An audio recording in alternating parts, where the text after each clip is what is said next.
How we doing?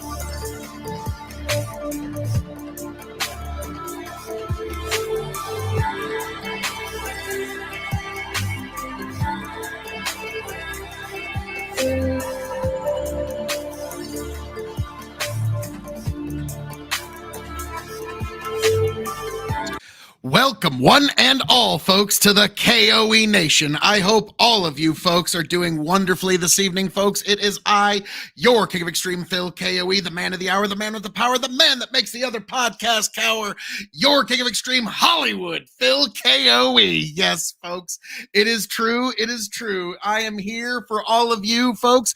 Welcome, one and all, to the K.O.E. Nation. You can, of course, find me, your King of Extreme, Phil K.O.E., at YouTube, TikTok, Twitch, and Twitter at K.O.E. Nation, folks. Yes, that's K.O.E. Nation. Welcome, one, welcome all. And without further ado, we're going to get right in to the topic du jour this evening. As many of you may know, I was on a bit of a panel where things got a little interesting, a little heated, with a couple of folks. Destiny, you might have heard of him. I mean, he's no Phil K.O.E. He doesn't have, nearly the quality of content of the K.O.E. Nation, but, nice guy. Brianna was present. Yes. Dylan Burns got in there and tried. Now it's so strange how, despite the fact I am the first ever hippy dippy Royal Rumble champion, and then I ended up having to chuck Dylan Burns over the top rope as well, folks. So it was quite the evening. Let's see. We got Crop Cover. God bless. Thanks for being here, Crop Cover. Nice tunes. I know, amazingly nice tunes. But without further ado, folks, we're going to get into the panel that I was on the other night.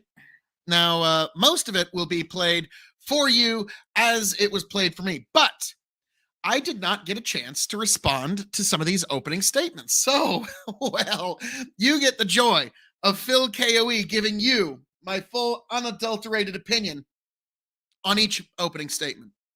So without further ado, excuse me, had a little hiccup. Me and the kiddo had some Salisbury steaks. It was awesome. So without further ado, let's get right in to this particular kerfuffle.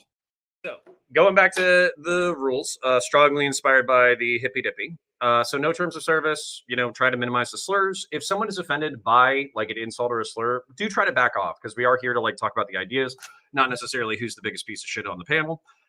Then no brigading or doxing. If you do take stuff outside of this panel where you attack somebody by basically trying to expose their personal identifiable information, then you're not going to be invited back.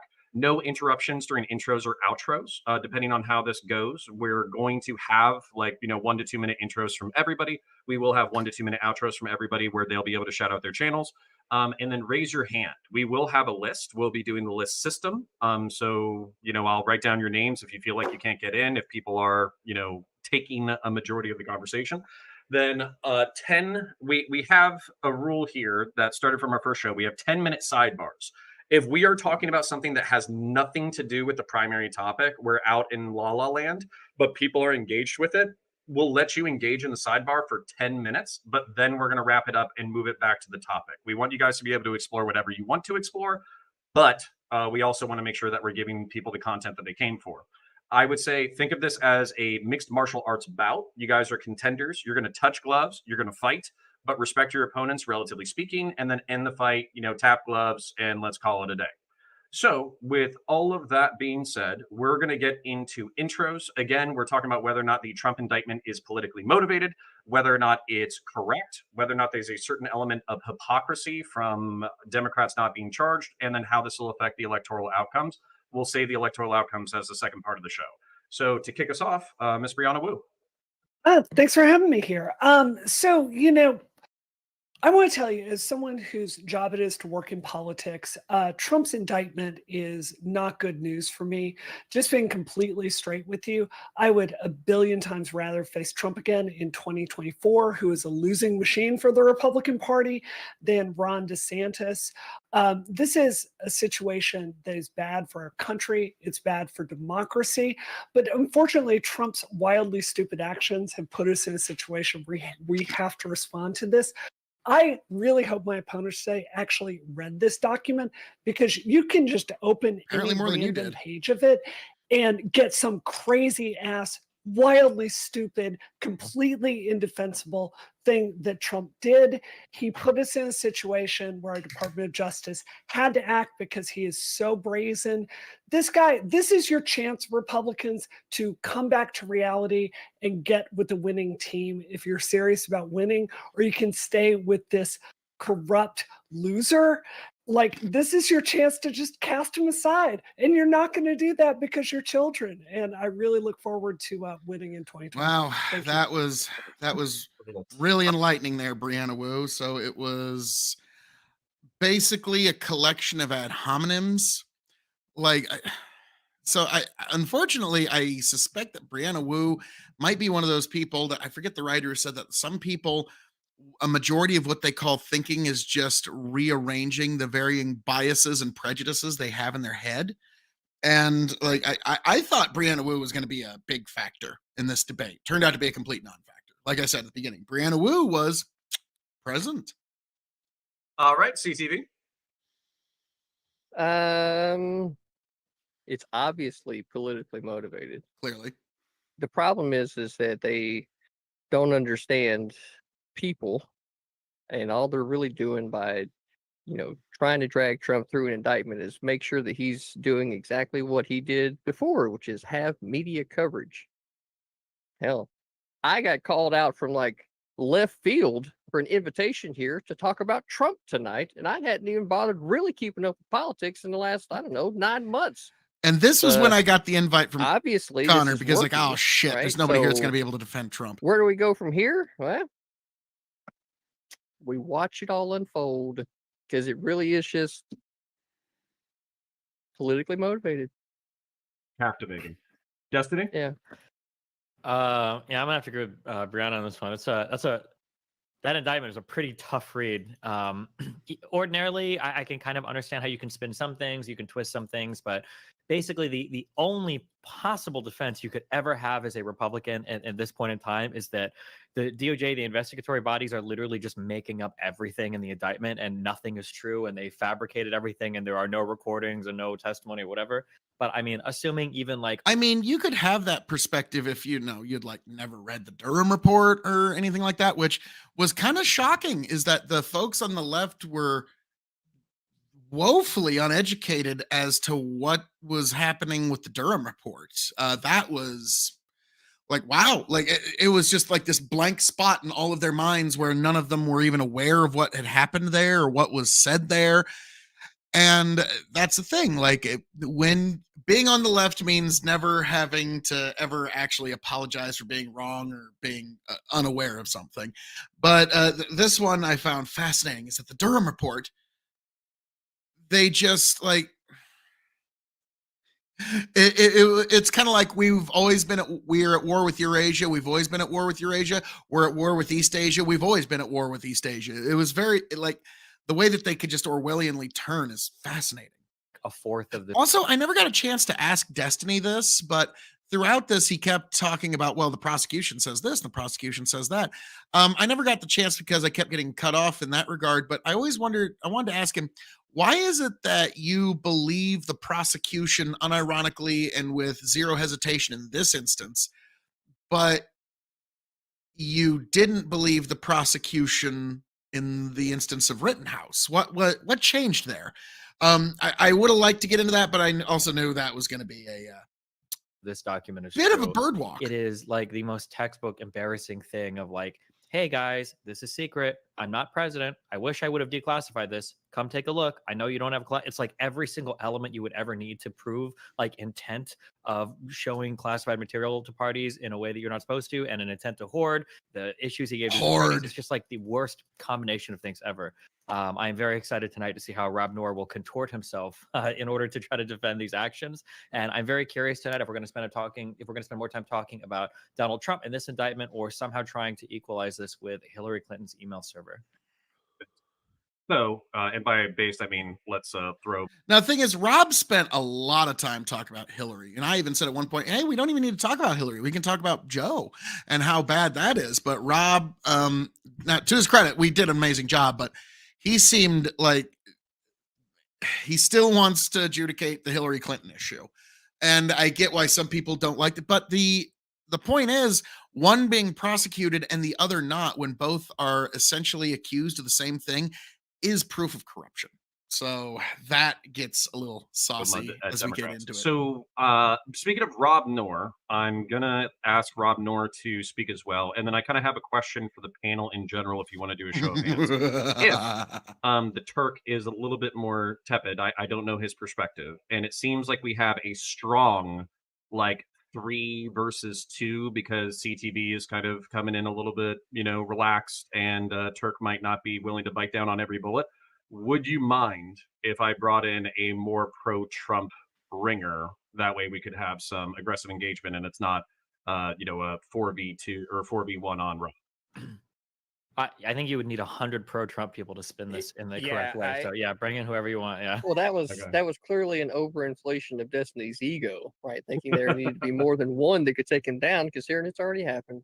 Okay. Well, listen. If we'll get everybody's hot takes first, and then I'll see if we need somebody to balance out perspectives and maybe the temperature of the room. But Rob, please. Took me a few minutes to figure out how to get logged in. That changes my strategy here, because I was going to be a total Trump basher here, but then that would give you more incentive to maybe change your mind. So, yeah, it's clearly politically motivated, right? Now, here's been the game the whole time. Notice that they're ignoring the Durham report. Notice, he brought me up in his opening, Destiny, when he's approaching the crimes of Joe Biden and things like that, Burisma, the Ukrainian impeachment and things like that he supported. He will give any benefit of the doubt to Joe Biden. For example, the last time I was on Connor's show, he said, perhaps the lawyers for Burisma that were emailing Biden's team saying, hey, Hunter Biden works here, we want to talk to you, after their assets were frozen, maybe they just wanted to talk about how to spell the name Burisma.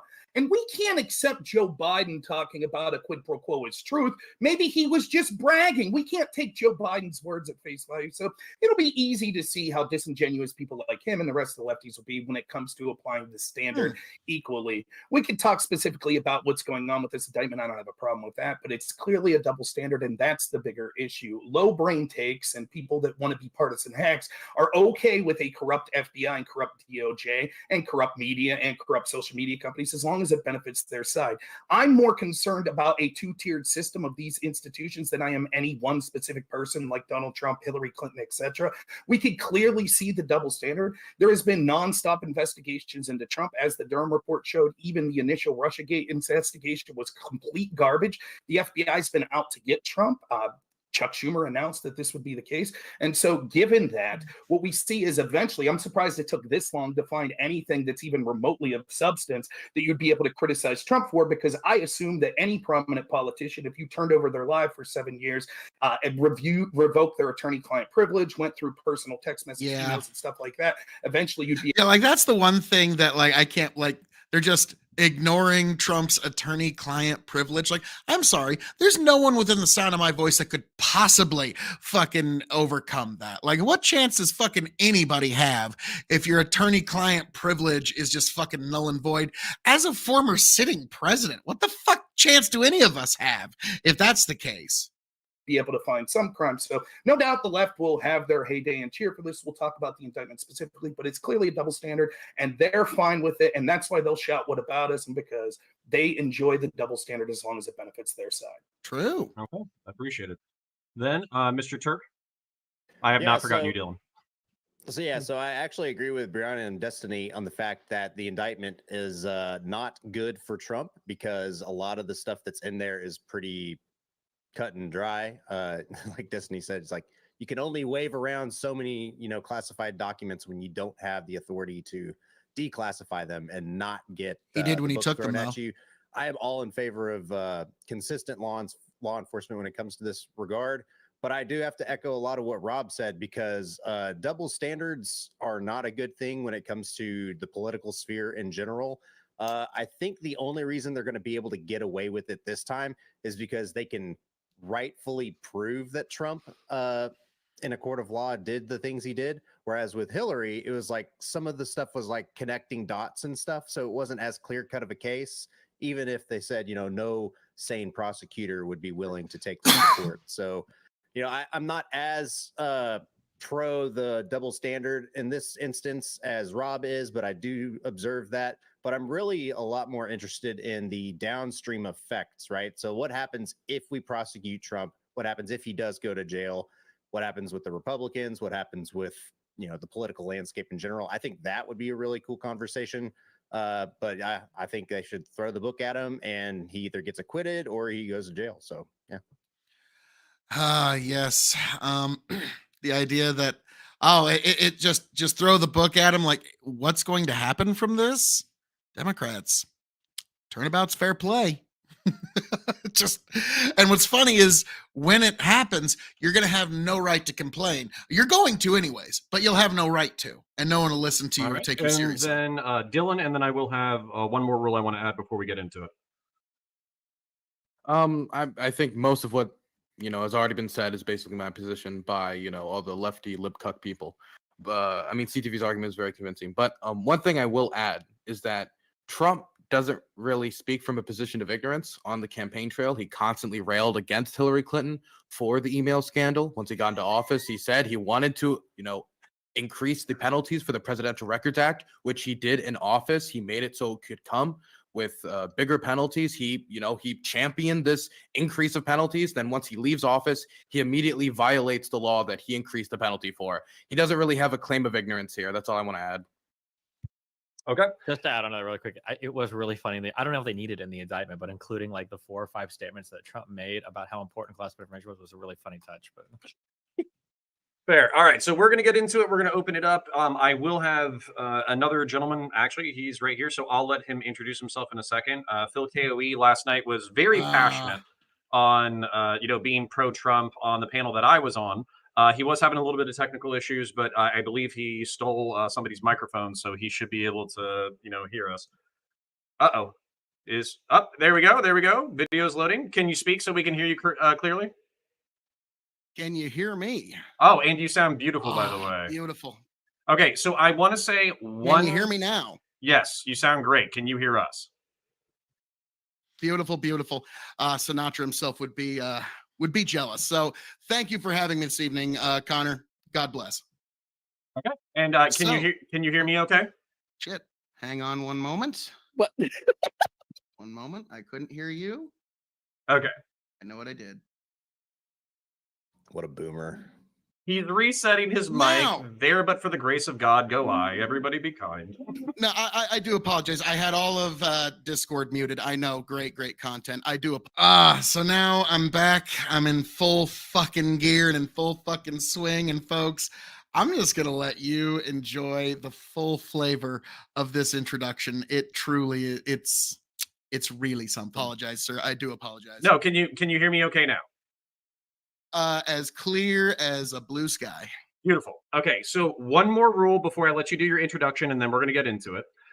So basically, the last rule is I'm going to do Dylan Burns. I'm only going to raise my hand and hold up little numbers or try to get you guys to wrap up stuff when I feel like we need to interject in order to get the conversation flowing in a different direction. I am not going to be injecting my opinion for the next 2 hours. We are going to run until 11 EST. After that, from 11 to 12, if you want to chill, hang out, have a more chill conversation, we can do that. But we're just basically debating for the next hour and 40 minutes. And then if you see me doing this 3, 2, 1 thing on your screen, I'm counting down minutes that I am allowing you to talk. We have a lot of rhetorically gifted people here. I don't want to, basically feel like we're listening to 5 to 10 minute rants from one person and then shifting to a 5 to 10 minute rant from another person.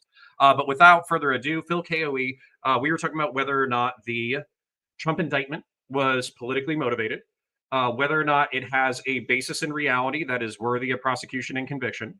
And then finally, as a second topic, if we feel like we're stalling on those contentions, then we'll move into whether or not this hurts or helps Trump during the primary and the election season. So go ahead and introduce yourself and give us your thoughts. Well, folks, of course, I am the man of the hour, the man with the power, the man that makes the other podcast coward, the prince and potentate of the political parlance, and the lord of the Scottish Highlands, and one damn handsome man, if I do say so myself, your king of extreme, Phil K.O.E. You can, of course, find me at K.O.E Nation on YouTube, TikTok, Twitch, and now Twitter as well, folks. My kingdom ever grows. So find me at K.O.E Nation at all of those beautiful places. Now, to answer your first question, to be frank, I'm going to be honest with you, folks. If you don't think this is politically motivated at this point, you're not a smart person. I'm sorry. You might have had some smart sounding noises come out of your mouth and formulate in your head, but if you truly don't think that this is politically motivated at this point with everything we've seen post Durham report, you're not a smart person. I'm so sorry. And in terms of is this justified, to be frank, if you think that these charges are justified, you have to. You have no choice but advancing the argument of one of two things. You either have to say that the executive order as a legal idea has no basis in any legal reality and is invalid, which there's some people who believe that, and I'd be fascinating hearing that. Or the other thing you have to argue is that the President of the United States is not the Commander-in-Chief of the United States, because the Commander-in-Chief of the United States has unilateral authority to declassify. All 28 previous presidents before Trump have done exactly and essentially what he has done. And nobody has seen any sort of repercussion. Let's be frank, it's because it's Trump. Now, something you need to realize, because we've heard the invocation of Hillary Clinton's documents. The fact that Donald Trump has been prosecuted for allegedly mishandling classified documents and Hillary has not is actually proof of corruption. And also, one thing I'd like to keep before your minds, everybody on this panel tonight, Joseph R. Biden, while senator, had classified documents he had no clearance to have, he had no ability to even read, he had no ability to declassify, and he was negligent with our national security secrets he had no clearance to ever possess or own, which, whether you like it or not, no matter how you want to look at it, is objectively, measurably worse than anything Donald J. Trump is even accused of. Let me say that again. That makes him objectively, measurably negligent with our national security in a way that is worse than anything Donald J. Trump is even accused of, folks. And so, folks, with all that, if you love these base takes, find me at K.O.E Nation. God bless every last one of you. These lips of mine, they can speak no evil. And with that, I yield back to you, beautiful people. Okay, I appreciate your passionate introduction. It is open to the floor. Anybody who wants it, take it. I legitimately don't know if I can take 2 hours of drama kid, but right-winger stuff on here. So I was taking. Maybe just address the I was arguments taking rather than very constantly careful notes as we were doing like this. it's just like Brianna Wu doesn't really bring anything other than insults. It's one of those things, you know, Brianna, if you had better arguments, maybe you wouldn't need the insults. But it's like, you know, maybe just at one point, if at one point throughout the evening, if Brianna would have just like addressed an argument head on but Brianna just kind of like acted like snark would just kind of carry the way through the debate. Like I was really kind of disappointed because I was really hoping for an interesting in-depth discussion with Brianna Wu, but nothing ever came of it. But tis what it is. I got all the Republican catchphrases, Burisma, Hunter Biden, Hillary Clinton, double stand-up, Durham report, you know, all y'all's greatest hits. The only argument I heard defending this shit show in front of me right here is this idea that Trump can declassify whatever he wants. He wasn't the fucking president here. He wasn't the president. If that is your best idea to defend this shit show, and you've got to go to the Republican Well, he was the president. nonsense, He was elected. None of us I'm going to were. finish. Yeah, he was actually the president when he left office with all those documents, so he has unilateral authority to do so. If the only whether you like it or you not. have is to keep going through this same stuff that's so intellectually dishonest, you've got to just flip it around and turn it and start attacking the Democrats. This is your chance to be an adult. This is your chance to talk about serious stuff here. He more ad had hominem. classified information, Just talking about really serious try to stuff. make an argument, Other Brianna. nation states' ability just to try. wage war and strike back, nuclear secrets, just out there, Mar-a-Lago, where anyone can come in and look at this. If you care about national security, if you are an adult, if you are an adult, this is your chance to not just start attacking the Democrats over and over. Address with the point. talk about the indictment here. Let's talk about some reality here today. I mean, Well, Sure, if it being seems like an sassy injection. and if being sassy and condescending was an argument, you'd have that spilled up. But unfortunately, we get all three through your stupid take. But yay, girl power, you did it. Anyways, we know. Don't interrupt me. I'll finish my point. The point is, I was what say, you're if getting anybody at could is that say there's the a clear commander in double. chief There's is a with the clear presidency, I'd double love to hear standard it. in the way this applied, and I noticed that you ignored all of that, which was part of the topic that Connor talked about. There is And no this is double something that you standard. would have. This is something that you would have cheered for the whole time. For example, you just started talking about how dangerous it is to leave these super top secret documents. You have no idea what these documents say. None of us have seen them. In fact, even Trump's lawyers haven't been allowed to see them. So we're just taking the word of the very corrupt FBI and DOJ that is we see from the Durham report and incident after incident how they've been out to get Trump, as even Chuck Schumer admitted that they would be. So we're just taking their words. For example, a top secret document that has something to do with nuclear weapons could mention nuclear weapons in passing and have nothing to do about our capabilities. But if you are worried, I wonder, where can I find your videos about how dangerous it was for top secret information to be stored on a server that was hacked by the Koreans and the Chinese with Hillary Clinton? Where's your videos that you put out about how dangerous it was for Joe Biden, who, after saying how irresponsible it was for Trump to have classified documents, had classified documents in 3 locations, including an open and unlocked garage? Do you also think that was a danger of national? Is it your turn to stop being childish, and now's the time for you to come and talk about how dangerous that was to our national security secrets? I think the more pressing question is, Brianna, do you not see that as a double standard at No. all? No, I So think it is okay for Joe Biden and all these other hold heads on. of state to have those types of documents in those types of locations. Hold on here. I want to be Negligently. really But clear it's here. not negligently. They I- knew they had them there. You asked me a question. I'm going No, to Biden said he didn't know, which is negligence. Yeah, Can I and answer- his lawyers can I answer did, his and the question, people that please? brought them there. Well, I mean, I'll get to that. There Rock and roll, is so I understand that Republicans don't want to talk about big structural issues here. We Don't do have a deflect, answer the question. classification problem. We can't in even the- agree on what the structure actually is. You came in here talking And about I a threat to finished my democracy. and we goddamn live in a point. fucking No, republic. you're Okay. on the debate panel. Guys, Grow some. I have a small child. We are going to have, this is the absolute invocation of parental authority. So what I would say is I'm partial to Brianna because I'm biased. So I'm going to let her finish, and then we'll let And you whoever thought wants it to was gonna be respond low respond. energy. So this is my point here. We do actually have a classification problem here in this country. So the system that was built to classify these documents, this was built in the 1950s, and it is not scaled with the information age. This is one of the things I learned running for Congress is we have a really big problem. We don't have the personnel to go through, check these documents in and out. They don't have an equivalent of, say, GitHub or something like that. So one of the problems is the reason you see Mike Pence and Joe Biden and Hillary Clinton, all these different figures having access to classified information when they shouldn't, is we need to go through and massively update this system. This is the kind of boring problem that no one in Congress wants to solve, but it's actually a very important one, which is why there's this problem across the board. That is a separate issue than what Trump has done. No one on this panel on the left, I think, would have a problem with Trump if this was similar to a Hillary Clinton situation where he just incidentally had some classified information and it was not intentional. If you actually read this, and I don't think anyone on the right here has actually read this, you see repeated attempts to lie about what he had, to mislead, to work with his lawyers, to collude and break the law, to hide his like having classified information on his person. It's just night and day. So I don't think it's the same, and I don't think those situations are prosecutable in the same way. Real But quick, to you said go Hillary back to my Clinton, you question. said- What a coincidence. You said Hillary Clinton, it was incidental. She didn't know, correct? For which part?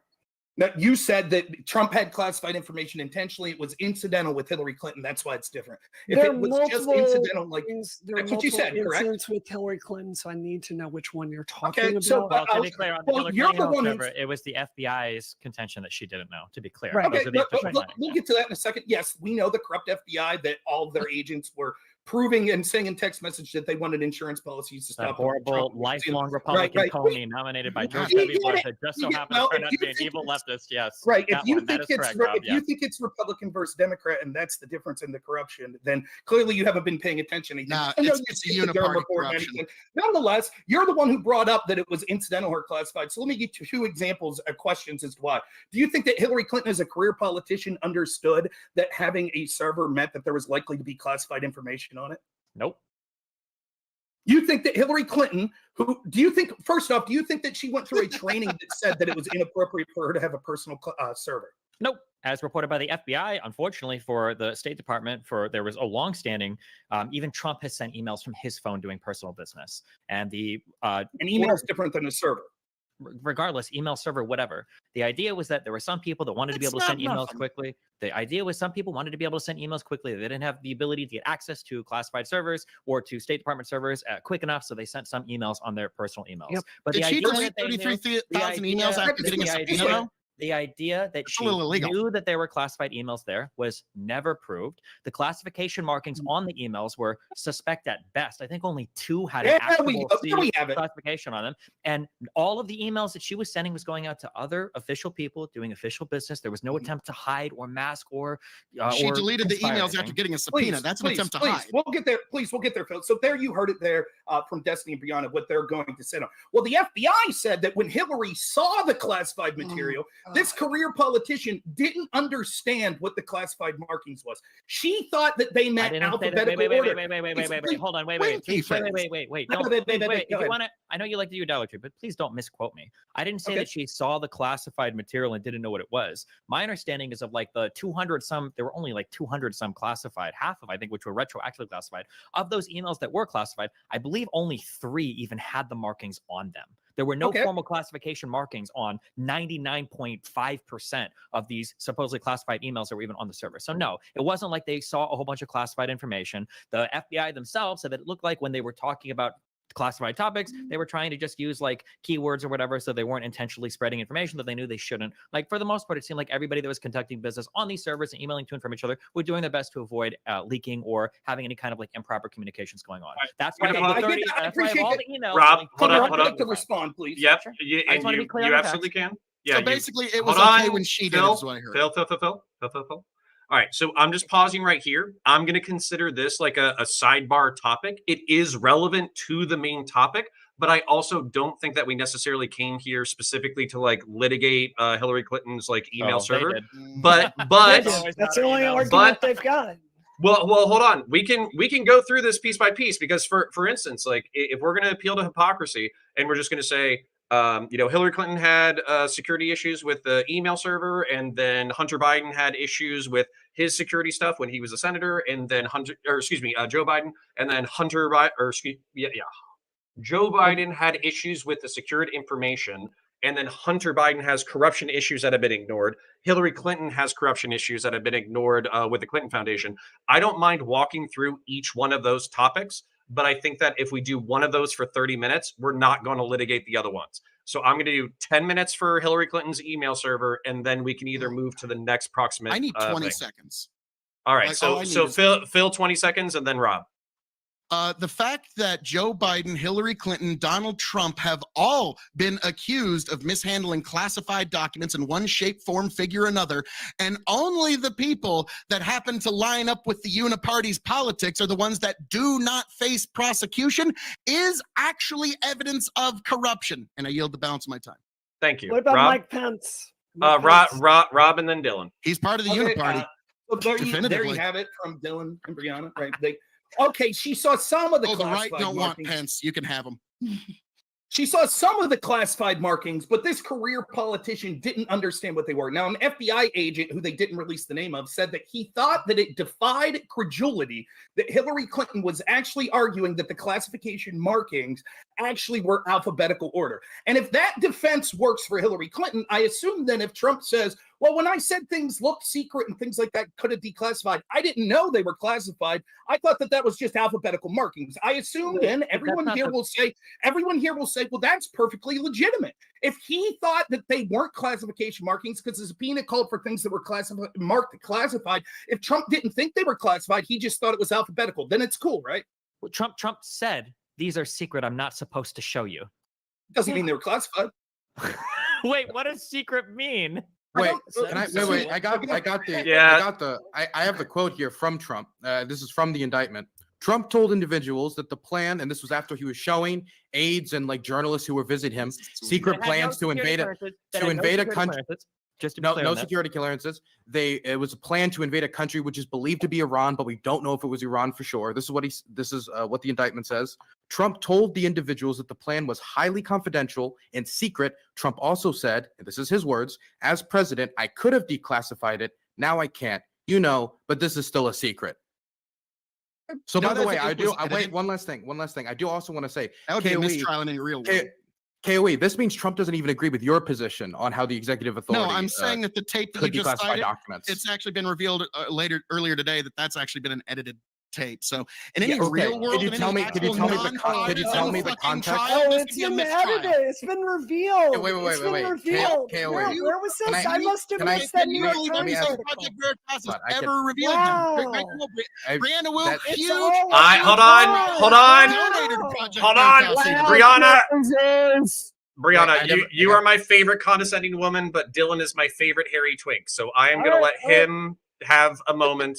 I'm sorry, what's your classification? Is it otter? Wait, how are we defining twink here?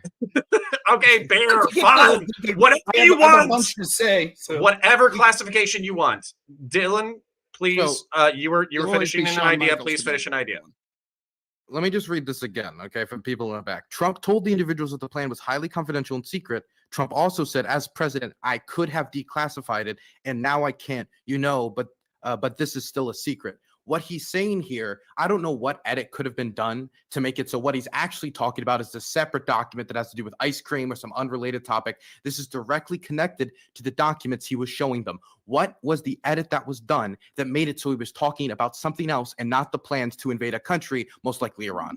I got this. I can see a very plausible Hey, how you doing, buddy? Let's go. So there's a very plausible situation where you might actually end up with a conversation that's recorded and then allows it to be edited, right? What if you're actually complaining about the fact that you got all this shit laying around your house, and what you really want to do is to come pick it up and take it the fuck off, and you've been complaining for a while for them to come do this, and it hasn't happened yet, and you're like, some other people come around, you're like, fuck it, look, this is how efficient our fucking government is. They can't even come pick up their fucking documents. I was already in office. I had to deal with all this other bullshit. And now I'm left with this fucking paperwork. It's fucking secret, right? But they left it here in my fucking house, and now I have to deal with it. Something along those lines, I can see somebody complaining about, and then you can zip. There's an edit. And that's That'd just be me. nice, but there's no evidence of that. In fact, all the evidence points to the contrary. The Department of Archives literally requested these documents back multiple times. The FBI requested these documents back multiple times. Trump told his attorney, who has now told federal prosecutors, that he instructed his attorneys and employees around Mar-a-Lago to hide these documents and to lie and misrepresent to the FBI what was there. So is that recorded? Do we have? In the indictments that was voted on by? We don't. That kind of sounds like a constitutional crisis that the Supreme Court should decide, not a fucking FBI raid from Merrick Garland, who just happens to be the guy that Donald Trump shafted out of a Supreme Court justice seat. You don't think there's a little bit of sour grapes there? What is the constitutional crisis? No, all of this whole problem here should have been decided by the Supreme Court. If we've got this problem, what should be done with these documents? What are the limits of this? All of this should have been decided by the Supreme Court long before the man's house was ever fucking raided. Trump doesn't even agree with you. Let's do I'm sure he would love to. If he was on this panel, he'd be like, Phil, you are the best. Your arguments are incredible. You are my new press secretary. He says right here, as president, I could have declassified it. Now I can't. Tape. You know, but it's still secret. There's some nuances missing. What's the edit? What's the edit? What's the nuance? We don't need the edit. Okay, really simple back and forth. So you're only believing the adversarial prosecution here. Interesting. Co-nation. I'm believing Trump's own words. What is the crisis? No, the fact that we had to raid a former sitting president's home over all of this nonsense should have been decided by the Supreme Court before anybody ever fucking knocked on his door. But If he this had- is truly the fucking problem that Can we- everyone wants can to we do- pretend it can we do is, actual answers and not like the grandstanding? Yeah. no, I this can is the talk answer. about You not the liking Okay. it is irrelevant. I'm too. sorry. Well, I want to make something clear. This is Phil K.O.E.'s actual personality, so you're just going to Thank have you, to sir. deal with that. All right. So Thank you, sir. What do you think? Here's a simple question. Should a president be able to tell whatever classified information or show whatever classified documents he wants for the rest of his life to anybody that he wants to? He has the unilateral authority to declassify. He doesn't even have to tell anybody. Wait, hold on. That And is- this has wait, been the standard for at least 28 past presidents. The fact that it is only being used against Donald Trump here is, again, proof of corruption. Okay, what I you mean, that's just being said is proof that not true. Trump's Hold really on, wait, dumb. wait. What you just said is not true. The unilateral ability to declassify is something given to the It commander comes from the chief. office of the presidency. Correct. The not president for, not for sitting. extra presidents, not in the future, not When he indefinitely. takes them with It him, is for that is the- implicitly No, it declassification, is which is the absolute- argument no, his lawyers no. are making. No, that is, And first of that's all, something the Supreme Court should have decided, not a goddamn raid of the man's house. Supreme That's Court- banana right, republic Supreme bullshit. Court- the Right. Supreme And shouldn't Courts there don't be need like to a decide it. The process Supreme that Courts whenever don't- someone's CTV, hold leaving on. Destiny's office making that a point. that the Hold on. Yeah, just- I'm making a point now too, right? Because he needs to combat this one as well. Shouldn't it also be a process that the government has for the exiting executive for them to go around and collect up all this material instead of it being allowed to be then transported into a civilian's fucking hands and property? That right there is the fault of the government. There Okay, is so a the problem- process, Destiny and was it making a went through- it response. happened Everybody with shut up or I'm Barack- going to start muting people. Destiny and then Turk. Let's go. Okay, there is a process. Barack Obama did the exact same thing. When presidents leave the White House, they take a ton of shit with them. Sometimes there might be classified information that gets taken too. People go through it and they ship back whatever's requested or whatever's found to be missing. The only difference is this time, Trump was adversarial in the process. He misrepresented what he had. He lied to multiple people and he instructed other people to lie to the archive people and to the FBI about the things that he had. There is no problem here. I wouldn't even agree with Brianna. There needs to be an overhaul of the process. The process works fine. If somebody tells you have classified information, you do your best effort to return it, because in order for there to be a criminal statute, for there to be a crime here, there has to be intentionality and intent to withhold classified information or to lie about it or store it in an area that's not allowed to have classified information. And these are things that Donald Trump did. So he did these things clearly. No past president or ex-president has ever done these things. And the idea that any president ever for the rest of their life should be able to unilaterally declassify things and show them to We people is elected them to ridiculous. have that Okay, Phil, power. no, We we don't have never to like did. it. Hold on. Pause. Everybody, stop. So there are two people that I've seen who are trying to get in, and there are most patient and tactful people.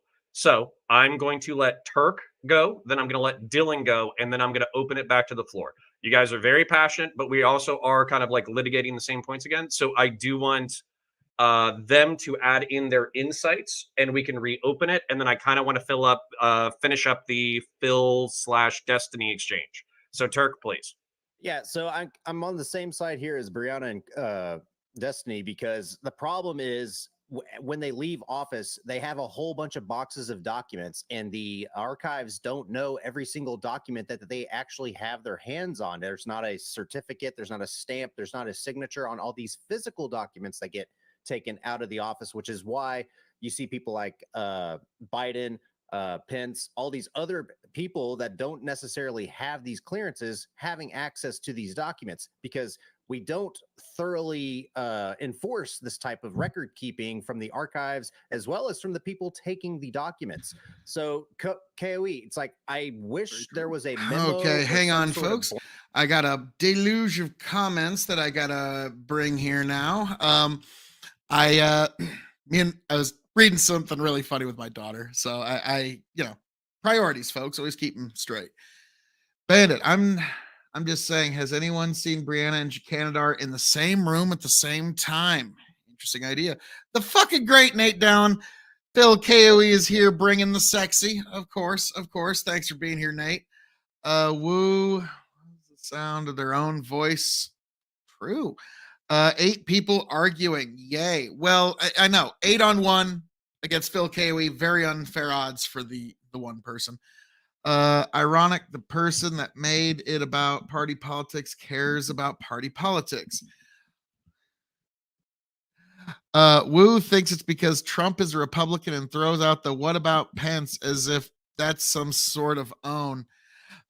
Figures that Destiny would discern that oh my. So, hey kiddo, Yeah, my kiddo's doing her dances. It's awesome. But all right, folks, we continue onward and upward. Blanket thing Trump said that said all the documents that I'm taking with me are now being unclassified, and I can do what I wish with them, because that would make it cut and dry.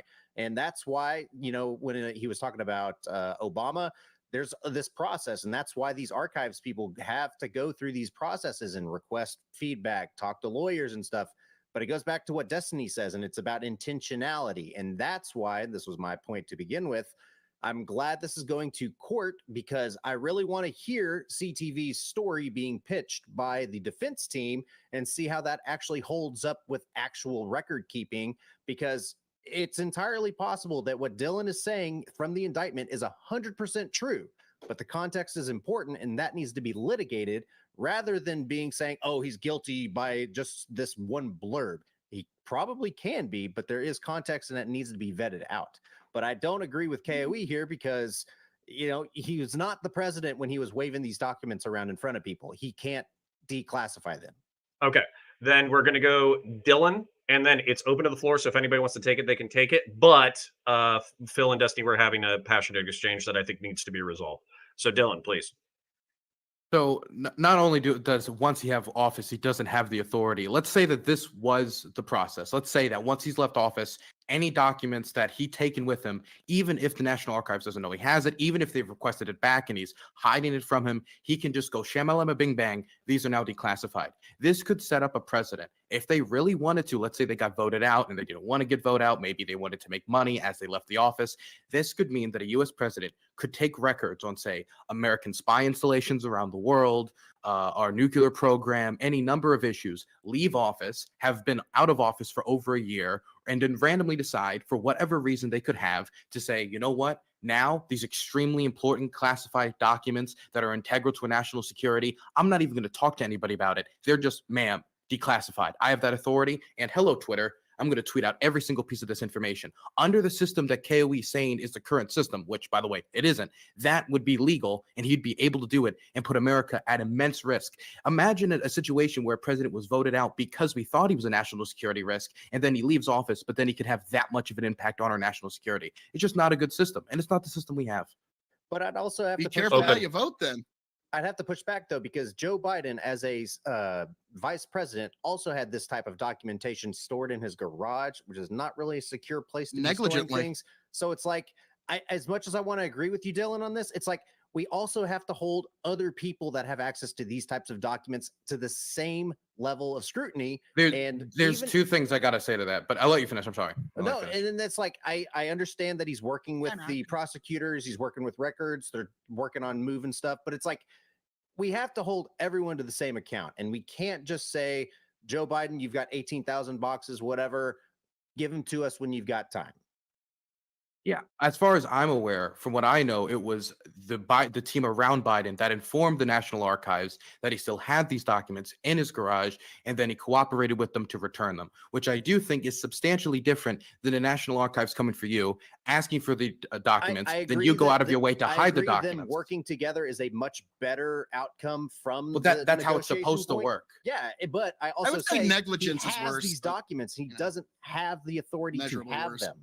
Destiny, is your hand up, or are you scratching your head? My hand is up. Okay. We need to be clear when we're talking about hold people accountable. Do we mean like we're going to ratio them on Twitter? Or are we talking about like the criminal statutes? Because the statutes for mishandling classified information requires an intent to do so. Somebody accidentally taking a piece of paper home in a folder or whatever, and then when they see it, they report it to the archives, whatever. People come in and they investigate, they take it back. That's not a criminal procedure. You don't get convicted. And that's why in my opening statement, I was like, as much as I would like to go after Hillary, she might not have had the intent to do it, and she might not have had these other things. So it's like, I'm not. I understand what you're saying, but you're saying we need to hold people to the same standard. We are. The National Archives contacted Trump and requested these documents back. If he would have turned them in, we wouldn't be talking about this right now. He would just send them back. The process, but then, like I said, that's why again, it sounds like something for the Supreme Court to decide, not Merrick Garland. Hold on. Statement, man. One of the indictments is literally for obstruction of justice. And I don't disagree with you there. Wait, but then you can't say he was in the process of doing it. He wasn't. He was hiding them and lying about what he had.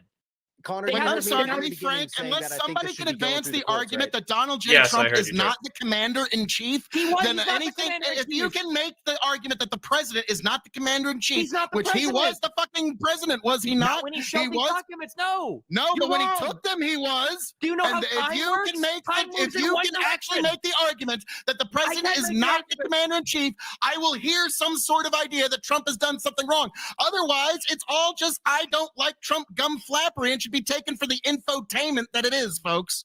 It Wait, is so you wait, are very- you saying that like everybody in here, including Turk, all the conservatives who probably vote for Trump over Biden in a head-to-head, they're also just in the anti-Trump flappery, or do you think there's some merit to these arguments? No, if you think that he doesn't have unilateral authority to declassify because the president is the commander-in-chief, then everything beyond that is just I don't like Trump gum flappery, to be frank. That's not Trump true. Trump was not the commander-in-chief when he was showing these classified documents. It wasn't when he The took the commander-in-chief- documents, though, wasn't he? The commander And he has unilateral, the and he doesn't even have to commander- tell he anybody did if he not wants have- to declassify. He did. He Sorry. absolutely needs to. There is a process to doing so. That's why he declassified some Yeah, how about documents it, on his way out.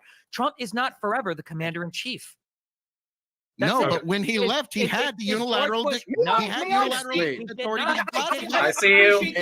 On one Commander-in-chief hand, has that authority. All Hey, authority wait. to classify. All right, let's comes pause. from the Great office job of the moderating presidency. everything. Okay, Got it, hold got on. it, got it. But I'm just Everyone. gonna talk. Not Because Everyone. I'm tired of shills always having the platform where they're able to embrace these double standards and things like that. So I appreciate that it's just going I to be resemble to that hammer down remark, on sir. this one thing, right? So I'll say this: we talked about how there's not a double standard, and Trump was trying to obstruct. Hillary's team literally deleted subpoenaed evidence. Any comment on that? Was that a crime, Destiny? There's no evidence that the deletion happened in violation of the subpoena. The order to delete was given before the subpoena was Oh, issued. wow. The FBI said the same thing. I'm sorry if that bothers you, No, but it's listen, okay at when the she end of does the it. day, Let me at ask the you, end of the Destiny. day, at the end of the day, That's if what you you're believe saying. that It's okay every when she's single- Let him if finish. every single organization is corrupt and you believe that and you can't trust anybody, Sum it up. then you should fucking kill yourself because there is literally no point in having a conversation about any of these issues. If the FBI is corrupt, Life if the is DOJ beautiful, is corrupt, folks. Don't listen to by the that. way- But by the Please, way, Phil, if please. all of these people are corrupt, then why didn't Trump just own them like every other president does? If the DOJ is truly me get working at the behest of the I get president, it. I then get why the was the Destiny DOJ working for strategy Trump? of All I right. get stuck with my hands and hyperventilate because I can't answer the question because it makes me look I'm so answering the ridiculous. question. So You let don't me have ask an you, answer. Again, I thought the idea was we weren't going on to. I sit here patiently. I'm trying to go have a back and forth. Let me ask you this, Destiny. When Paul Combetta, the IT person for Hillary, deleted those emails, did he know they were subpoenaed? I don't believe so. Well, that's not what Oh. he testified to the FBI. He said he was aware of the subpoena, but he had an oh shit moment If he that was, he knew if he that. was, okay, then if he was aware, he had a plea of immunity, and there was the IT guy might have known he had a plea So of Hillary immunity, should have been but he prosecuted. wasn't the one being Let him no, finish. because there's no evidence that Hillary issued the order to delete emails that were subpoenaed. Correct, Rob? Okay, Rob, now no, we wait, get wait, to the- Rob, I want you to Stop. answer that question. Was there any evidence ever that Paul knew that Hillary told him to delete those emails that were subpoenaed? That she knew they were subpoenaed when he told him to delete the emails? Answer that question without rambling. You're going to ramble. You're not going to answer that. I'll answer no. Thank you. Okay. Okay, Can I expound now? go for it. I don't have to do like Destiny and just say kill yourself I'm because surprised I you haven't actually achieved answered the the right question. All to limit right. elections. Okay, So I hold have on. to debate, but I Rob, really I'm don't gonna know let what you I'm go. talking about. I'm going to let you go. Hold on. Everybody pause momentarily, okay? The temperature is obviously at 100. I want to get it down to a 98.6, like not fever level. So, Rob, go ahead. Dylan, are you playing with your hair or do you have your hand up? I had my hand up earlier, but I'm always playing with my hair. Okay, beautiful. Okay, So, now I go. So Rob, Dylan, and then Brianna, if you haven't Yes. lost brain cells, we'll do that. So, I'm trying my best. all right. So here you can see the corruption and the double standards employed by the FBI. They're willing to accept everything Hillary's team said without subpoenaing phones, without violating attorney-client privilege. In fact, they allowed the attorneys who we know from the 302s actually lied to the FBI in Mills and Aberdeen. Both of them claimed they had no knowledge of Hillary Clinton's server and didn't even know what a server was, in the words of Cheryl Mills. But then there are emails that we have found that they were talking about the server prior to Hillary's tenure as Secretary of State. So they knew that this server existed. They directly lied to the FBI, according to Peter Strzok's 302s, but they weren't charged with this. However, what the FBI did was they gave everyone immunity. They knew that crimes were committed that were literal obstruction of justice. There was destruction of subpoenaed evidence, knowingly subpoenaed evidence that was destroyed. And they just took Paul Combetta's word. After they suspected him of lying, after they knew he committed this crime, they said, well, we'll give him immunity, and then we'll see if he wants to roll on anyone. Now, that's where Destiny is going to be able to hold the ground here and say, well, we don't have evidence. Right, we don't have evidence because the FBI intentionally, because of their bias, chose not to look for. And we can see that the investigation into Trump in this particular indictment proves how corrupt it was. Because what Destiny and his left-wing flacks like Pisco want to argue is that, well, this was a totally reasonable strategy to go after the low-level guys that they knew committed crimes, give them immunity and say, do you have anything you want to say about Hillary? And they said, no, I don't. Why, if that's the standard, that it's the best way to solve a case, why are they indicting Nada? Why didn't they just give Nada immunity? Why didn't they go to him and say, hey, we're going to give you total immunity about the handling of this classified information? Did Trump tell you to do it? And if Trump said, no, he didn't, they'd say, okay, case closed. No need to talk to attorneys and violate attorney-client privilege. No need to subpoena text records. No need to subpoena phone records and emails, because that's what they did in the Hillary investigation. So in the Trump investigation, we're told all of this shit was necessary because there was an idea that he may intend to obstruct justice. Now, with the Hillary case, she actually did obstruct justice, or her team did. As everyone knows, yes, her team did obstruct justice. But instead of having a super serious investigation and raiding homes and getting subpoenas, they said, we'll just give that low-level guy immunity. Why the double standard in how they're treating Nada versus how they treated Combetta? Two things. Destiny. One, didn't they hand every device over to the FBI? They didn't have to subpoena everything. No, they didn't. They didn't. What did they not hand over? My understanding is that Hillary Clinton destroyed cell phones. They destroyed cell phones? Yes, they smashed cell phones with cameras. Would you like me to read from the actual IG report? I have this pulled up. I knew you would try to spout this live. I'm sure that's not trying to conceal evidence. evidence. Okay, hold on. Destroy evidence. Hold on. Pause. Everybody pause. There's a real contention here that I actually feel is substantive that we can, try to get past, okay? Which is basically, we have Trump credibly accused of doing this thing. We have an alleged parallel with Hillary Clinton. Some people are saying that the timeline makes sense to the point that they were cooperating with the investigations. But this is also one of the allegations from the Durham report, is that the FBI is basically very aggressive when it comes to the Trump investigations, but they are not aggressive when it comes to the Hillary Clinton investigations. So what I want to do, because we have people waiting, I want Rob to basically give us the information. I want Destiny to chew on that for a minute. I want Dylan and Brianna to go, and then I want us to revisit. So Rob, go ahead when you're ready. Page 82 of the IG report, quote, some witnesses told us they were concerned about certain devices the FBI was never able to locate. For example, as described above in section 2, the mid-year team was never able to locate the archive laptop, the archive thumb drive, both of which Hanley and others contained complete copy of Clinton's archives. In addition, according to the LHM, the FBI's investigation identified 13 total mobile devices associated with Clinton's Clinton.com email address. The mid-year team asked Clinton's attorneys for these devices, but they stated they were unable to locate them. According to the LHLM, Cooper and Hanley told the FBI they were wiped or destroyed by Clinton's devices. One FBI analyst told us she was frustrated by the claim that Clinton's attorneys could not find her devices. However, he stated that he guessed the agency didn't have probable cause to assert the missing devices were in Clinton's home and that a search warrant could be issued, given the testimony that her old devices had been destroyed. We question whether the use of the subpoena or search warrant might have encouraged Clinton, her lawyers, and Combetta and others to search harder for the devices. Prosecutor Toole told us that the prosecutors believe Clinton's attorneys were dealing in good faith. See, so when it came to Hillary's question, that's important. Do you have any evidence that those devices were destroyed after the subpoena was issued? Or are we saying that because she didn't have her cell phone? Wow, reaching, man. Oh, no, it's not a let reach. him go. If I were to go and search your house for reach. every cell phone you had since the year 1998, does that mean you destroyed them all? The because ones that the FBI FBI just so happens to need to get their hands They're on, asking just so for every happen device- to be they're asking destroyed when it comes time for them to go a looking. Come on, man. Even you don't believe that. Come on, man. To reiterate, they had absolutely no evidence. Here is like the simplest question that I can ask that completely dismantles this entire silly argument.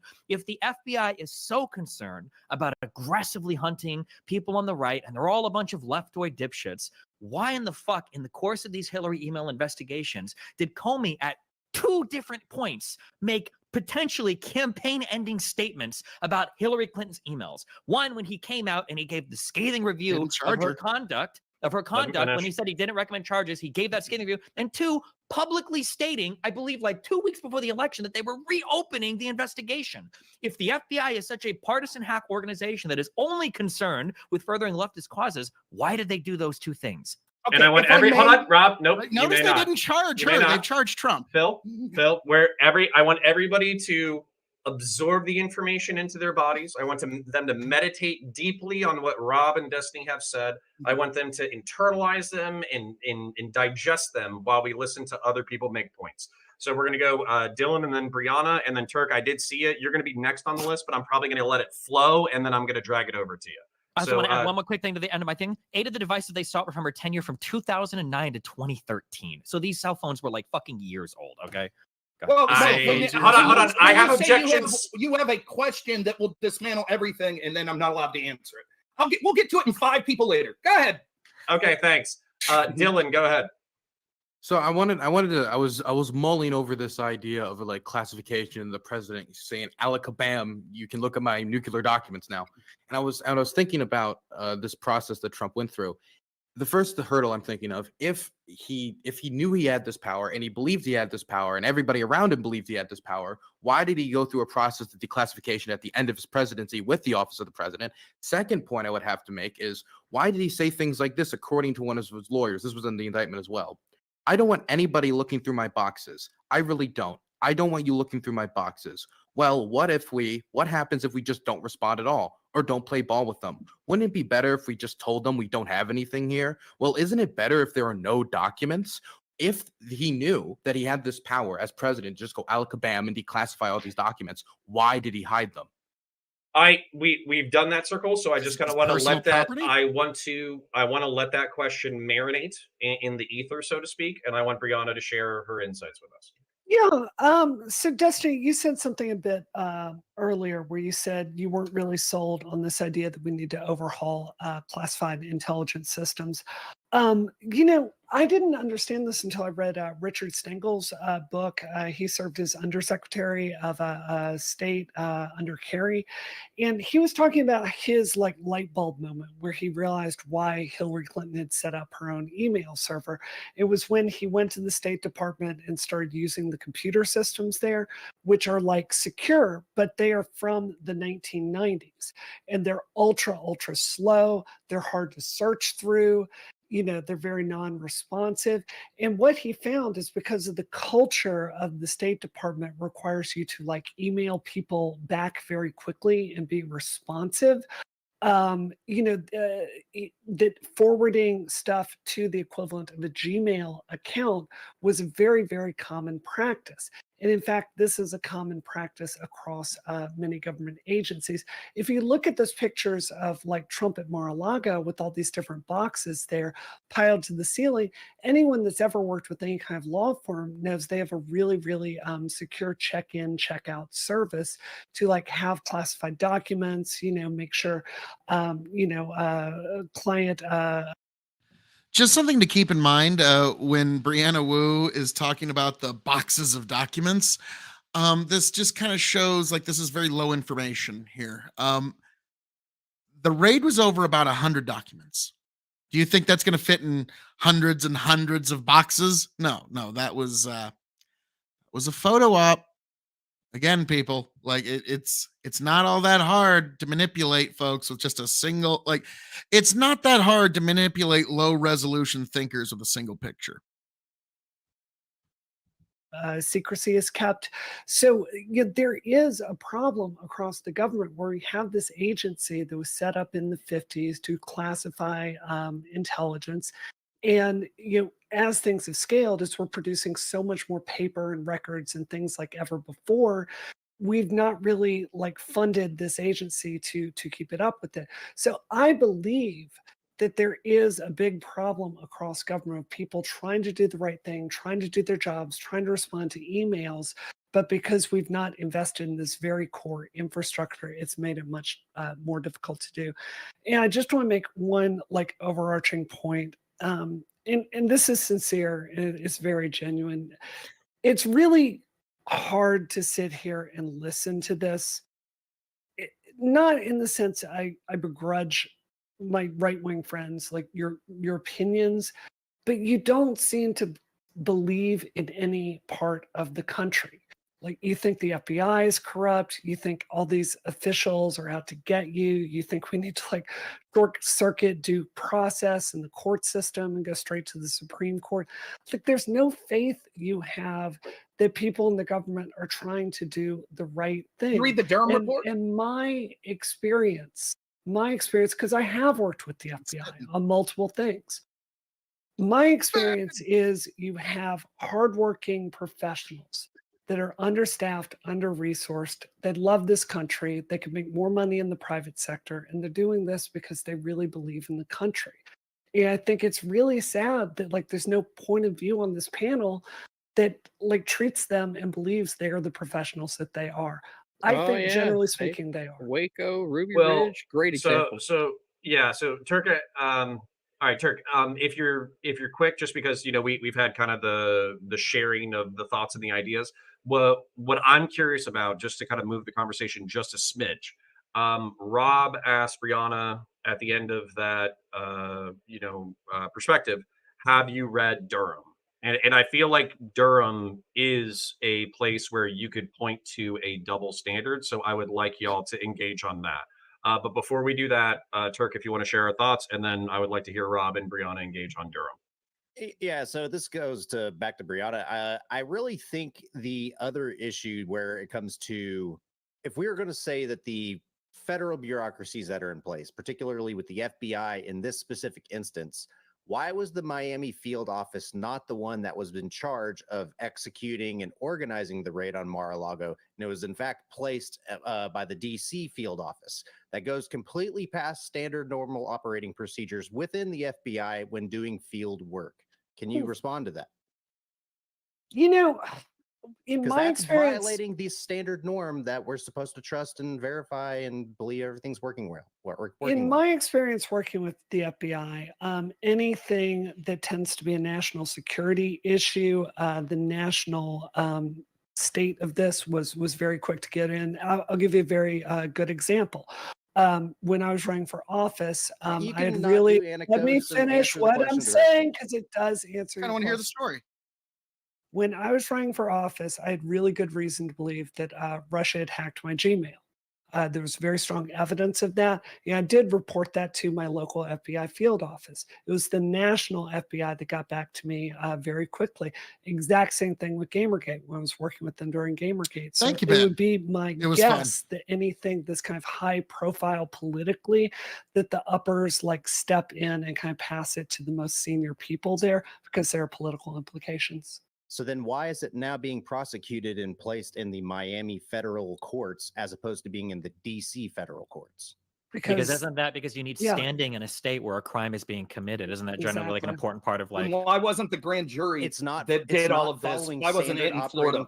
Wait, hold on. The grand jury was in Florida. That's my no, right? No, there was a grand jury in Florida, but when all of the violation of attorney-client privilege and all of the motions about what they were allowed to get from the attorneys and what sort of documents they were allowed to subpoena, all of that occurred in D.C. with a D.C. favorable left-wing jury pool. And then they just said, oh, Florida grand jury, here's everything we found, read it.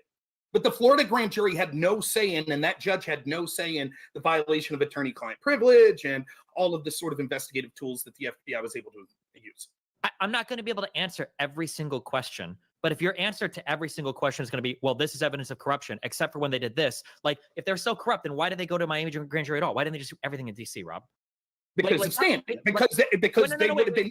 Yeah, but like, why couldn't they have said like, well, it's a federal crime and these documents were taken from DC, so we're going to charge it in DC. They probably could have argued for it. And if also remember, Rob, it's your argument that they're all so corrupt that they like if the whole FBI is bought and sold, why wouldn't they just make the argument in front of all the corrupt courts and all the corrupt DOJ and all the corrupt FBI to do this?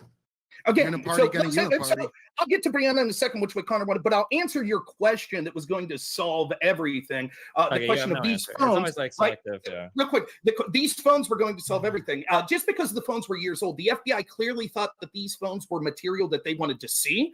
And instead of subpoenaing it, they just asked.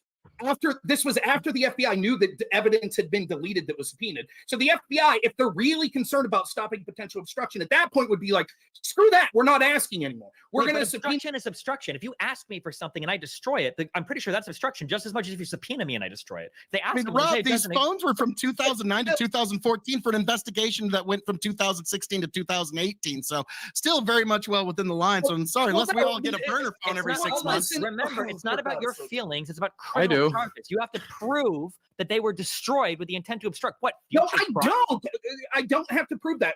I'm not saying that. In fact, these phones were destroyed before the subpoena. That's not the argument I'm making, Destiny. Then what is the argument you're making? The argument I'm making is you're the FBI, right? Why did the FBI raid Mar-a-Lago? Can Brianna, you or Dylan tell me that? The FBI raided Mar-a-Lago because they waited for months and months. It was over a year of fighting with Trump to get these documents back, and he didn't respond. Because Donald Trump shafted Merrick Garland out of a Supreme Court seat. That's actually why, if you want to get out of the race. Look, now you think that they were trying to obstruct. That's a big deal, that Trump was trying to obstruct, right? Wait, why do you think I think Trump was trying to obstruct? Because what's in the indictment. Correct. Okay, so if the argument is that the FBI has to up their intensity if they feel that there's an attempted obstruction through an ongoing investigation, which is a serious crime itself, then they have to take more aggressive steps. They're done just asking. No. Yeah. No, wait, hold on. The FBI didn't raid because of obstruction. The FBI raided because there were documents that they needed to get back that were classified that was out of government control. In other words, they thought that Trump was obstructing the process of giving back those documents by withholding documents. It doesn't matter if they thought he was obstructing or not. The reality was there were documents there. It absolutely fucking matters whether they thought he was obstructing or not, because if he didn't think that he was, then why the fuck would they bother raiding his fucking house? Because there were documents that they were getting turned back in. So that's what they thought. That's the whole fucking point. The Supreme Court to decide, man. Not Merrick Garland, who got shafted out of a seat, who's got sour grapes over it. It could be. We could hypothesize a world where they just didn't know, they were being lazy, they didn't fucking check anything, and eventually FBI raids to go get it back. That's not necessarily obstruction. That's just them being lazy and stupid. Now, in this case, the term obstruction, the way I'm using it here, I don't mean the legal definition. I mean they were afraid. Don't say obstruction. I don't know what you're talking about then. Because they were afraid, because it is obstruction, but you're being obtuse. So they were afraid. Please let me finish. No, we're not going to use legal terms in this legal discussion. Right. Yeah, one of the criminal charges in the indictment is obstruction of justice. So if you say obstruction, I'm going to say what you're talking about. But go ahead. Like destroying subpoenaed evidence, that sort of obstruction. But yes, what I'm saying is that the FBI, we're told that they had to take this unprecedented step of raiding a former president's home because they wanted documents back and they weren't getting them. They were worried they weren't going to get them back. Right? Yeah, now, with the Hillary side, they also were worried they weren't going to get them back. You know how I know they were worried? Because they knew they were deleted. So at that point, you would stop asking. You would say, we're going to have some subpoenas. But for some reason, they did the opposite. And you still can't answer the question, why did they give subpoenas? Can I take with that point before you get shallow? Okay, hold on. If everyone's just corrupt and blah, blah, blah. Yeah, because you just like to accuse other people of exactly what you do. So go ahead. Okay. Love the energy. Okay, one point at a time, okay? You're saying, okay, let me just try to get my mind around this. You're saying that they raided Trump's house to try to get documents back, but they didn't need to raid Hillary's email server. The Hillary's email server and the crimes and the issue we really had it there are fundamentally different than why the FBI raided Trump's house. The FBI raided Trump's house to get classified material back. I don't know if you know how email works, but you can't take the emails back. Raiding Hillary's place and taking the emails back doesn't work. Once an email is sent, it's gone. You don't know how an email server works. Please don't try. Okay, when they're investigating Hillary Clinton, they're investigating Hillary Clinton, on your quality. I don't care what kind of email server you have, you cannot unsend the email. Stop. But there's a physical copy on the hard drive of the document being sent from that machine. That's fine, but they weren't raiding Hillary's place to try to get back physical copies on a hard drive. What they were looking for was they were looking for the crime of whether or not she intentionally, because that's what you need. She intentionally created a server that could potentially hold these types of documents, then knowingly had them erased, or someone under her effect had them erased. Okay. Anybody that's ever been charged with possession with intent to distribute is like, what the fuck? They don't need it. So what the fuck is this bullshit intent shit, man? The problem is you guys are like, you're mixing up your personal feelings about some things with like the legal statutes. There is nothing against the law about creating a personal email server and doing work out of that, even if you work for the government. Nothing about that is illegal. So There is when you're holding classified documents like these. when you say there is when you're doing this, you're agreeing with me in more words. Okay? There's nothing No, illegal he's about disagreeing me with saying, you No, it's like in me more saying, words. Come on, we got places to be, and It's like he's me getting saying, there. I can't. Okay. It's like saying there's nothing illegal about owning a gun, and me going, oh, it is illegal to own a gun if you kill somebody with it.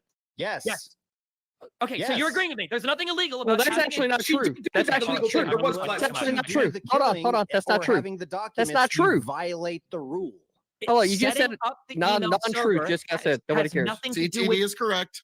setting Non-true. up, Just got said. You have to be charged and prosecuted before it becomes illegal. setting right? up an email See, server. this is a fucking justice system All right, after all. hold on. All right, pause. Well done, pause. Everybody pause. Okay. I'm not even sure the original point was. Apparently, so- having email servers is Don't illegal. worry. Yeah.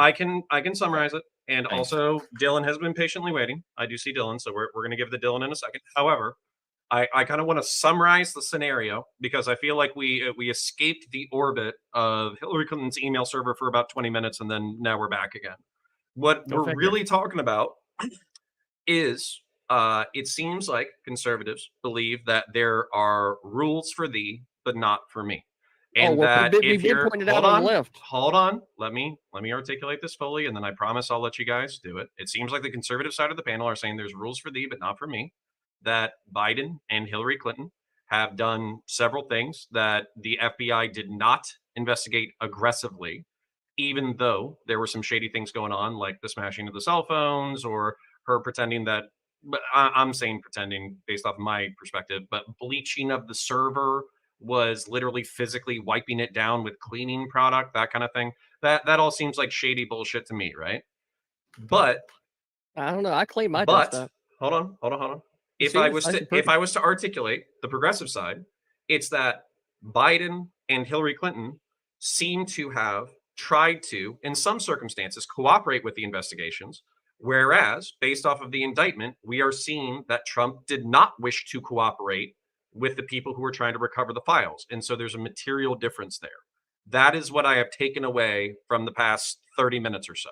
Now, Rob, I do see you. You're a beautiful rhetorician. I can't wait to hear from you.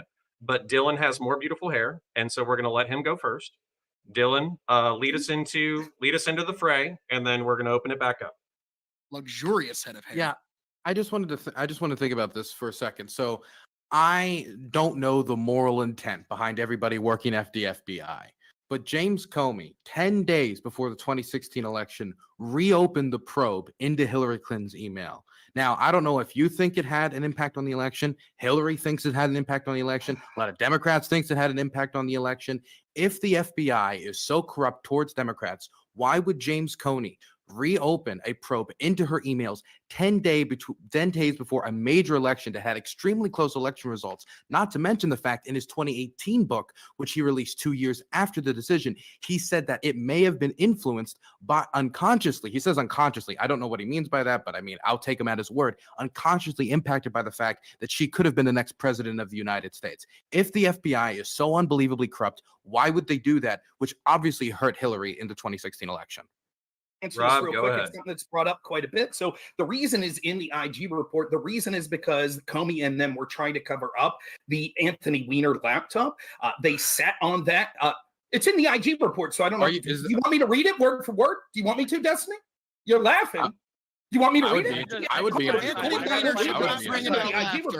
So the reporting FBI agent's name was Sweeney, and I believe it was on September 28th, they found out that there were all of these hundreds of thousands of emails, including from Hillary Clinton's server, an email chain on Anthony Weiner's laptop. Sweeney reported this to Peter Strzok and also to James Comey around September 28th or 29th. The entire reason that we're told in the IG report that the FBI didn't get subpoenas, they weren't that like they let all this shit go. They had to give out immunity deals was because they were in a hurry. And so Sweeney was like, well, listen, if we're in such a hurry, why has it been a month and no one's looking at these emails from the FBI? So Sweeney blew the whistle and went to the outside the FBI because he kept getting in touch with the FBI saying, Why aren't you doing something about this? And so he went to the Southern District of New York, and then the Southern District of New York contacted Comey. Comey then had to announce that he was reopening the investigation because, as he said in the book, as Dylan gives you part of the story, he did think it could have been implicitly influenced by the fact that he thought Hillary was going to win. In fact, I believe he said at one point, or the FBI was saying she'd win 1,000,000 to 1 or something like that. And he said he was afraid it would be an albatross around her neck in her first term, that the FBI is accused of holding back this information. So he announced the reopening, then magically was able to go through 500,000 emails in 3 days and say, okay, it's good. There's nothing to see here. That's why they waited, Dylan. That's why they announced, because they were corrupt and trying to bury it until the end of the election. Why didn't they just bury it there wait, to and be not say clear, anything? to be Because clear, there was a whistleblower? wait, what's that? It was response to me. So to be Ooh, clear, the whistleblower. theory is that they waited until 10 days before the election to announce a groundbreaking story of another probe into Hillary Clinton's emails, only to shut it 3 days later to help her. Yes. Okay, that's stupid. I don't even know what else to say to that. That's just- So you disagree with the IG report? That's what you're saying? So the IG report concluded that the reasoning that Comey and the FBI gave, which was, well, we thought that we had to bide our time because of this, was counterintuitive to everything else they were saying. What I'm telling you, Dylan, is they got caught with their fucking hand in the cookie jar. They tried to bury this story because Why they didn't knew they bury it then? They didn't bury it. because They there announced was a another probe. whistleblower, Dylan, that went outside the FBI. And they were afraid that had Hillary won and that whistleblower then spoke up and said, listen, James Comey and the FBI refused to look at this before the election. They did not. They claimed that they had to announce that Hillary was innocent before the election and How give was the everyone FBI immunity. the They FBI intentionally sat on this evidence. One random whistleblower was That able makes to a lot take of out sense, Hillary though. Clinton? Hold on. So you're telling me That's then incredible. whistleblowers One are still- whistleblower whistleblowers fucking are blew hidden. the whole fucking Whistleblowers- door open on the Iraq So war. whistleblowers On are many hunted down in the things. United States relentlessly by our intelligence agencies. A single whistleblower can literally influence the entire course of an election. Why couldn't they shut this down in federal courts? Why couldn't they tie this up with legislation? Why couldn't they have arrested the guy or kicked him out of the country or gone full fucking Edward Snowden or like there's a million or Like, WikiLeaks? The idea that a whistleblower couldn't swing an election, I'm sorry, is just kind of a lack of imagination. I'll just can I respond here? So I think it's interesting that Dylan and Destiny aren't like, oh shit, the IG said that they didn't believe the FBI and the FBI was intentionally sitting on this evidence, but they're more concerned with, well, just because this whistleblower went to the Southern District of New York, they could have been more corrupt. They could have been more corrupt and did more. Again, Comey, the FBI, Hillary, the Democratic media, etc., all thought that Hillary had it in the bag. What they didn't want was her to be hampered, as Comey said in his book, because there would be a legitimate claim from a whistleblower saying, I repeatedly went to the FBI brass, I went to the Southern District of New York saying, why are you covering up this evidence? And they refused to acknowledge it until after the election. Therefore, the election's illegitimate, which would have sprung probably an impeachment if Hillary would have been elected and Republicans would have took the House. And James Comey didn't want that. Anyone honestly trying to argue that James Comey and the FBI were actually in the bag for Donald Trump, that's what and we were going to get to the Durham report, right? The Durham report is quite clear that the FBI intentionally went after Donald Trump, not having any evidence to justify doing so. They actually used the word of a suspected Russian spy to accuse Trump of dealing with Russian spies. He's like, he just pivoted to like a whole other fucking topic. To be fair, we were talking like we wanted to get to this topic about 15 minutes ago. He's just pivoting. It's like this whole thing is like from pivot to pivot to pivot to pivot to pivot. Exactly. We're like a Okay, hold on. We're No, and Brianna, I want to hear you address this very specifically. So probably about 15 minutes ago, we tangentially got to the FBI, and the Durham report. And if I was going to like meta-analyze this conversation, I would be summarizing the exact same thing again, which is basically conservatives are saying there's a double standard when it comes to investigation and prosecution, and the progressives are saying the investigations and prosecutions make sense. And on top of that, there's contradictory variables that show that there is not a double standard. So how do you deal with these variables? And we disagree on whether or not these variables are pertinent. So if I was to steelman the conservatives, I would basically say 10 days before a fucking election it's a little late. It's a little late in the game. A lot of people have made up their minds. So, but I don't want to inject my opinion too much. Brianna, please share your thoughts. So I just want us to note here, we are 1 hour and 20 minutes into this, and we have spent 80 minutes dealing with the torrent of conservative rage and like a tangent of conspiracy theories here, y'all. This is why it's so hard to have any kind of discussion as a country. Because, like, I'm sorry, I don't watch Fox News or Newsmax or all of this. I read the New York Times. I read the Washington Post. I read the LA Times. I'm not up to date on the latest like storylines. And y'all shut are up and cooking listen. up here. So it is That's a fair so point. hard to like have any kind of discussion here because this is what we're talking about, Trump. And it's just like it goes into Hillary Clinton. It's like y'all are looping. Is there any point tonight where we are going to be able to actually talk about the matter at hand, which is Donald Trump, You're and right. not like relitigate this like shitstorm of bullshit I mean, that that we've would dealt be a with? take if you were Y'all allergic are to like nuance. World War II soldiers that are like still fighting the battle like 50 years later. Hillary Clinton was 2016. She's not doing anything in the party. Most of the left doesn't even like her nowadays. Like if you want to talk about something more relevant and recent, look at the treatment of Hunter Biden. I think this is The very dude threw a instructive. gun behind a I think You know, this is very let her finish. instructive Right. of the integrity that the Biden Justice Department has shown. At its best, there should be a separation between what the Justice Department is doing and what like the president may or may not want.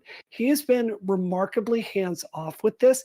And I think there's a wider sentiment on the left where if Hunter Biden goes to jail for tax evasion or any of this stuff, I don't give a shit. I don't know anyone that gives a shit on the left. We want justice to be done. So Okay. it's really hard So- as a country to move forward when Mhm. we've got one side of the country that wants to believe any charges against their guy, oh, it's rigged, it's the FBI, it's this, it's that. And you go into like all these alternate storylines have nothing to do with the matter at hand. We're talking about Donald Trump. Okay, now I'm not surprised, seeing as how you watched the New York Times, that you haven't heard of the Durham report, because they chose not to didn't cover say it. I hadn't heard of the We're talking Durham about Trump, report. actually. You didn't have to watch Newsmax or Fox News to read the report yourself. And it's always the same argument that you hear from these people that cheer for this corruption and double standard. Oh, that's in the past. Oh, okay, we were wrong about that. That was in the past. Isn't it time to move forward and ignore the double standard? The problem with your line of thinking is, I don't give a shit about Donald Trump. I don't give a shit about Hillary Clinton. What I give a shit and think's more of a threat to our country is if we have major institutions, including the most powerful law enforcement agency in the history of the world, that is putting their thumb on the scale and is setting out, just like Chuck Schumer said, and is going to say, if you challenge us, we will take you down. And it's having investigations at the same time against Hillary Clinton and Donald Trump. And the investigation into Hillary, they gave everyone immunity. And the investigation into Trump, they did the exact opposite. Went after people for the exact same crimes that we know the Hillary people went with, charged the low-level people, tried to get them to flip on the higher people, etc. The Durham report outlines just how corrupt this was. And instead, you would think as someone who worked at the FBI or worked for them, instead of just saying they're all great people, you would actually read that report and see that corruption and say, my God, these are things that need to be fixed. You and Destiny and Dylan can't defend any of this corruption. Wait, I'll Rob, finish Rob, real all quick. the corruption. How many charges came out of the Durham report? The reason No, for that, he- Durham wait, actually said wait, hold on, wait, the let me reason answer he that. gave Let the me answer that. recommendation is I wanna because hear if the that. people at the top of the FBI are corrupt, it doesn't matter what he recommends. What we found out from the Durham report is there's people within the FBI that place their loyalty to their politics above their loyalty to this nation. That is true treason. So the question was, how many if there's so much, if the Durham report, which I don't even know why you're trusting this, by the way, because apparently all of our institutions are corrupt except for when they're showing corruption in our institutions, but whatever, I'll grant you that. How many charges came out of the Durham report?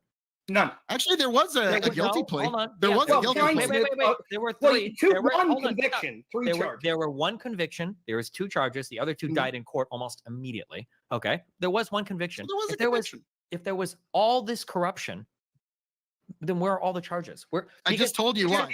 I'm not. It's like there's no inputs. No, It's like I just told you why. Here's the problem with your story. Okay, is that if you go into these institutions and what you imagine is most of them are decent people trying to do their best. Some of them are undoubtedly politically biased, and that's absolutely something that can happen from the top to the bottom. For the most part, and the Durham report basically said the same thing, that people are trying to do their best, but sometimes they may be a little bit misguided. They might ignore some things because they've got a certain political bias. Okay? No, That is actually, the a conclusion of the Durham far report said if That the is a people at the FBI are not willing to that withhold is a or hold up to far fidelity, bravery, and integrity, cry. doesn't matter what I recommend. Based. Nice job. That is a far cry from the institution is corrupted and rotted from the ground up. Okay.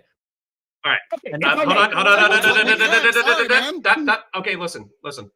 Rob, I know you don't like me interrupting so much, but you are a passionate fellow who occupies a healthy chunk of time. So the Mr. Turk has been patiently waiting with a very sad look on his face, like the dog from Futurama. So I'm going to let him go.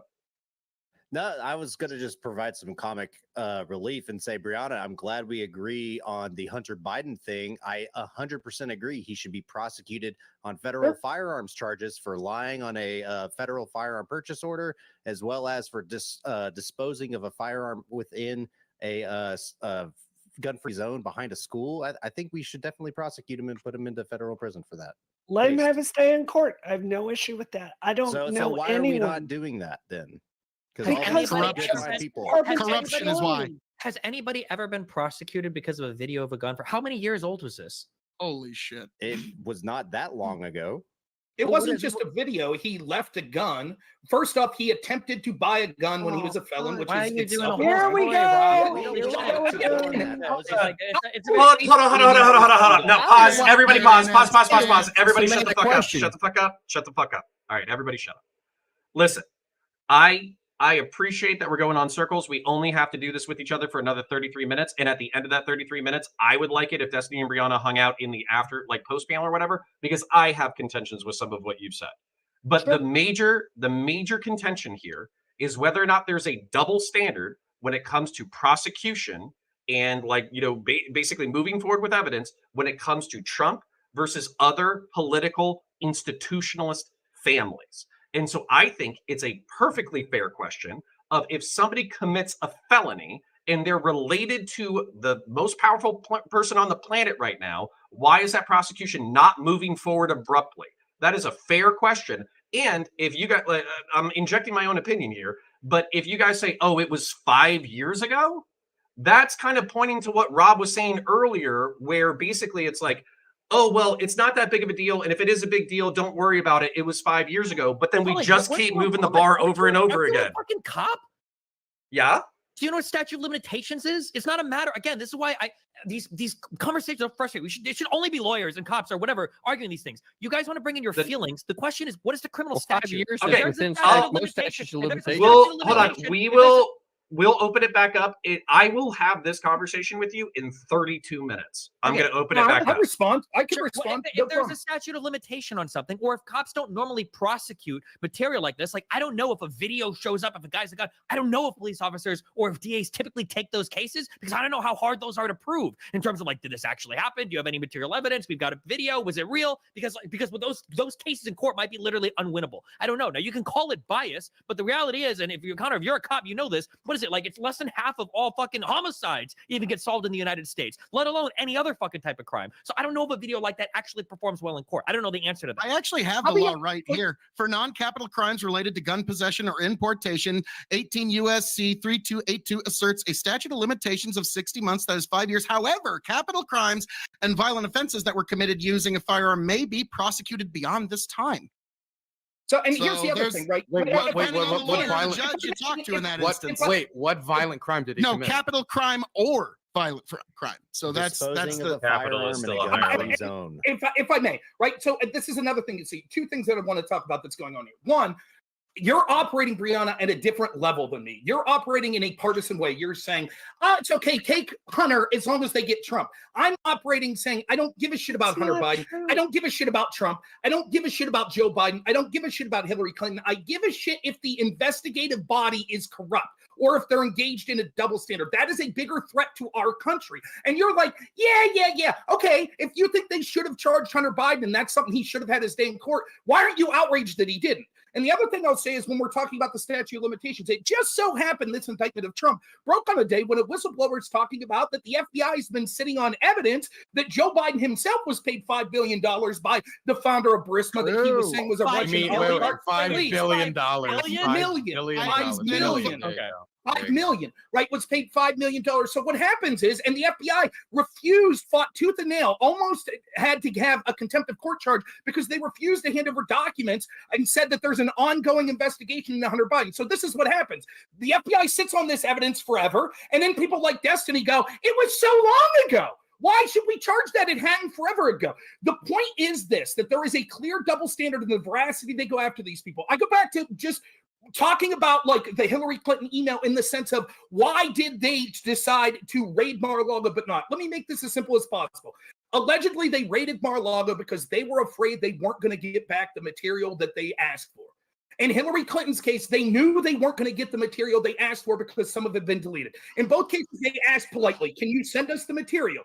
In both cases, they were worried we're not going to get it back. They chose to raid Trump. They chose to violate attorney-client privilege. They chose to subpoena text messages, phones. And with Hillary's team, it was the exact opposite. That is literally the case in every single investigation that's occurred with Trump's team versus Hillary's team or versus Joe Biden or versus people like McCabe, Comey, etc. For example, if you would humor me this, we know that FARA violation, I don't care about the gun thing with Hunter Biden, right? I'm more interested in the FARA violation. We know that he was getting paid by our foreign adversaries, in his words, the Chinese spy master or the spy master of China, and that he was lobbying to the United States. He didn't register as a foreign lobbyist. Now, they charged Paul Manafort for doing that in 2013.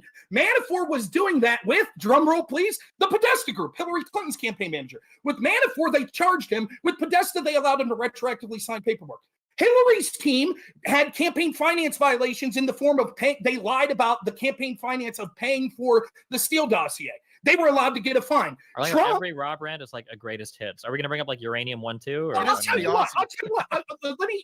I like how nobody's bothering to defend Let me just say this. What happens is I show evidence after evidence of the double standard, and Destiny and Dylan and Brianna just go, it's all conspiracy theory, but they can't rebut one of them. Go ahead, pick one and rebut. Go ahead, Destiny. None of this is evidence of anything.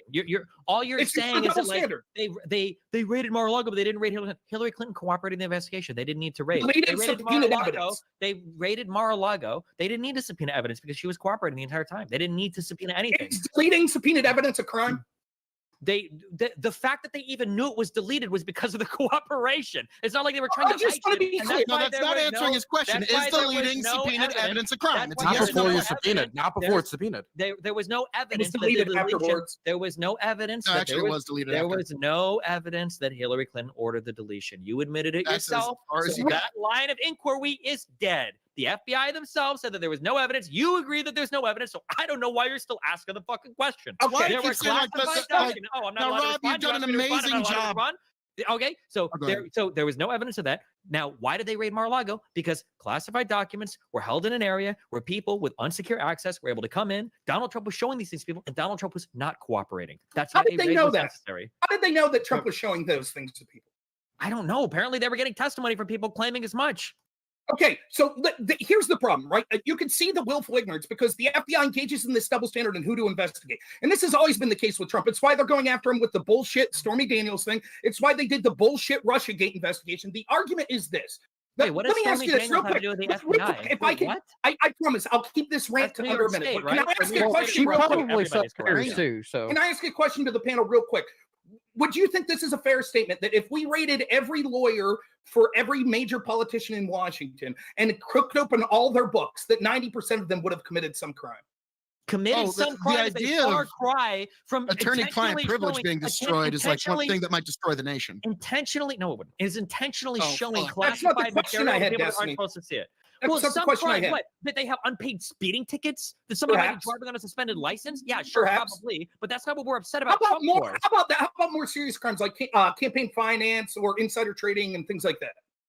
That they're Would you say- knowingly violating it to the level Trump is? No, I don't think so. No. It doesn't matter to the level, because the point I'm making is this, right? The reason that we don't have this evidence for Hillary Clinton and other people that you keep talking about is because, and the reason we have evidence is Trump is because the initial decision in how the FBI decides to approach this. And I always knew, I assumed that a billionaire like Trump committed some sort of serious fucking financial crime, if nothing else. And so if your argument You're is, lying. there's, Stop lying. please let me finish. Please let me finish. And so if the argument is that we're allowed to say, there's the man, we don't like him, let's make fraudulent excuses to investigate him, double standards to investigate them, and then eventually we'll find something and say, see, look how bad that is. And then when it comes to the other side that are doing the same sorts of crimes, we'll say, well, we're not going to investigate. We'll just ask them to voluntarily consent. Except they We did won't investigate. subpoena records. There were investigations. There were panels. There were fucking Republican House committees. They There were gave everyone in the How room. many indictments were there again? They investigated it out the How many fucking ass, and they indictments found were there nothing. again, Also, though? you keep saying that they For were destroying investigating subpoenaed Trump for evidence? financial crimes. You keep saying they were investigating Trump for crime. Trump's Oh, wait, crimes that's had right, nothing to yeah. do with his finances at all. That's I don't what know I why you said. bring up the fact that he's a billionaire. That had to do with nothing here had to do with him being a billionaire. It had to do with him lying, cheating. That had to do with him obstructing justice. It had to do with him showing classified materials. With the crimes that he committed, any politician could have committed. It had nothing to do with his money at all. Answer Okay. this. Hold Can up. you- Wait, Rob, hold up. Dylan has been patiently waiting for a few minutes in order to get in, so I want to let Dylan in. I wouldn't say it's about his money that it is about his money though, because he's the only person that's up there in their elite class is pushing back against them. And then, but go ahead, Dylan. Thank you, Dylan. Dylan. Yeah, so I wanted to ask about the $5 million Joe Biden got while, I don't know, playing poker, whatever he did in Ukraine. The first thing I wanted to ask is if this is, evidence of a Biden administration cover-up of his horrid corruption, why is it that this tip was originally given to the FBI by Rudy Giuliani during the Trump administration, and his IG, his legal system, his administration did nothing about it because it was unverified? Did you read the Durham report and see what the FBI, even under Trump, thought of Donald Trump and how they treated him? So it's corruption during the Trump administration, corruption Yes. during the Biden administration. corruption that this from the FBI. unverified, this Corruption unverified undisputedly. okay, let me finish. Yes, That this objectively and measurably. okay, KOE, shut the fuck up. This I don't FD think I can, though. It 1023. might kill me. Yeah, I think it might. I think the FD 1023 form, which is containing unverified testimony from a private discussion that happened during the Trump administration that his FBI had access to, that William Barr had access to.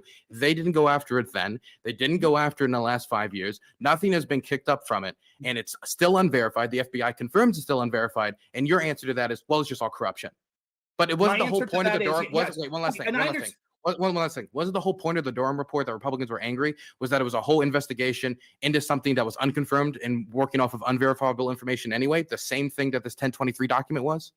No, the difference is this. The Durham report was the FBI. What it shows is the FBI never even attempted to confirm the things before they got a FISA warrant to spy on the presidential campaign and then president of the United States. In fact, the entire investigation was on the premise that Trump was colluding to get dirt on Hillary with Russians. And the FBI sought to prove that by taking information they knew Hillary Clinton paid for that came from a Russian spy and then using that to spy on Trump. Where did this document come from? Who did it come from? Who gave it to the FBI? A whistleblower. Trump's personal lawyer, Rudy Giuliani, gave the document to the FBI during the Trump administration. So what? And? So wait, your problem is it came from a biased source. That's why you're angry about the Durham report and the Russia investigation. But it coming from Rudy Giuliani, Trump's personal lawyer, that can't possibly be a biased source. It certainly could be biased. I'm not saying that Joe Biden should be arrested on the spot for it. I'm saying that this is something that the FBI has sat on, and they even refuse. If it's such a big deal, why did Comer have to threaten Wray with contempt of court to be able to get access to the documents? If it's nothing there, why did Bill Raskin come out and say, "Oh, the FBI closed that down," and Bill Barr came out and said that's not true? Why didn't Ray do you just say? Do you or do you not trust Bill Barr? No, I don't trust him at all. Of course. Okay, so why are you using his testimony as evidence or truth? Well, People 'cause if that he say testified people that things you when don't it trust agrees can with say them. things that are verifiably true. Ah, got you. Okay, It's so so Bill, good. Bill, Watch wait, Still to be Right clear, twice a day. Do you trust Bill? we can trust Bill Barr now, but we couldn't trust Bill Barr, Trump's appointee during the Trump administration, to go after this unverified I don't information know. of That's Joe like Biden. a disingenuous So let way me. to kind of frame it. This would be Hold like on, saying, Rob, you don't Rob. trust Yeah, Fox actually- News. Well, Fox actually, News says the Let's GDP was CTV 2.3. cook. Yeah, I was about to say we haven't heard from CTV in quite a bit, so if he has something to add, I want to let him add. I promise to reopen it. Yeah, Dylan, like you can't I trust you to a certain point, just like you trust me to a certain point, right? With What my that life, yes. that point though, right? You didn't get there just because the first time that I showed up on the show, which was like forever ago, right? And you said, "Oh yeah, I'm going to trust that guy all my life," right? No, you built that over time. So whenever you're commenting on whether or not that you can trust an official, if there's verifiable ways to say that they did a thing, or like you're not necessarily trusting that person, you're trusting the information over here, and the person just happens to be the arbiter. Well, my problem with this specifically is that the allegation was a cover-up, not that this could possibly lead to something. Maybe this unverified document that was given to the FBI by Rudy Giuliani and hasn't been looked in either during the Trump administration or the Biden administration, maybe it could lead to something. Probably not, but maybe it could have. My problem is that there was an allegation of a cover-up while it wasn't covered up there was nothing done about it during the Trump administration. There was nothing done about it by Trump appointees, and there was nothing done about it during the first 3 years of the Biden administration, when again, this is all unverified information. And we have done a lot of crazy things based off unverified information, like invading Iraq. So it just saying that it's a cover-up before we even know if it's true or not is kind of, I don't know, bogus. Definitely says it happened during Trump administration too. Hey, Vince, real quick, if it turns out that this payment occurred, right, that Joe Biden did get this money, will you admit it was a cover-up? Well, no, that still wouldn't prove it was a cover-up. But wait a minute, if this happened, why would Trump's FBI not look into it? I mean, I because maybe they didn't think there was anything to it, and then maybe more evidence come forward, and there is something to it. Wait, This how, do happens we, all the how time. do we know that they haven't? Hold on. How do we know that they haven't looked into it at all? Do we even know that? Well, they said that we don't know, right? Well, Wait, then they why may have. So how is it a cover-up? Let me explain. He Let me just posed explain. the Right? question. What we know is that there are All of verifiable Trump's facts laundry's that done suggest, in the public in the sunlight. Please. And Biden's what we know always is done in the that what we know is there's verifiable facts that have been deemed worthy of investigation when it comes to Trump, and that we know absolutely happened with Joe Biden. For example, we know Joe Biden gave a quid pro quo. We know that his son was on the board of a director of a company that they said was a corrupt oligarch. We know that Hunter Biden was receiving this money. We know that his business partners shared emails that showed that Hunter Biden was getting paid this money. We know that those emails said 10% was going for the big guy, and we know the business partners said, and this is all verified, but we know the business partner said the big guy is Joe Biden. If there is now another source saying it looks like Joe Biden personally got money, and we can see that there were these shell corporations set up, like 13 of them, that was slushing money around the entire Biden family, it seems that this would be worthy investigation. You can't have your cake and eat it too, Dylan, right? Because if this is true, that it was all nothing, the FBI looked into it, there was nothing to see there, why did Christopher Wray drag his feet and say that he couldn't show this document to Republicans because it was an ongoing investigation? Look, Christopher Wray, who, by the way, is Trump's own appointee, right? I don't give a shit about that. Trump was an idiot appointing people. He also appointed John Bolton. Wait. Oh, Okay. God. So This is true. if there is His evidence next to this, administration, he won't make the same mistake. Of course. yeah, He no, ain't gonna he would totally won't. He would never make the same mistake again. He doesn't have a Because he's record of gonna doing go that. Oh, that's jail going to be for like the current equivalent issue of we're a talking bull in a about right china now. shop. That's going to be the biggest middle finger to the American political establishment in 2024 is casting a ballot for Donald J. Trump. If you got a better one, I'd like to The guy appointed Rex Tillerson and John Bolton's going to take on the establishment. I really believe it. Yeah. So I ain't hear no names. That's what I thought. Dylan. Crickets. I don't- Crickets. wait, crickets. I don't even know what he said. I don't He's asking even. who a better leader would be. I mean, Biden, obviously. Who would be yeah, Joe Biden, that of course. would actually have a reasonable chance of winning the election? Who would be a bigger middle finger to the American political establishment other than casting your ballot for Donald J. Trump? Some Can Is you people that how name you- is that how anyone you that would be a vote? bigger Wait, middle is that how finger you- to the American political? I'm not saying Wait, that's how is I'm that how voting, you but I am vote? saying that's how That's tens stupid. of millions are going to. Like it or not, you don't have to. And it's because the American political establishment at this point, they threw us overboard 40 fucking years ago. So yeah, they might kind of deserve Wait, a bull in a china okay. shop. So if I was to vote for I don't know, any terrible, horrible, fascistic have or a chance. anyone None of politician, them have that a could be a chance. middle finger to the establishment. If I But wrote none in of them Big have a Bird, chance. that would be a middle finger to That's the throwing your establishment. vote Just away. because. Please yeah, do, well, by the way. I okay, don't can think you- you're going to vote for the Republican candidates. So I please can't. do. I He can't. said I one can't that talk has to a reasonable K.O.E. chance of winning. He But I has get what no you're off saying, Dylan. switch. He has He no said off one switch. that has a reasonable chance of winning. But listen, I'm like Are a you- shot. I the didn't point even is, talk. How upset are you guys going to be when DeSantis wins the nomination? That's What? what I'm curious about. Not at all. I'm probably preferring DeSantis, so I would not be upset Oh, at all. damn. Wasn't I think asked a Trump- question by Yeah, CPD? Dylan's been trying to get some words in, and he's a polite gentleman. Go ahead.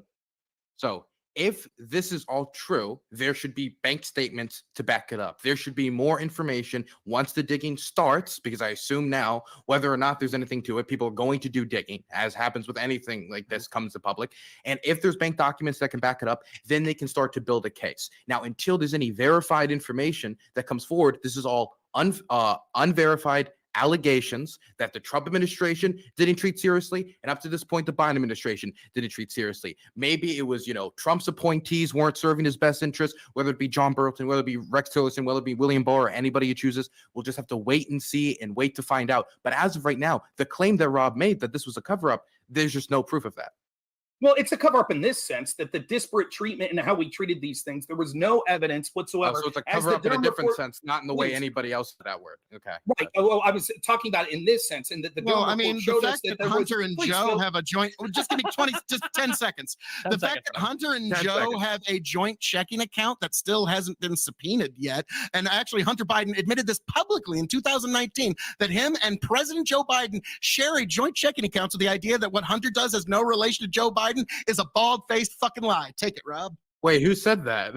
No, you can look it up for yourself. The audience will find everything. You said it was a lie. Who Hunter lied? Biden and Joe Biden Who are you even have a responding joint to? checking account. He's saying that there are banking statements. But no, he said somebody lied. Who I like lied? that you guys assume that Hunter and Joe Biden are breaking U.S. law and being the most corrupt motherfuckers in the world with a joint. We already Wells have an Fargo. example of Hunter doing so, And we already know he's joint checking compromised. account. That's fucking hilarious. Okay, That's how you can move the money. It has nothing to do with just the joint checking account. In fact, if the testimony's true, and we'll have to see that it's the Republicans are talking about that whistleblowers from the FBI are alleging that the FBI sat on this evidence, show that there are shell corporations, like 13 or 20 different banking accounts that came from the Biden administration. So it's not just that they set up one account. Secondly, that what I'm talking about is, why was it when there was allegations that were never substantiated, that weren't even attempted to substantiate, that we knew came from Russian spies, that we knew were paid for by Hillary Clinton, that the FBI decided to launch one of the biggest investigations they ever have, which the media took and ran for 4 years, accusing Trump of being a puppet for Vladimir Putin, spying on a president for the first time that we know of in history,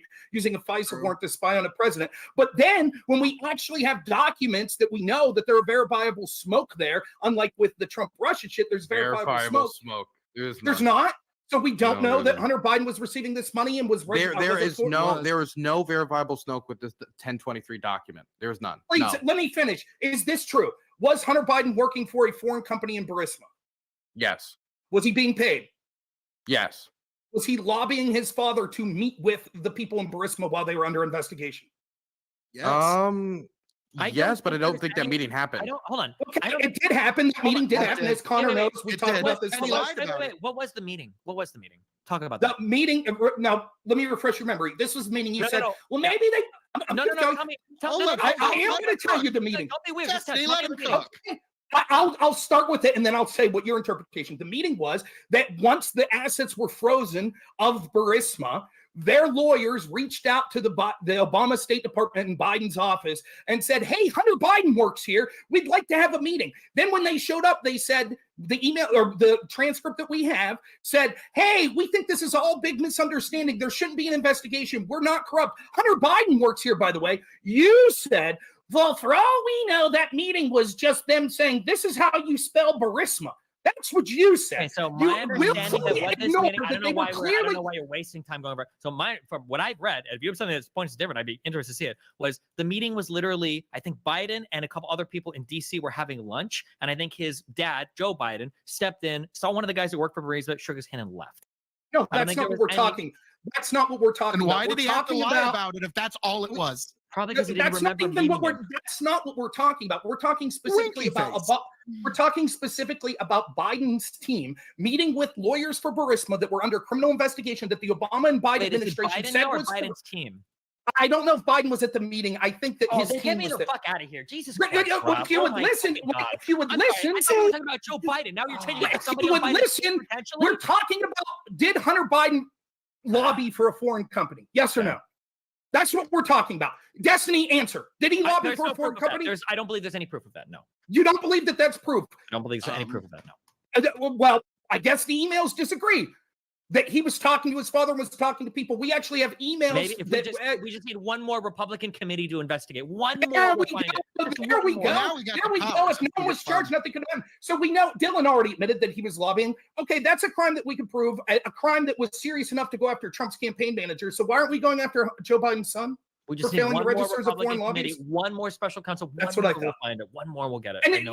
everyone watching can see this. Destiny can't keep up on any of the facts of these double standards. So he just constantly says it's all conspiracy theory. Oh, it's all bullshit. And just it's no one got arrested. Oh, that's all he could do. Every single person you debate on this, that's all they could do. We are not going to talk about anything else because that was the end of the 2 hours. So what we're gonna do is we're gonna do outros. We're ending it approximately 10 minutes early, but that's so everybody can have time in order to shout themselves out, say their final thoughts on what they believed, et cetera, et cetera. Then what we do, which I would appreciate taking the temperature down by, I said we were at 100, we need to get down to 98.6. I want to be at like a solid 62 degrees, the way my wife likes to keep the air conditioning in my house. So just like frigid, put on a blanket, get some hot cocoa, and we can just walk through this instead of yelling at each other. How do you even If have anybody- time to stream counterpoints? I don't understand. Because if you're 62 degrees in your house in Central Florida, bro, you got to have like a couple extra generators. You know what I'm saying? Yeah. Basically, my power bill is insane. But anyways, the point being, we're going to take the temperature way down. We're going to try to, walk through perspectives, et cetera, rather than the panel meta. So we're going to, that's where we're going next. If you have some place to be, shout yourself out, disconnect, no hard feelings. We were only really committing to the 2 hours of the show. Anybody who wants to dip can dip. Anybody who wants to stay can stay. So I think I'm going to go actually, no, you know what? Just because I think Destiny and Rob did the most passionate parts of it, I'm going to let them go last, but I'm going to go reverse order besides that. So, Turk, please share your thoughts with us and where people can find you. Yeah, so again, I think Destiny completely misrepresented my points from the beginning of this entire discussion. I do think that the stuff that's being held against Trump is completely bad for him, and I think he probably will have a really hard case to defend against, because he likely did, if what Dylan was saying was true and not CTV's alternate reality of story, he was showing classified documents that he wasn't allowed to have and hadn't declassified. So depending on the different statutes in the Espionage Act and all the other things, he likely will be prosecuted, and depending on if the jury finds him guilty, he's going to be in a hard state. Because any other conclusion than that is a lot of cope. Sorry, K.O.E. and Rob, but like going through that indictment is pretty rough. So what I wanted to talk about more was how the actual process goes through and what the world looks like after we've prosecuted a former president, and like what are we going to do as Republicans going forward. But anyways, we could talk about that later. I'm Turk. I stream science and tech. I do PC hardware, computers, Steam Deck stuff here on YouTube, and I love doing it. So if y'all like that kind of stuff, follow me over on YouTube at the Turk. And then Destiny, like email servers, once you have an email that like resides on the server, you are actively holding classified information, and you have to comply with DoD stuff, man. Come on. All right, Phil. Well, thank you, sir, for having me on this evening. It was quite unexpected, and it was fun with all you beautiful people. But to be frank, at the beginning of this particular topic, I said, if you want me to even entertain, or you want any serious thinker to entertain the idea that Trump broke any laws, you need to prove the idea that either the president does not have the power of executive order, or the president is not the commander in chief. No one even bothered to even come close. And as I said, what resulted was a lot of I don't like Trump gum flappery, unfortunately. But it was fun nonetheless. It was great getting to interact with all of you beautiful people. There's one thing that I didn't touch on, and that was the question that you raised originally, Connor, and is this going to help Trump? I'm just going to go ahead and say it. The Republican primary is over, and unless he has a major health episode, its winner is Donald J. Trump. The primary's over on the Republican side. We already know who the nominee is going to be, unless he has some major health episode. And we all see this for the political side quest, the politically motivated nonsense that it is. And so, folks, keep in mind that this is the first time in American history that we are having a president that is being brought, a former sitting president that's running for office against a president that's running for re-election and being brought to charges against him for things we know not even what. This is Kafkaesque in the most extreme degree, folks. This is terribly bad. Make do with the time you have left. But as I'm known to say around here, all that being said, thank you all, Connor. Again, thank you, every last one of you. Brianna Wu, CT, it's a pleasure to make your acquaintance. CTV, Destiny, Dylan, Rob, Turk. It's great to see you all again. I hope all of you, I hope God blesses every last one of you in amazing ways. Accept Jesus into your life, and amazing things will come to you as well, folks. God bless every last one of you, and I hope all of you will join me at K.O.E Nation on YouTube, TikTok, Twitch, and Twitter. Yes, that's K as in King, O as in oh my God. You can find K.O.E Nation on YouTube, TikTok, Twitch, and Twitter. E is an extremely happy to know you can find K.O.E Nation at YouTube, TikTok, Twitch, and Twitter. Folks, God bless every last one of you. Thank you for being here. Thank you for joining us. Raise a glass to yourselves, and I hope all of you make it back to this show happy, healthy, much the wiser. And folks, these lips of mine, they can speak no evil. And with that, I yield back to you beautiful people. Launcha. All right, Dylan. Yeah, I mean, I probably have the same opinion of this case that Trump's now resigned lawyers do. I think it does not look great for him. I don't think that he has a good case here, but it's not only here. He has a lot of legal problems coming with him. There's still the development that's happening in Georgia. There's, of course, the New York DA's case. There's, of course, now this case. He just had a settlement get finished where he has been found liable for sexual assault. Whether or not this is going to help his chances while in a Republican primary, I think that's going to rile up the base and get them angry that the fact that Trump's going through all of these legal kerfluffles. But I think in the general, having all of these legal openings about you and your career and what you've done while in the White House and while not in the White House is probably not going to help you with independence. And all the polling seems to indicate that. So while this might help Trump in a general, in the primary, I think it will really, really hurt him in the general and might be the thing that ends up stopping him from becoming president again. And a lot of Republican strategists that I know seem to be very, very worried about that fact, that it's going to be very hard to tell independents, don't worry, the 2 to 3 separate cases opened into him means nothing. It's all a conspiracy. Don't worry about it. Just like the 2020 election was a conspiracy. It's a really tough case for Trump.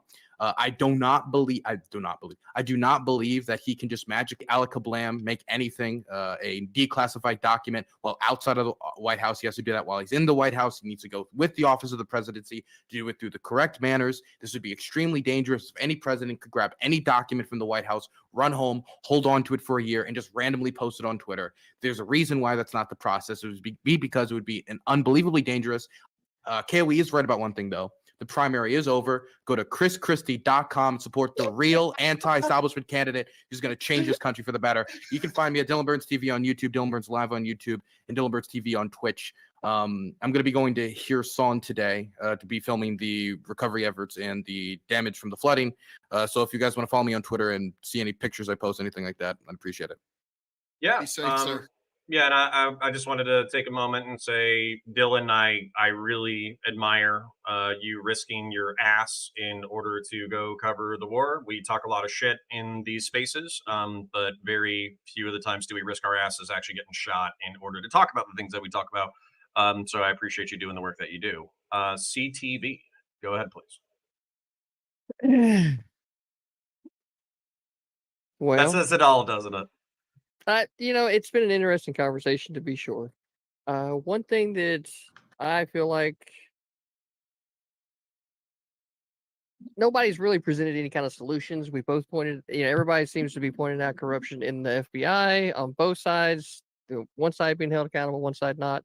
I'm actually for, dissolving the entire FBI, right? The ATF, all these big federal agencies, because frankly, Let's get back to the Constitution, right? People want to talk about accountability in our republic. That's how you get there. So at the earliest convenience for these politicians, right, start listening to the people between all the states, and let's call an Article 5 convention, and let's talk about the Constitution. Let's talk about it, right? Because I don't think anybody is, really fucking reads it or understands it. And from that point, there's just always trying to find a justification to do a thing rather than hold it to a principle, right? That's what the left is. No principles. We want to do a thing. How can we justify it? And if we can't justify it, then how can we manipulate it in order to make it happen? That's what I continue to see on the left for damn sure. And I've seen it on instances and the right. So politics in general is just fucking corrupt. Everybody needs to understand that. And if you really think these politicians give a fuck about you, then you haven't been paying attention. Now, the worst thing that they could actually do would be to continue on with this indictment of Trump. Like I said at the beginning, it gives him nothing but political sway in the media, and everybody gets to see him, and everybody's talking about him, and this and that. And then you're going to have people going, well, if this was so fucking bad, why isn't there more? And then you're going to have other people saying, well, this is enough. So why aren't we doing something about it? But the fact of the matter is that all these people are just playing games with us, almost like a damn reality TV show in a circus, right? And there's some people that are so far bought into it that they're going to watch the narrative. Their guy gets arrested. He starts some media coverage, and then say he does end up in jail. Oh my God. If you thought that there was a possibility of some real shit that went down on January 6th as being the worst that could happen, you hadn't been paying attention. So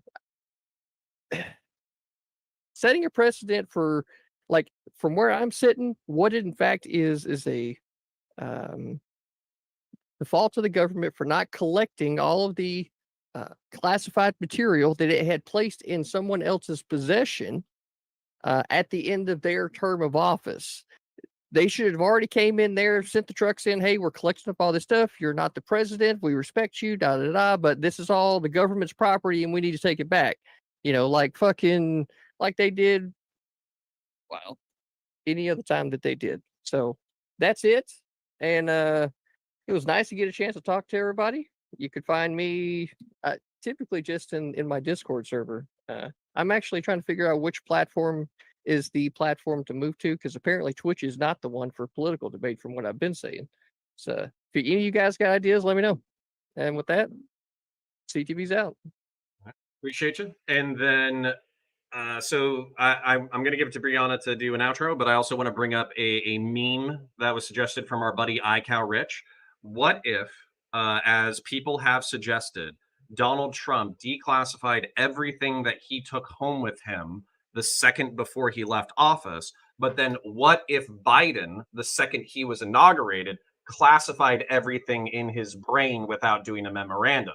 How do we resolve the psychic battles between two octogenarians, psychically classifying and unclassifying documents, which I actually think is an interesting brain exercise. But Brianna Wu, please. A lot of the indictment was actually the legal analysis of the indictment. If you look at it, they actually strategically worked around that, and the majority of it is like based on obstruction of justice. But it's too bad we didn't get a chance to talk about the actual indictment tonight. Y'all, this was a really clarifying debate for me personally. My work right now is trying to unify the left to stop, Yeah, nobody cares. I just wanted to answer Iko Rich's question, which is actually a good question. It was one of the few good questions that came up all night, but I never had a chance to respond to it. So, what would be the answer to this? The Supreme Court deciding that.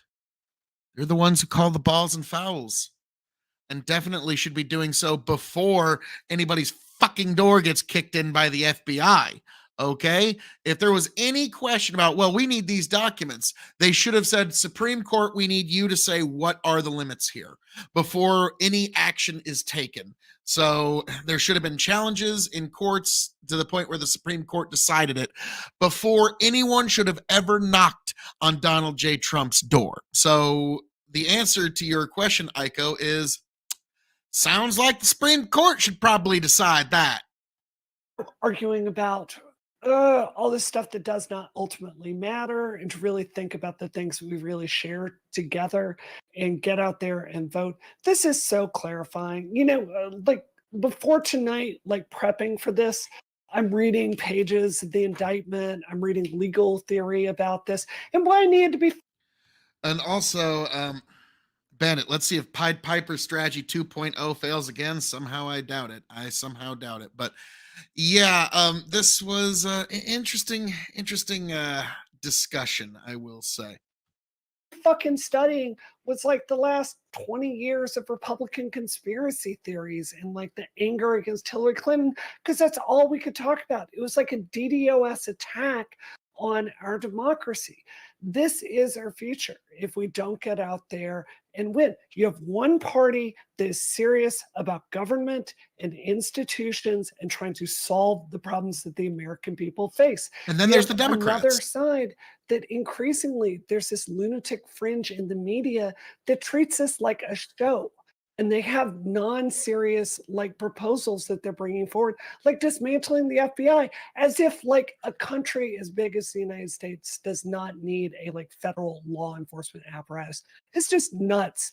And if we're not serious about winning, it's going to be 4 more years of the circus, and our country is going to end up weaker Finger and wagging, folks. stupider A lot of and finger wagging less here. able to deal Not a lot with of arguments, just a lot of anything that's real finger problem wagging. all And over let again. you need to Exactly like think it the was way with I Trump. think. Yeah, there's a bigger Not a lot problem here. that we have in this country. Our democracy is weak right now because we cannot talk to each other. And And you can't Destiny, make something common I knowledge a appreciate about secret. your mission objective right now is you Oh, now I are remember what I was going to say a little earlier. Trump's birthday is in 13 minutes. Well, when midnight hits, I do actually have a video of Donald J. Trump birthday toast. So I will probably get to that at one point. Um, Once it is declassified, you can't reclassify. Yeah, Bandit, which is kind of the gimmick that they're using to charge him. They retroactively said, well, we don't think you can classify this. And so that's how they got there. So yeah, they basically used a gimmick to charge him. able to Ridiculous. go into these spaces and have conversations that's frequently fruitful. I want to do that too, but it's so hard when you have to like read up on all this fanfic, and it's impossible to even have your anything you say heard. At the very beginning of tonight, I started talking about how I didn't want Trump. I did want Trump to win the nomination, and how this is like, it makes my job harder for 2024. On this panel tonight, I was repeatedly had people tell me that no, I just wanted Trump to go away for crimes, like as if that benefits me. I want the rule of law to work here. And it's frustrating because face. even when you try to engage in good faith and honestly, the How do you feel temperature like gets starting, turned Brianna? up so high, it's impossible to have an adult conversation. I know there's smarter Republicans out there. I met them here in Massachusetts. Connor, I think respectfully, you're one of them. There are plenty of thoughtful people out there. You that are don't think serious that about was the maybe country and a passive aggressive comment towards my, like, like, I don't get, like, Brianna brought nothing to this particular, like, after the first 15 minutes, Brianna didn't really bring anything to this particular discussion. So like, oh, by the way, it's a new Higo no Kami knife. I'm gonna review this soon.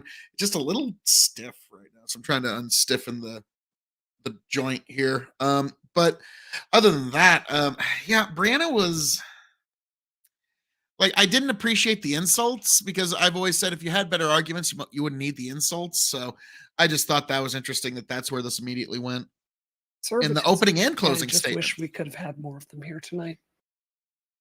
We'll work on Oh. it. Destiny. Grow the farm up. Destiny is a blue It haired. sucks because I am You can not read, the folks. progressive warrior that a lot of people on the right think I am. I am probably like center left, far left, depending on where I'm at. You know, it's funny. Like, the people on the left treat Destiny like he's fucking Dick Cheney. It's the funniest thing when he couldn't be. And Grow the farm up. You and Destiny are just best friends, BFFs. Like, honestly, like, your comments were so appreciated throughout the evening. Grow the farm up that they had to give you special extra attention. So yeah, but it was, and this is the closing statements, but there was still some more discussion, and there was at least two more. Like one, I dunked on Destiny hard. I'm shocked he even uploaded it on his channel, but it was pretty awesome. So there's still at least one more hard Destiny dunk coming, folks, and it's there's a couple more pretty good little jabs that we get in there. But yes, grow the farm up. Just Destiny's BFF. Blatantly a YouTube KUK in his marriage open this weekend or this month. How does that work? Just asking. Grow the farm up. Oh, okay. Now I get what you're saying. Oh my. Yeah, grow the farm up. So apparently grow the farm up was asking what are the rules and how does an open marriage work?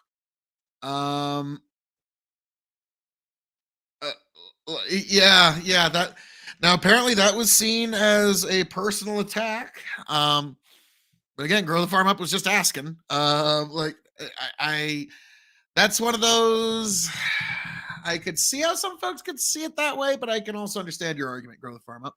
Bandit, if Wu didn't want him to have the nomination, leave like yeah. I mean, they are doing everything they can to put as much sympathy on this man Hulk Hogan style, and it's working perfectly because Hogan knew you needed the sympathy to start hulking up again. You got to start taking the beating before you hulk up, and then Hulk is hulking up again.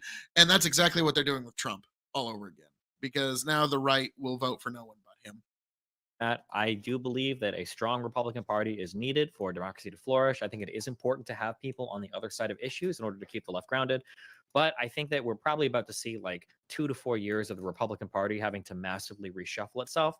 But I think it's earned. I think the Republicans made a deal with the devil when they brought Trump in. I think that Trump ended up being worse for the country, the Republican Party, and for himself than even the most deranged lunatic lefty could have ever thought. This indictment is like a series of statements that are like comically, cartoonishly villainous. It is so stupidly clear how obvious he laid out all of his crimes, how explicitly brazen he was about violating how to handle classified information. And I don't see him being able to walk away from this. And that's just these. That's leaving alone the Georgia stuff. That's leaving alone however the New York stuff is going to turn out. And God knows what else is being investigated on him right now. So I think the Republican, but regardless of all of this, and you've seen it on this panel, I think for most of the people here, like most Republicans will literally walk off a cliff following Donald Trump, literally to the pits of hell. But like I said, I don't really have any I don't really feel bad for the Republican Party. I think they kind of earned it. This is the deal they've made. This is the lot they've cast, and we're going to see them. Now they're finally starting to pay dividends on that horrible investment, and they will continue to pay dividends on it over the next few years as they figure out like what the party even stands for. Because right now it's Trump and trans issues. Okay, appreciate you. And then I'm assuming most people can find you, so I'm sure they can just type in Destiny into YouTube or Twitch. Wait, can they? Son of a bitch. So, all right. So, again, everybody's invited to stay at the end. So if you need a dip. If you don't need a dip, don't dip. And then also, me and money, a lot of money right now. I'm like a 3-legged dog in India. Give me your money to the people in chat. So appreciate you. Did Rob get to give his final statement? Nope, he hasn't. We're going to do that now. Mr. Rob. Thank you, Destiny, for sticking up for me. I got to hear the greatest hits one more time. One more time. I didn't know we were going to get back to Podesta too. You should listen. You should listen, right? Everyone could see that what's happening. Here's the problem, right? Even Destiny, Brianna, Dylan, right? You can see what they're focusing on here, particularly Brianna and Destiny. They talk about specifically whether or not this is good for Trump or, people walking. I'm not a Trump sycophant. I criticize him all the time. I probably would like someone like Vivek or DeSantis more, though. I will admit, like everyone else, that I think we can acknowledge that if you're a Republican, these selective prosecutions make me more likely to want to vote for Trump in the primary. But there's certainly a lot to criticize him about. His terrible appointments and things. Grow the farm up says Destiny, and that person I shall not name have no morals, ethics, values, or principles I respect. Their conclusions are comically wrong. So, oh God, Bandit. The irony is Trump makes a GOP stronger, whether you like him or not. That's the funny irony of it all. But yeah, it gets more fun, folks. So they had to pass the bombing of Syria, massive spending bills, and a lot of other shit. And let's be honest, if these statements are accurate that he made, it's dumb as fucking shit. Even if you don't think they're criminal, Trump has to understand that he will be perpetually gone after the rest of his life. Everyone surrounding him will be gone after the rest of their life, trying to get people to flip on him, trying to jeopardize him in any legal situation whatsoever. And so if he really did say this shit, That's really fucking stupid of him to say. However, as we've seen with lies from the DOJ, FBI, and other places before. Grow the Farm Up says, show the KOE owns Kalinsky when you're that comes. That will come eventually. That's a spoiler alert. But no, not this evening. Not this evening. But And we've seen the willful lies from Democrats, like saying he literally went on TV and told Russia to hack Hillary's emails when he was clearly telling a joke. We'll see what happens when the other side gets to respond to this. My issue is that it's more important not to look at individuals that are running for political parties like Hillary Clinton, Joe Biden, or Donald Trump. The process itself and the institution itself and whether or not there's a double standard is more important. And you can see that people like Brianna and Destiny just don't get it. They're incapable of keeping up in that. They just shout conspiracy theory and say, well, if it was as bad as you say, it would be even worse. It's abject nonsense. The double standards are clear. It's not just me. You could read it from the Durham report.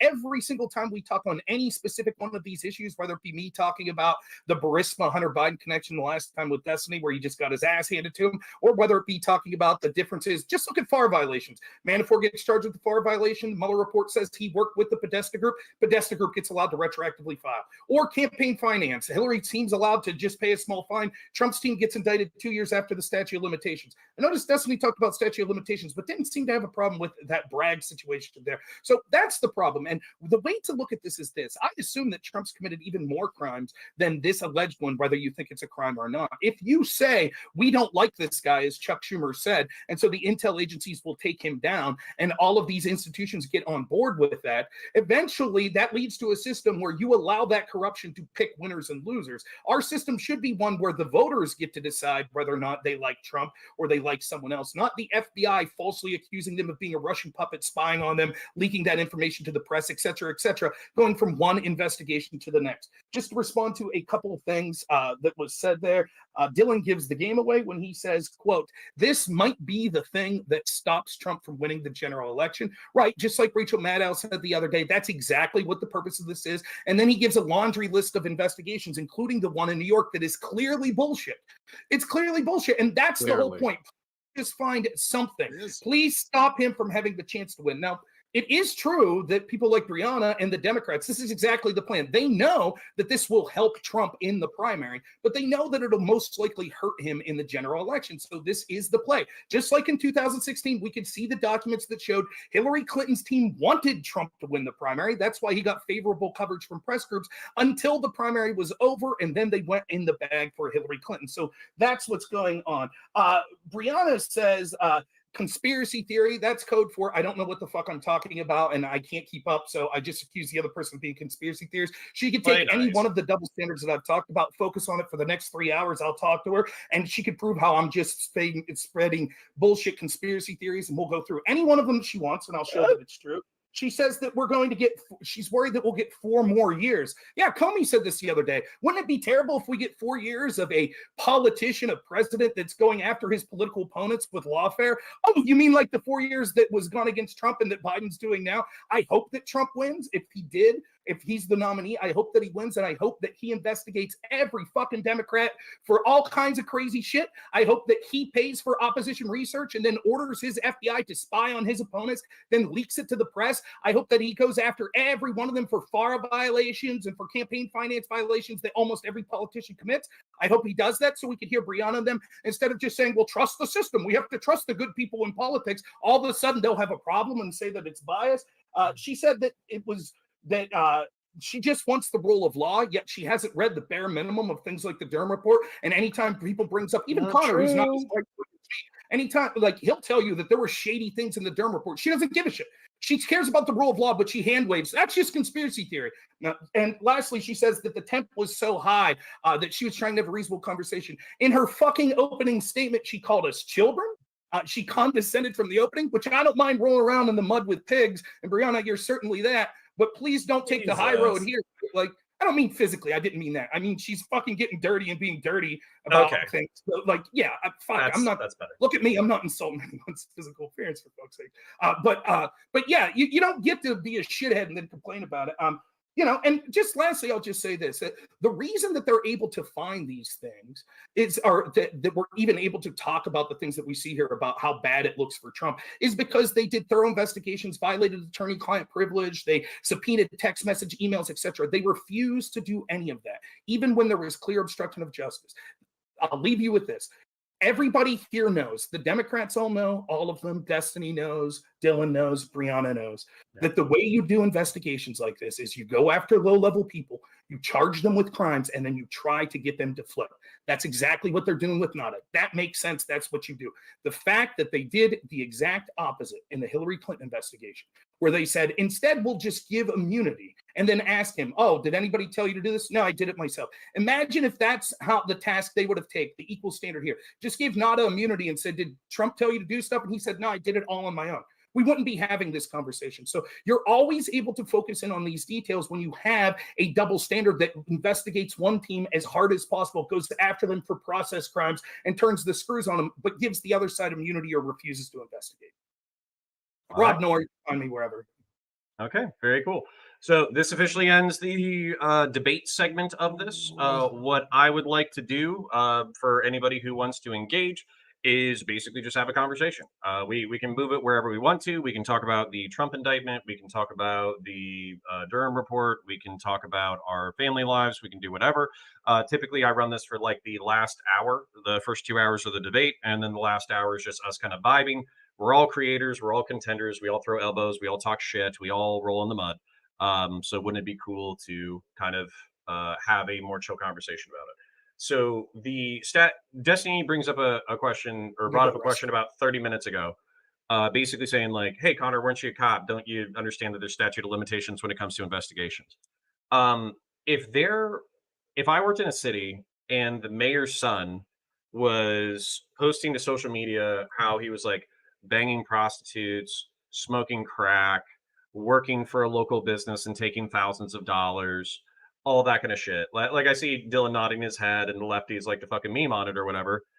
It would probably be bad for my career, but I would see that as somebody that in a just world would be thoroughly investigated.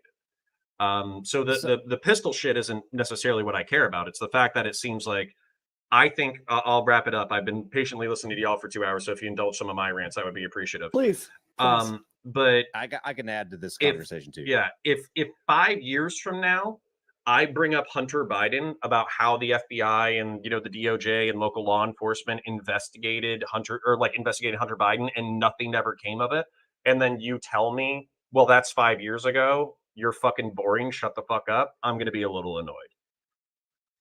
Yeah, so a bunch of the statute of limitations thing, it's like, yes, when the incident happened with Hunter Biden, it was 5 years ago. But what was happening 5 years ago? The not reporting of what was actually going on. And they were doing these investigations. Connor, I sent you the Politico article that covers all this. Well within statute of limitations. It was in like the year of it occurring, and it just never went forward. So it's like, why couldn't we prosecute these federal firearms charges then? Why? Because there was no political capital in going after it. I mean, look. Yeah, sorry, you go first. I just want to say, I think if liberals were being intellectually honest here, I think that if we really wanted to stand for issues like, how can I say this?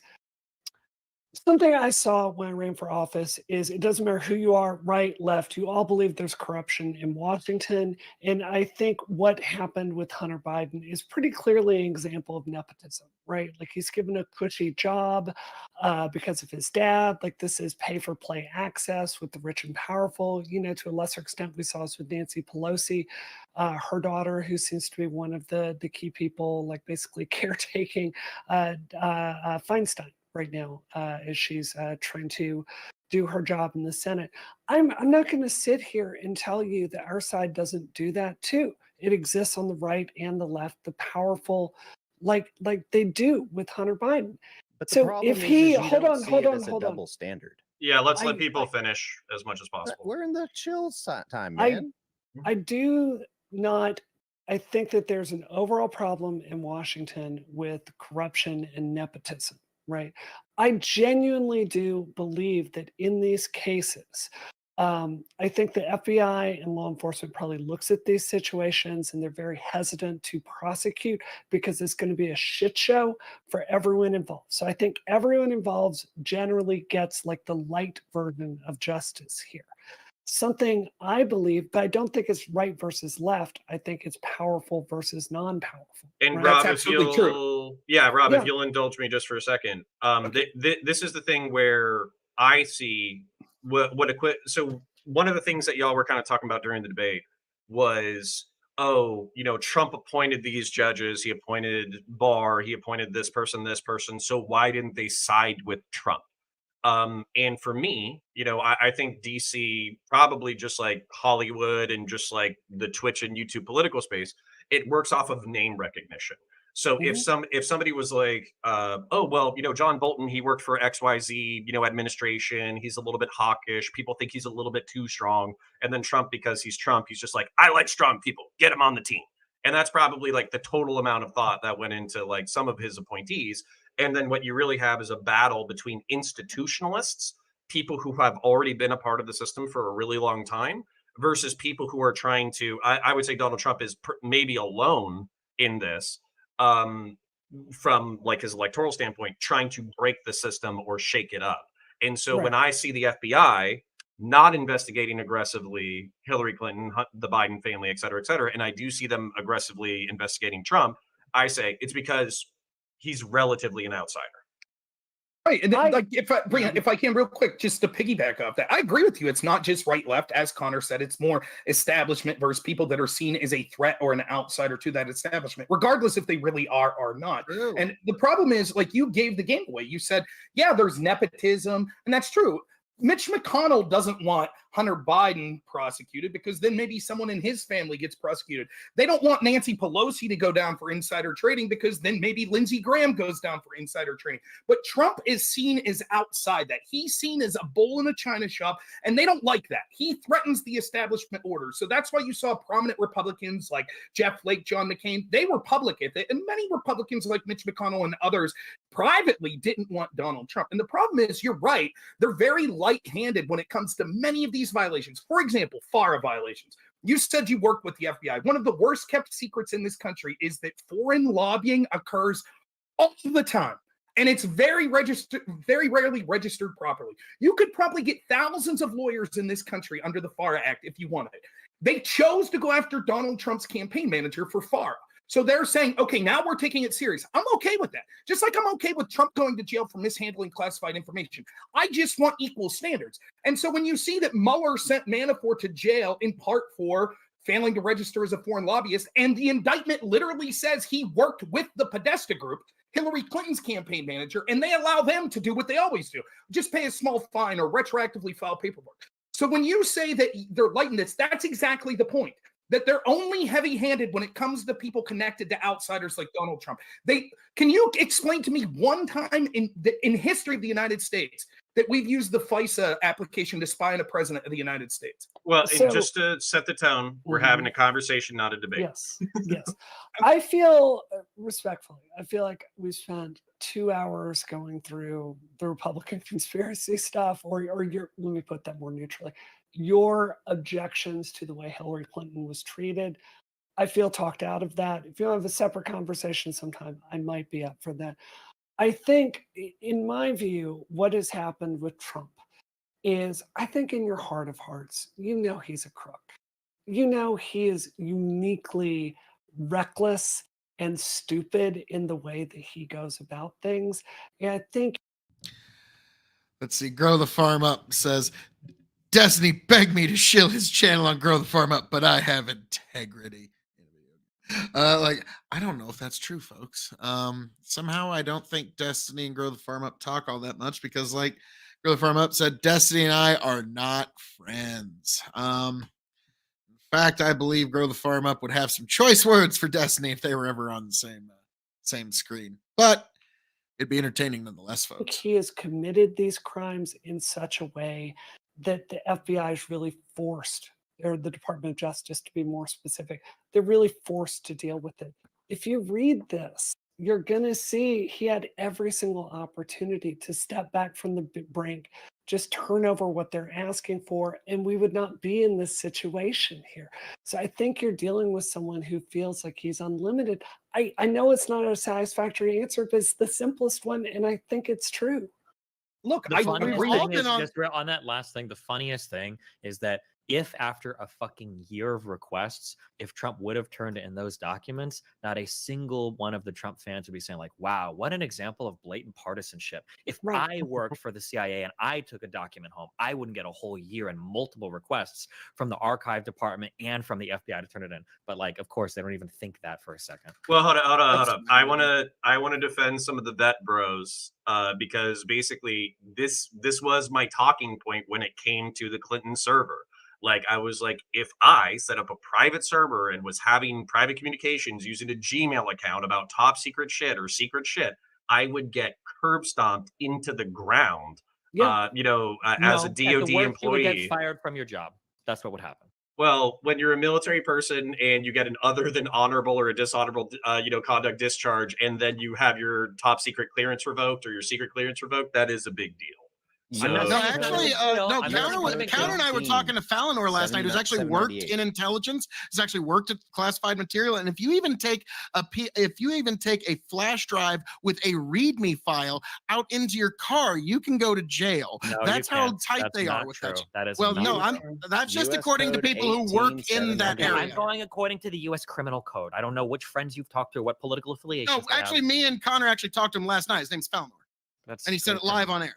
Hold on. Wait. Are willfully you saying you communicates, can't? furnishes, transmits, or otherwise makes available to unauthorized persons or publishes or in any manner, blah blah blah blah blah. U.S. Code 18798. Yes, the If you knowingly set up part a there. server The and you knowingly part. knowingly have that information there, Yep. you will be You can be prosecuted under federal law. Dude. Correct. The important part there is knowingly, and that's what was never proved during any of the investigations into Hillary Clinton, and that's why she wasn't charged. And it goes into what Rob was trying. You and Rob kept going back and forth on it. It's like, yes, she had the documents on there. Well, we're not going to keep going for it because they're not there anymore. It's like, all right, well, you had them there though, right? Yeah, well, they're not there anymore. It's like, okay, chicken and the egg. At what point did Hillary Clinton violate that code? And why are we not prosecuting it? Well, The probably 'cause violation there's would have no been heard. evidence that it's still there. No, it You has would have nothing to to do with find it. the evidence that it was there. And No, it doesn't even matter if it was there. We know it was there. We know she had documents on that server that she wasn't supposed to. But the point is proving that she knew about it. That's what makes it a criminal They matter. showed right, and the point is, Sorry, Rob, go ahead, but I want to make a point. I'll be quick. The point is, instead of using the tools to find out what she You've already knew- done these talking points. I'm not even going to Yeah, respond. You but can make your thing I about, like, why didn't understand they that subpoena because her? you Oh, can't come deal. on. You Just- can't deal just with at least it. let No, him I've already finish dealt his with it. I already sentence. told you. She cooperated with the investigation. They turned over everything they needed to. There were no She other did not. tools they needed to do. She did There not was nothing else cooperate. they could have done. What could they have done No, she otherwise? Okay. They could have issued Not subpoena set for up the I would like devices. They could have to- They raided already her got the home. devices. They got all Hold the devices they on, wanted. guys. Can I We can I don't. respond to this in We 20 don't. seconds? Can I finish? Sure, go ahead. Have 20 seconds, but I do think Brianna addressed this like an hour ago.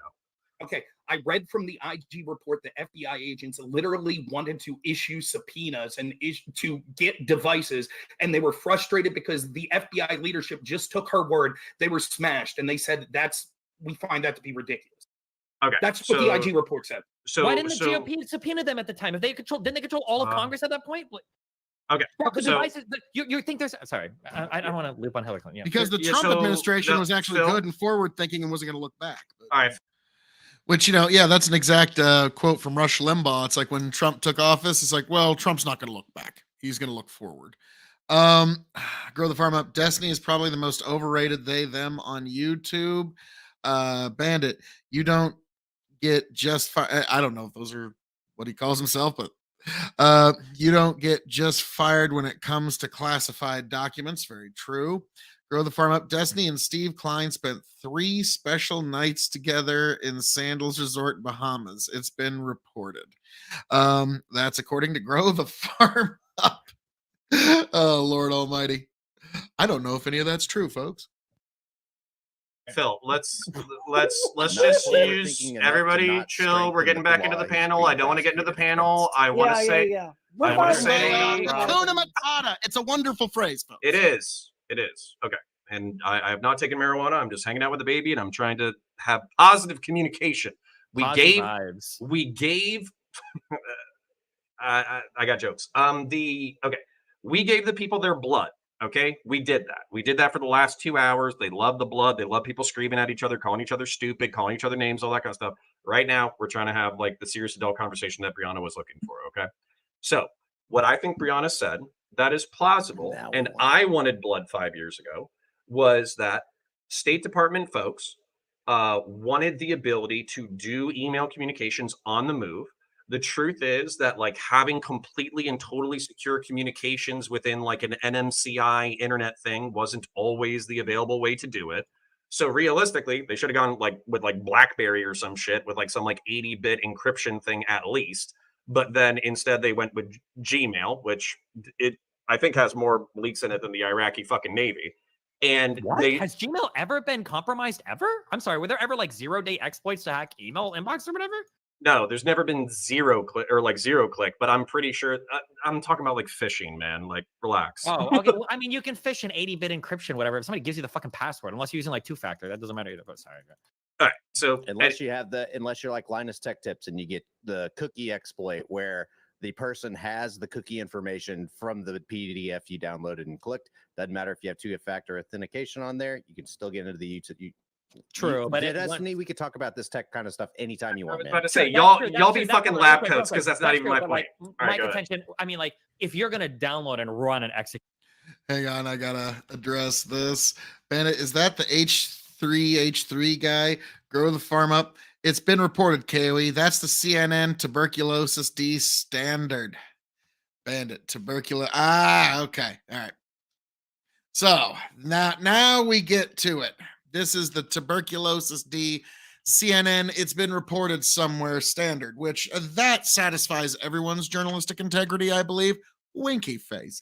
Oh god damn. That's funny. That's funny, girl. Farm up. Again, I don't know if any of this is true. It's been reported. That's all you gotta say. It's been reported. But again, actually, what's funny is when I said it actually has been revealed that that the tape that everybody's talking about with Donald Trump was actually edited. So, but we continue onward and upward. executable, then That exploit was just in a PDF. No, I don't Yeah, believe it so. was. The Linus Tech Go Tips watch thing, the Linus Tech Tips I video. watched the entire video. My understanding was it was a file that looked like a PDF, but it was Yep. actually an executable that was ran on the system. It But it was looked using like- an old. Yeah, it looked like. That means it wasn't. If it looks like one, then it's not one. It was a PDF.scr file, and the SCR Looks file like is a type it, of executable that can be run on a computer. And if you can run an executable on somebody's computer, you can basically do whatever the fuck you want. Two-factor, whatever, is not going to help you. Okay, I thought my, if it looked my like a duck actual and quacked point. like a duck, it was a duck. Hold on, you fucking autists. Jesus Christ, this isn't even the fucking point. The point Sorry. is that the Got Department of maximum. We're gonna State keep moving wanted more forward, Bandit. But flexibility, what? and they thought it would Just be better type to in the ask for comments what you forgiveness think rather that than was, permission. and I'll definitely read I it. think at that time that was probably something that I would have, morally indicted her for, because if a Lance Corporal did that shit, he would have been fucking fired, and his Hold on, TS can you, clearance would have been. can you understand this one thing, that as long as there was no classified information on the server, there was no problem doing what she did. Do you agree with that, or do you disagree with that? I disagree with that. Let me articulate why though. The reason why I disagree with that is because if I had TS clearance or whatever. If I'm talking about TS shit, it doesn't matter whether or not I actually have like a TS file linked in. Let's see. Bandit says Wu said earlier in the evening that he learned about hacking when his Gmail account was hacked. Okay. Interesting. My fucking email. Hold- If I'm hold on, talking you about just- you TS just shit, you just changed what we're saying. If they're not not changing talking what I'm about saying. classified stuff, then there's Uh-huh. nothing wrong with it. sure, I'm pretty sure the beef was that they were talking about classified stuff. Yes, but to make it a criminal matter, they had to know that classified stuff was being If- talked about. if I- Of the tens of thousands, Rob, shut the fuck up before Podesta comes up again. Of the tens of thousands of emails that were on that server, it was like 100 of them had vague, non-standard classified markings. Nobody knew. Well, the contention is, and no one's been proven otherwise, and it doesn't seem likely otherwise. Nobody knew that they were actually talking about, or that classified material was being mishandled on that server. That's why there was no criminal matter there. I would say I would say that again, it's asking for forgiveness instead of permission. I That's not think what that that this. means, but if you want to say that, that's fine. Asking for No, forgiveness I instead think of they permission. I think they probably knew that they were flirting with the line of what they were allowed to talk about in email, but they were like, hey, we got shit to do. We can't fucking wait in But order to that have everything betrays be. the FBI report where they said that when they were talking about matters that were classified, people usually used like coded language so that they weren't in violation of whatever was marked as TS or classified. That wasn't the case. If Okay, it was the do you case, think then wouldn't they this- have had thousands of classified emails or tens of thousands of classified? Why was it like 100 out of like Okay. however many tens of thousands of emails? Sorry. So do you think the standard should be you can talk about top secret shit as long as you use coded language and you're slightly vague about it? hold on. I'm talking about the law. Yes. If somebody says, like, let's say there's classified stuff going on tomorrow or whatever, and you're not allowed, and you ask somebody like, hey, the thing we're talking about tomorrow, I need to bring like preparation for that. If you're more discreet about that, or if you clarify, then that could be a violation. But if you're not, then if you're being vague, then no, it's not a violation of breaking the classifications. That's correct. That's how that works. And Okay, that's why that kind of information needs to go towards investigations and potentially be litigated, and people need to actually go and argue their case because, like you said, it's intent, right? Or knowing that they have the information. If you're knowingly using coded language and you're knowingly sending this information out on a unsecured medium, that needs to be I was about to say this excuse might work from like a legal, like getting prosecuted when you're a part of like Hillary Clinton's shop, but I'm pretty sure if I use this excuse as a DOD employee, my testicles would have been on a fucking grill by the I afternoon. don't know why you guys keep saying that. No, that's not true. It's not true that if I started a private email server and then if I started communicating with people about top secret shit, but I used coded language about it and they were also employees, they would not take the government wouldn't take issue with that. No, if you're not talking about anything that has a classification mark, and then you're fine. Okay, have you read the emails? No, I'm reading the FBI summary of the emails and why they believe there was no violation. Hold on. Also, let me be clear with what I'm talking about. I don't know if you're engaging with what I'm saying in good faith. The FBI that we now know is biased against folks like Trump. Yes, except for when there are investigations move of the to in a FBI second. other people that aren't corrupt. I'm not saying that when I say coded language, I don't mean that they were saying like, hey, tomorrow, you know that General HY is going to be invading country XZ. I don't mean that kind of coded language. What I meant is that when people were talking about sensitive things, they were being vague enough that nothing sensitive was ever being transmitted. That was the determination by the FBI. It wasn't that they were using coded language to like purposely get around secret or top secret stuff. It's like my ex used to work for Lockheed Martin and she would tell me, oh, I do things with satellites. That's coded language because she wasn't allowed specifically to say what she did for a job. But she's not like revealing secrets there. If I could jump in. Okay. Yeah. Well, I just don't want to keep looping on this one. I think if I could try to turn this to a more productive point of view here, or a more productive question, to my right-wing friends out there, what would it take for you to I think there's this sense that all of us have that the government serves the rich and the powerful first. What would it take for you to feel faith in the system again? Because what I see Biden doing, from my point of view, is I think he's been relatively hands-off with this attorney general.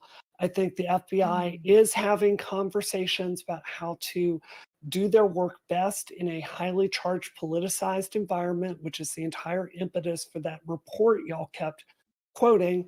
What would it take for you to feel less paranoid about the institutions of this country? Because I think give me just 20 seconds here, Rob. I know you're sure. but when you're asking how do we get faith again in what is ostensibly, and now thanks to the Durham report, we now know provably, objectively, measurably, a weaponized law enforcement where people who run the FBI, even according to the Durham report, there's people who aren't even holding up to the FBI's own motto of fidelity.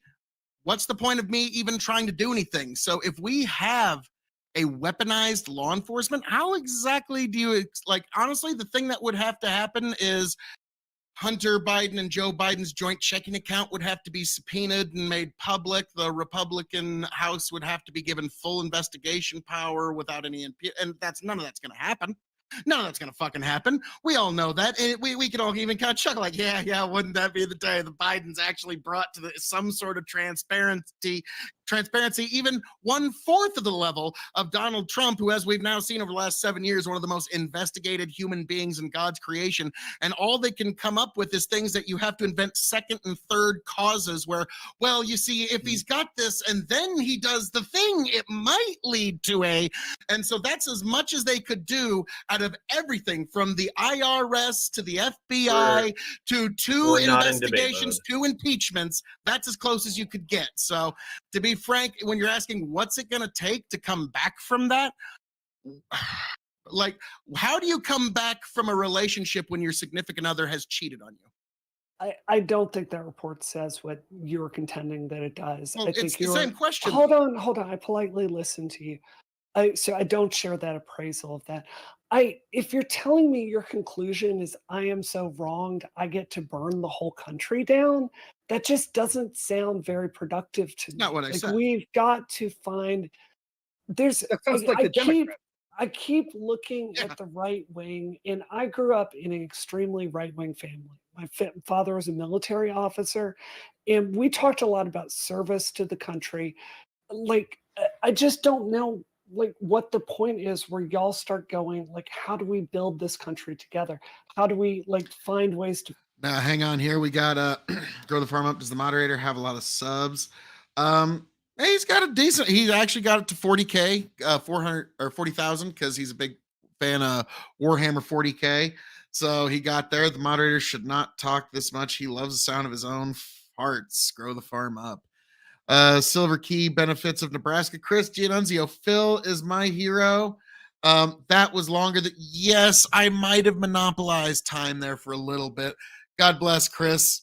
Great to fucking hear from you again. But yes, strangely enough, on Destiny's stream, this particular debate has been seen 230,000 times, and the post show has been seen about 40,000 times. He put them on 2 different channels.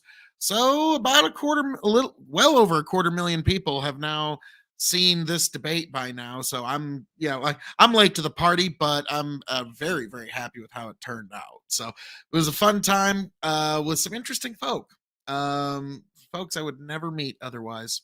Yeah, Brianna Wu, the one who's talking right now, she got the ball rolling on one of the investigations into Trump. It was the one Jean Carroll, I think her name is. That it was that one. So I was thinking, wow, this is interesting. But Chris, great to hear from you. God bless, man. Fix these institutions, both of us agree, are flawed. Like, I think we need to be investing in, like, the professionalism of the FBI and investing in the professionalism of the Justice Department. I think those are steps that make sense. Tapping into, like, this resentment, like, tsunami, it doesn't seem like a way for our country to go anywhere. So It's from the funny to me. FBI's It's funny to me because I've watched for 4 years Democrats scream at the sky and want any sort of investigation, impeachment, spying on the president, going after anyone remotely connected to him. Right? We watched that. They were willing to destroy this country because Orange Man bad. They were absolutely willing to do it, and now they're so magnanimous. Just like, by the way, this is very similar to COVID, right? Where it's, we need a COVID amnesty now. Sorry, we said that all of you should lose your jobs and shouldn't be allowed to go to work and had to be locked Yeah. up. Now it's an amnesty. Now We're, it's we're hold on. We're trying. Okay, so I want to take the temperature back down because we're heating back up. That's I- just what I Nebraska answered- said, by the way. Nice. You I did it, Destiny. answered. Mean your I way answered through the it. question. Okay. I answered the question, which was basically, I would like to see a major political figure, preferably from both parties, prosecuted for some level of corruption, and then I would have faith that the system wasn't just straight up covering for this class of people.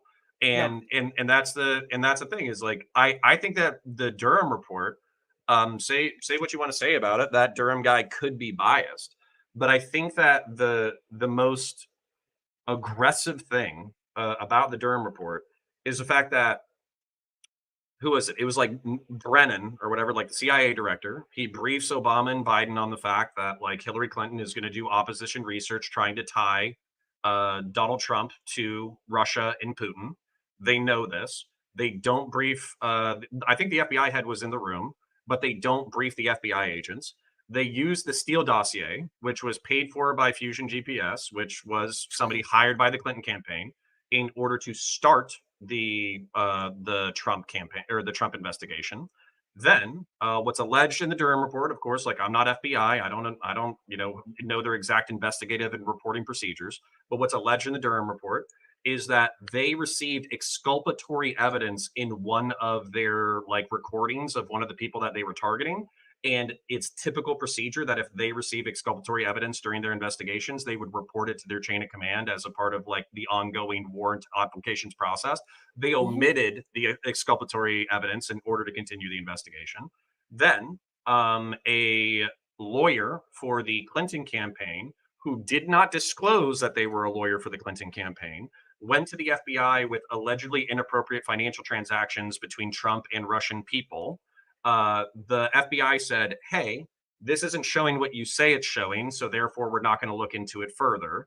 And then that same lawyer called the press, leaked to the press that Russia was, or like the FBI was doing investigations of Russia and Trump, and then called the FBI back and said, hey, the press is about to leak this. You should probably go talk to them. And then the FBI went and talked to the press in so facto, de facto confirming that they were conducting the investigation. So, and like, so for me, that might not be enough. I'm actually sad that Destiny's not here. That might not be illegal. Like, it might not be illegal to be a lawyer and not disclose your ties to a political campaign in order to manipulate them to give a rival political campaign bad press. But it is at minimum immoral. And one of the things about and I'm sure this kind of shit happens in DC all the time, by the way. And then the other thing about the Durham report is they said that one of the agents that they had conducting the Trump investigation, when they shared that the Steele dossier was paid for by Fusion GPS, and when they shared that they had basically been played by Clinton for this part of the investigation, they basically came back in 2 hours later from their interview and they said, listen, I had no fucking idea. And I'm actually kind of pissed that I wasn't briefed that I was receiving biased information during the conduct of this investigation. So I'm not saying it's illegal, but I am saying it's actually pretty fucked up and unethical. It is illegal. So if I can have just a couple of seconds to respond to that, because this is excellent. This is the conversation we should have had tonight. So for your first point that we need to see more prosecutions of figures across the board, we have a new governor here in Massachusetts, Maura Healey. One of the ways she made her name was going after corruption here in Massachusetts. She her office prosecuted people on the right and the left. She went after a lot of white collar crime. She is amazingly popular here in Commonwealth because of that. So I agree with you. Like focusing like as the Department of Justice on those kinds of cases, I want to see more corruption cases brought across the board. I think that's really important to restore public faith. I think where we would probably, how can I say this?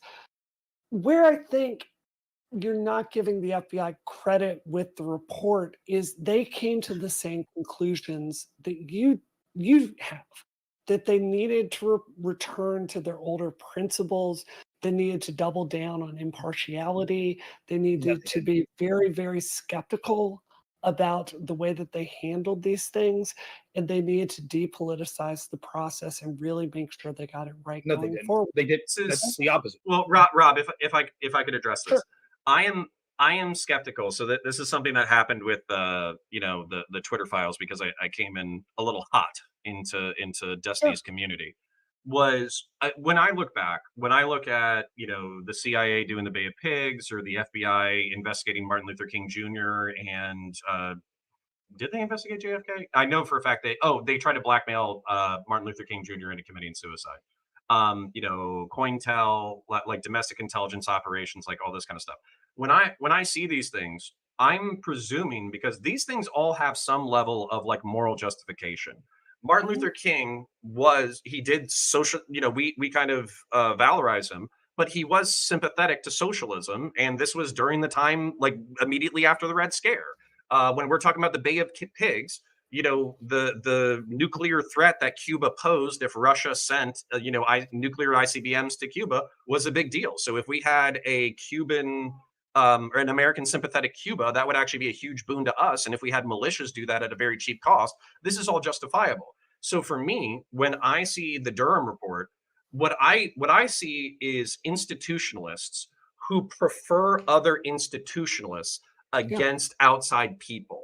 And so while there might not be anything specifically illegal, I can understand the rage of people who believe that they're in like a representative democracy where what's effectively being like happening is people like, people come out, they say their speech. I'm going to give you, naps on during nap time. We're going to get extra nap time. I'm going to give you pizza on Fridays and ice cream every lunch. And then we just Longer all vote recess. longer recess. We all vote for the school body president. But when they find out that institutions are putting their thumbs on the scale, they get fucking, I think, justifiably pissed. Now, the point, just to wrap this up, I do think it's been this way forever. I just think that social media and news has exposed this. It's certainly, I agree that it's been like it's a big club, right? And it's certainly used Big club, and you're not in it. Yeah, right. And they've used that to keep people that were potential outsiders. By the way, they did the same thing. They accused Jill Stein of being a Russian agent. There were claims of Bernie Sanders possibly having connections to Russia. So this is a playbook that they'll go to people on the right or the left that they think are somehow outside the establishment club of, the corporatist Democrats, the corporatist Republicans, right? I disagree with Connor, though, that it would be enough to arrest Hunter Biden. I think that there needs to be transparency. Anyone who's remotely at the top of the FBI needs to be disbanded. The entire FBI should be disbanded, but at the bare minimum, the leadership of the FBI needs to be taken out, never be allowed to have a job again, and needs to be under criminal investigation immediately. But this You know brings up a what? point. Wait. Let me give some compassion. I agree. I think Joe Biden should do a complete rework of the FBI. I think he'll do a great job of redesigning it. Okay. Yeah, So cool. okay, hold on. So this is Still one of the wouldn't be any frustrations. worse off than we are now. No, so I don't think that chopping heads off at the top is going to do anything, because it basically, like, this is actually one of my frustrations with Dylan, Brianna, and Destiny, or liberals and progressives at when they're like, oh, you appointed the head of the institute. This, like, when you suddenly go, what? Like, I don't think chopping off heads at the top of the institution gonna like, that's the only thing you can do to bring about the most striking change in any organization. It doesn't matter which one. Is you have to start the change at the top. So I don't even know what that's supposed to be, what that's supposed to even argue. The idea that that's not going to change anything, like that one kind of left me gobsmacked, to be frank. Institution, why didn't the institution do exactly what you wanted them to do, like snap to like fucking robots in order to do it? And you have to understand, like, these places have institutional momentum. The people who are like, but you guys make the same accusation of Biden. You say Biden, like, how many of you guys believe that Biden controls the entire DOJ? No one. Wait, then what are all these? So His handlers, I think Biden has dementia and doesn't know where he's at most of the time. Wait. So then you think But all his of these people are handlers- acting in a coordinated manner to attack Trump because he's just an outsider? Yeah. Okay, That's then why do essential any threat then to their why way do of any life. of these why do any of these special counsel investigations, or why do any of these like House committee things get power to investigate any of this? Why don't they all just get blackballed, or why don't they all just get stonewalled? Because there's they're enough held by populist Congress, and momentum that's that not can got see. their thumb by the president, man. Okay, so And- so I'm familiar with these arguments before, and then Rob, you can do your whole spiel because I know you're about to podesta everybody here again. Okay, this is the frustration I have when I argue with nice. Yep. This is the argument I have when I talk with my mom all the Like, time. all It's so night folks on the frustrating. left have been like insulting and trying to label people's arguments, but haven't really been addressing the arguments. Like, it's True. trying to get Potesta, this is a conspiracy theory, but not a lot of addressing of arguments. Maybe just address the arguments without the insults. If you had better arguments, maybe you wouldn't need the insults. I So like the frustrating the frustrating part is that you are concocting an all-powerful conspiracy where all of these organizations can work in the background to systematically disenfranchise and be unfair towards certain people, except when they're not. But then when they're not, it's because there's so much populist momentum that they just Like the idea that there's not a government conspiracy to disenfranchise the electoral outcomes of certain groups of people. We had to pass a Civil Rights Act in the United States because there was actually an active conspiracy by elements of our government to suppress electoral outcomes of certain groups within this country. It's happened before. So the idea that Destiny's just going to pretend to be so like, I'm just so flabbergasted, gobsmacked, and just perish be the thought. Like, to me, that's like, I think it's disingenuous in the extreme. Couldn't stop them To be that one kind. time.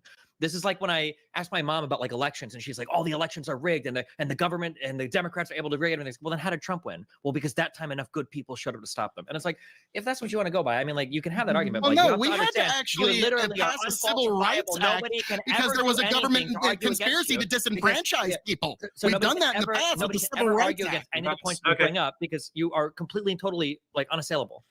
Okay, And if I that's may. the I- No, frustration. no, did you hear what Destiny just said? No one can ever bring up any counter. Like, okay, like I know I said we were gonna move forward, but I'm gonna move it back here just a little bit because Destiny says no one can challenge any of the arguments I ever make because I'm completely Is that unassailable. You are concocting an means all-powerful conspiracy where all nobody of can these counter what I organizations gotta can work say. in the background Beautiful. to systematically disenfranchise and be unfair towards certain people, except when they're not.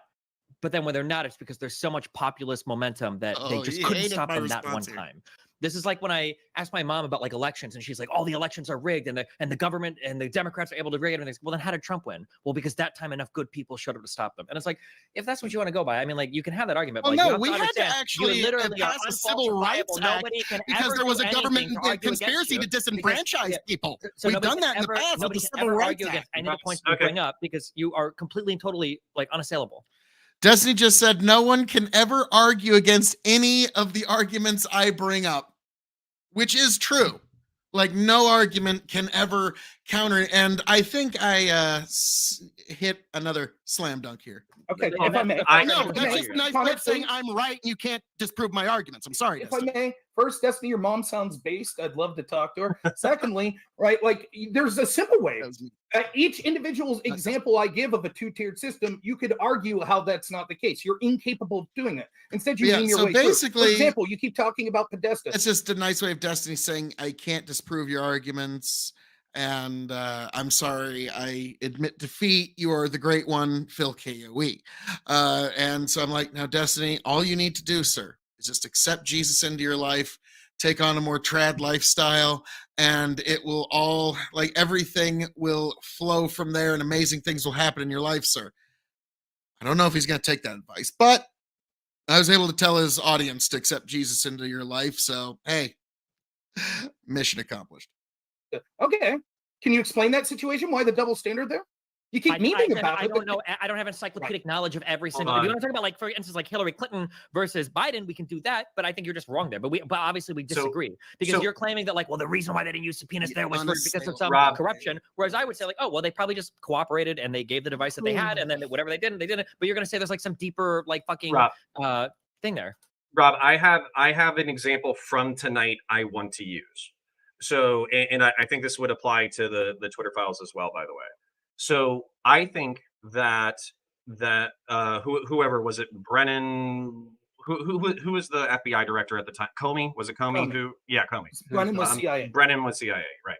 Okay, so with Comey, I think that a healthy chunk of the population and the pundit class and the news media class was predicting a Hillary Clinton win, and at that time, and so he was worried. By the way, this is my frustration with the Hunter Biden story as well. He was worried that he never disclosed that they were reopening the server thing because they felt compelled because somebody came back with like additional information that it would haunt Hillary Clinton's presidency. So they announced it Okay, wait, 10 I days. understand. Hold on, I'm almost done. 10 Okay, days can- before the election. No, thank you. You're an intelligent fella. I'm a relatively intelligent fella. You know.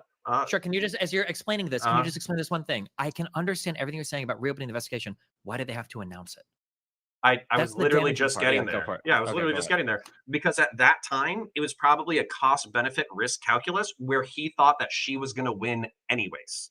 Yep. It was too late. Most people had already made their fucking minds up. He didn't think that it was going to cost her the election. He just thought it was going to be a factor. So in order to say we were actually fair and impartial, I'm actually going to announce this. And this is like, but why does he have to announce it though? That you're nothing you why just does said he made have any to? sense. Okay, well, The okay. FBI doesn't normally announce investigations. They don't do that. They don't comment on ongoing investigations. If I may, Connor, I'll answer. Go this. ahead. No. Wait, I want Connor to answer it before. I Okay. don't want to hear about it a second. I'm curious what Connor thinks. Okay, Because You what don't want to I hear from me think. because you know what happens when. Okay, No, so because I what, know that what the I reason why think. was probably the reason why. Sorry. go ahead. What I Me neither. think is that if somebody came out after the fact this this almost happened with Hunter Biden as well. If somebody came out after the fact and said, hey, they sat on a story that could have been damaging to Clinton's campaign and they didn't do anything with it, so the FBI is biased towards Clinton, then that would have carried a lot more weight if there was an unannounced reopened investigation. The FBI doesn't announce their investigations. I just don't understand why. Like, everything that you're saying, I could buy, and actually even sounds true in terms of them doing the investigation and wanting to make sure everything is proper and wanting to make blah blah blah. But them announcing it—that's so unprecedented. And the idea that they would announce it so Let's look it up. people that people would believe it, like. People, if you really think the investigation was a sham, like, would you really think announcing it is going to be the difference between whether or not people believe it actually happened or not? Like, Rob doesn't believe that investigation was legitimate, so it seems like Sometimes that. it's posturing, man. I want to deal with one question, or sorry, Rob, I'll let you go. Okay. But I want to deal with one statement, 5 which you are saying that the FBI does not announce investigations of public interest. I have no idea whether or not that's true. So I'm just going to Google that while other people Yeah, go talk. for it. I was No, about to say, just give me let me 5 defend seconds. it, if I can get a second here, I'll defend some of what Destiny's saying here. It was very unusual. Forget about the 10 days before, but when Comey came out and said, we're not charging her, but here's all the facts, that actually was very unusual. Because most of the time, if the FBI decides not to charge someone, they don't announce, well, here's all the shady shit they did, but we're not charging them. So Destiny has a point there, but he's talking specifically about the reopening of the investigation and why they announced it. And the problem is, what you're saying, Destiny, is counterfactual to the FBI's rationale to the IG as to why there were so many ham-fisted things that occurred in the investigation into Trump and into Hillary before the election. The reason that they gave immunity, the reason that they didn't pressure to get all these devices and stuff, they kept saying, because we had to finish the investigation before the election, because the American people deserved to know whether or not these crimes were committed before the election. And so, if that was the rationale that they gave, and we gave people immunity because we were on a time scale, and then it turned out afterwards, they never reopened the investigation, and this whistleblower comes forward after the election and Hillary wins and says, listen, they kept saying they had to give immunity because they were on a time crunch, but they intentionally waited over a month until the election was over to look at this evidence that was classified evidence. And the worry, and James Comey admits this in his book, he thought that that would impugn the FBI and impugn Hillary Clinton. And so the reason the announcing part of it was the crucial part, because he thought Hillary's got this wrapped up. So he needed to let the American people know, look, there's this thing out there. Trust us. There was nothing there. We closed it. We're good. That was the important part, the announcing of it. If he didn't announce it, then it wouldn't have had that effect, because people would have said, you intentionally hid that evidence until after the election. Yeah. So looking up good. the information that I said I needed to look up or whatever. So they basically said the FBI, generally speaking, does not announce investigations into anybody unless like there's like a public interest.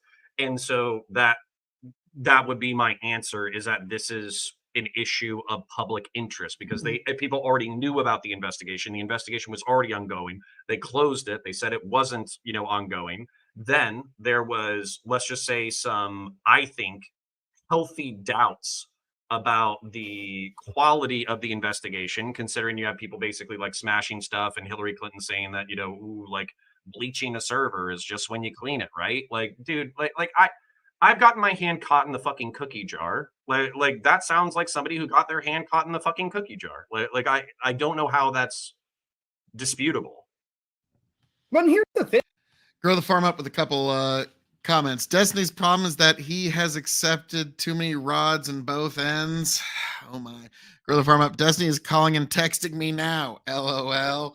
Why are you so worried about what I'm chatting? Just jump in the K.O.E chat, Destiny. No need for cloak and dagger.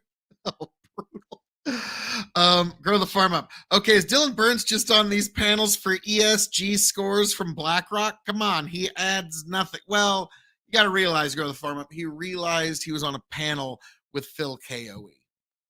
And he decided that is far more than I can possibly handle. That's too much for me. I can't do it. I can't take it. I'm not even going to attempt to take over and take on the great Phil K.O.E. Like, If I could be quite honest, the wisest I actually leftist don't on the think Hillary panel. Clinton should have been charged with a crime for the server. I don't. I think that an investigation was probably warranted and she should have had a finger wagged.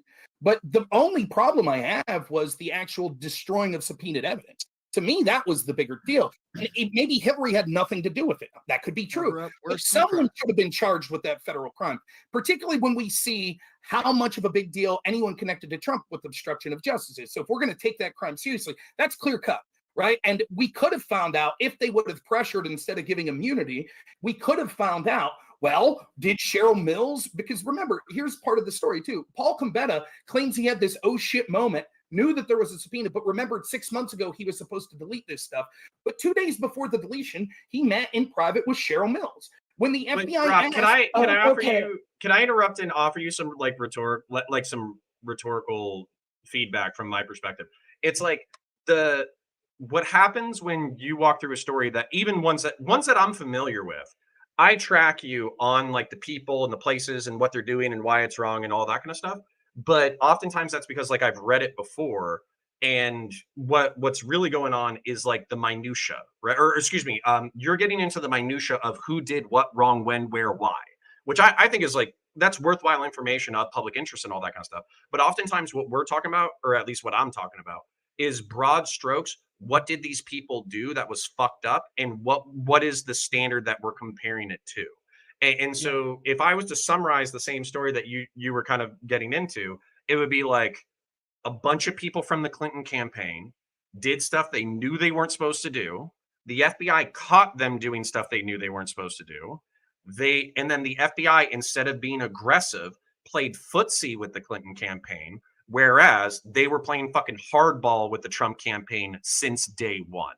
And then if somebody was like, hey, well, what's your evidence for that? Then I would kind of launch into details. That's just media. The problem is, Hold and on, I'll hold be on, hold real on. quick. This will the take problem- 10 seconds, I promise. I really agree with that, Connor. I've listened to 3 hours of this. I'm maxed out. I'm heading to bed, y'all. So thank you very much for having me. Good night. Thank you for would love hanging to do out. this again. I really appreciated this version of the conversation where the temperature was a lot lower. I think this was more productive. I'll talk to y'all soon.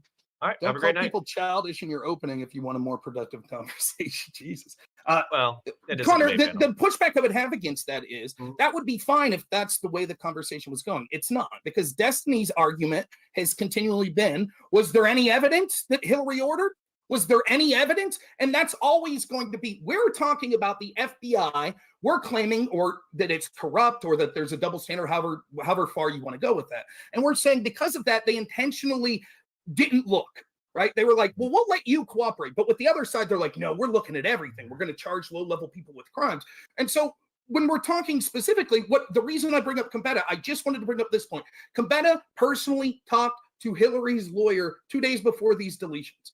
And the FBI, who at that point said, we think Gambetta's lying, after they gave him immunity, they said, what did you talk to her about? He said, I don't remember. Now, that's why I bring that story up, because Destiny's like, but there's no proof. Of course, if that happened, Nada, by the way, part of what he's being indicted for is saying, I don't know where those boxes were. I don't know. Right. And so we see, and this is what I'm so frustrated about. Like, anyone with a remote application of the law understands this point. If you want the big dog, you find a little person in their group, find a crime that you could prove, and then get them to flip. But they did the exact opposite. And it's frustrating to me then to hear Destiny or Brianna or Dylan say, but there's no proof, there's no evidence. Right. I'm not talking about taking down Hillary Clinton. I'm talking about, why did the FBI not look? That's the problem. Okay. Yeah. And so here's Destiny brought up my previous like law enforcement experience. Here's the thing. Sometimes as a cop, you don't want to fucking know what's actually going on. You don't want the bigger details, because if you find out the bigger details, you're going to have to start yanking on some threads. There were couples who were fighting, and basically it's mandated by law in the state of Florida that if you have evidence of domestic violence where somebody puts hands on somebody else, it's fucking over. One of y'all is going to jail for the night. Which so basically, like, I would, if couples seemed like they were pissed off at each other, but it was just a fight, I would ask them the questions like, hey, what's going on tonight? Are you guys okay? Is anybody hurt? What's going on? Blah, blah, blah. And if they kind of gave me like a low temperature answer where they're like, yeah, we're sorry. We didn't want to call you, but we just got really pissed off. We smashed some stuff around the house, et cetera, et cetera. I wouldn't necessarily be like, did he hit you? Did he hit you? Did he hit you? Did he hit you? Did he hit you? You know, that kind of thing, where you're trying to dig for the crime in order to fuck people over. That's typically what you do when you're trying to investigate somebody aggressively. Whereas if I did have somebody where there's physical evidence of like hitting, there's bruise marks or lacerations or cuts or anything like that, yeah, I'm going to be a little bit more aggressive with my questioning. So pretending that like law enforcement officers don't make moral judgments about the people that they're investigating and then tempo their investigations based off of the desired outcome, it's just like it's not in touch with what people actually do. But if you knew that couple, Dylan, you don't have to raise your hand. You could fucking Yeah, no, talk. I just wanted to check out. That's all. I wanted to head out. It's like No, I've been here for 3 hours. It's midnight. Mhm. It's we got places to go, things to do. Yeah, Please be it's safe, like it's Dylan. 7 a.m. for me actually. Yeah. For real. Yeah, Be well, safe, man. Well, I want I to appreciate say I'm probably going to wrap up as well. So I wanted to say, you know, this is Counterpoints. This is Heated Hippie. We're trying to be the spiritual successor to the great Dylan Burns. Unfortunately, he has large shoes to fill. It's hard to do, but we do our best. And then Dylan, thank you for, you know, what you're doing. I know not everybody supports you supporting Ukraine or whatever, but I do think it takes serious cojones to believe in something and risk your ass for something that you believe in and are passionate about. So, you know, 07's in chat to Dylan Burns. Thank you walk for your the walk, sir. Thank you for the lovely comments. Let me just burn any positive implication of me in your audience's mind very quickly. Hunter Biden should be awarded the Presidential Medal of Honor for bravely fighting his addiction and his amazing business sense, making tons of money at gas companies he didn't even have the experience for. That shows that he can grind. Not And to he's an mention, artist. not to mention his stunning contributions to the art world and generous Yeah, financial some contributions comedian, to I downtrodden can't remember sex the name, had that workers. joke. Hero is spelled He's like, no, we H-U-N- need to vote for Hunter Biden in 2024 because, yeah, his whole bit was he supported Biden, but not Joe Hunter. Because, dude, this guy has so much experience in oil companies. He's an artist. I mean, like, it was actually pretty good. TER and Republicans and these corrupt, evil prosecutors and investigators are digging into this brave patriot for just Oh my God, you don't know? Okay, grow the farm up. Dylan Burns is over in Ukraine now. He's been there for months. I think pretty much since the damn near the beginning of this war. Like he got over there pretty quick. And he's been like reporting on the war in Ukraine. He's been letting folks know what's going on. He's on a train to Kherson. When this debate got over, it was really something. Like he is very pro Ukraine, which is why I say when he's done with this and he comes back to the United States when he turns 35 years old, he is going to run for office. I don't care what anybody says. He's just going to find, like people say, well, the stuff he says is too lefty and loony. Not for the right Democratic district. He'll find himself a nice, comfy little district where people will cozy right up to his politics. So, excuse me. But Bandit goes, yeah, he's been there for like a year. He might have come back for Christmas. He might have come back for Christmas. Yeah, I think I did hear him coming back for Christmas, maybe, but that was about it. But yeah, so he's been over there reporting for a while. So I don't agree with the whole stance on the war in Ukraine, but got to give the guy credit. He's put his time and his effort into this. Seen his Second Amendment rights. Okay, that's it. Anyway, I love you guys. You can find me at Dylan Burns TV on YouTube. Dylan Burns live. Form. What's really lying? Okay, he was honest Love with God, and that's America. all that really matters. Dude, there's no God in the Background, the Dylan, I federal think I saw background shit. check There's no God. There's this anti-Christian agenda from the right once again. Anyway, you can find me Dylan real Burns quick, live on YouTube. Wait, real quick. Oh, I'm sorry. Go ahead. What did he line that from about? On About the how much he gave to charity, of course. He gave No, $2 billion instead of the $1 billion stated. no That he on was the 4473 Yes. Yeah. What did he Yeah. lie about? drug consumption. He was not using drugs at that time. Wait, that's seriously what we're going by on the he should be prosecuted for it? That's lying on a federal form, man. Well, he also disposed of it. Hold on. You know that 4473 asks if you've like smoked marijuana too, right? Yeah, if you're under the influence and if you're using drugs. He's I'm using pretty, crack. I think it not asks marijuana. if you have used it. It doesn't matter if you're using right, marijuana or right. crack. I'm pretty sure Sure marijuana is a does. Schedule 1 drug in the United We States. can debate it another So time. your if you argument want, is- man. I'm debating it. I literally We'll just see, filled out one of Dylan. these forms like 2 weeks ago. On a 4473, it asks you if you do illegal drugs. Marijuana is one of those illegal drugs. I think it even calls it out on the 4473. I'm just saying, he was like, you need to be prosecuted for that. Every single person that ever bought a firearm that smokes weed also needs to be prosecuted for it. Now, what interesting here? Girl, the farm mom says Zelensky is a war criminal, kidnapping and conscripting males aged 13 to 70 into the Ukraine meat grinder. I'll have to look into that. I didn't know there was kids that like I haven't heard anything about that, but I'll look into it. Is Dylan really this out of touch? He on the ground, he has become a true believer. Beware. Yeah, that's one thing to keep my like I was what kind of got me on this panel was the previous night I was on a panel with Connor and Tiberius D actually showed up too. And I asked, what was your limiting principle to this Ukraine war? What are you willing to sacrifice? And Connor gave a reasonable answer. Tiberius and Twisted Aviator gave an insane answer. They said they were willing to bet the whole farm, all the chips. They're willing to sacrifice all 7 billion lives on planet Earth to win this war. If we lose this war, then we just drop the nukes and sacrifice all life. And I was like, that is insane. You're insane. Anything you say should not be taken seriously from here going forward. Grown-ups should not have such a childish position. I was quite appalled by what I heard that night. And Connor at least agreed that American blood is too much. That's when we've sacrificed too much for this war. But Tiberius is literally willing to sacrifice. Literally, there's some people that love this war so much they're willing to burn all the earth to fucking cinder if only they can stand upon the ash and declare themselves, I think I was right, which is monstrous, truly monstrous. If bodily autonomy applies to vaccines, it also applies to crack. See you guys later. Bye-bye. But it didn't apply for. Nice. Thanks for dropping that grenade in this discussion. God bless. We'll see All what right. comes. Does anybody have any saved rounds before I myself dip out? No, I was going to answer Destiny, but if you want to leave, or if we all want to leave, that's fine. No, I'll listen to the response and maybe the response to the I- response, and then the response to the response to the response, and then I'll probably leave. I actually think the gun thing's not that important, right? I think that it shows the hypocrisy from the Biden administration that has this big war on guns, and we have to have laws about guns when they're basically okay Hold on. with his War on son. guns. Isn't Trump the guy that passed anti-gun legislation? And No, so many of he his supporters pushed hated it. forward a federal Yeah. rule from the ATF to ban bump stocks. Yeah.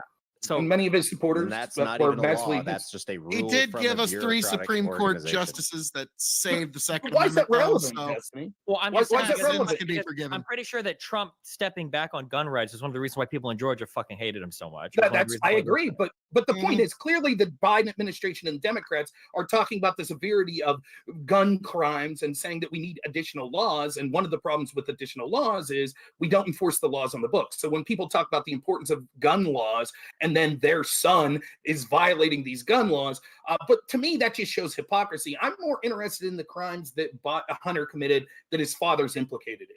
So the FARA, the lobbying and thing, I don't give a shit that Hunter smoked crack. I don't care that he illegally bought hookers. I really don't give a shit. I don't.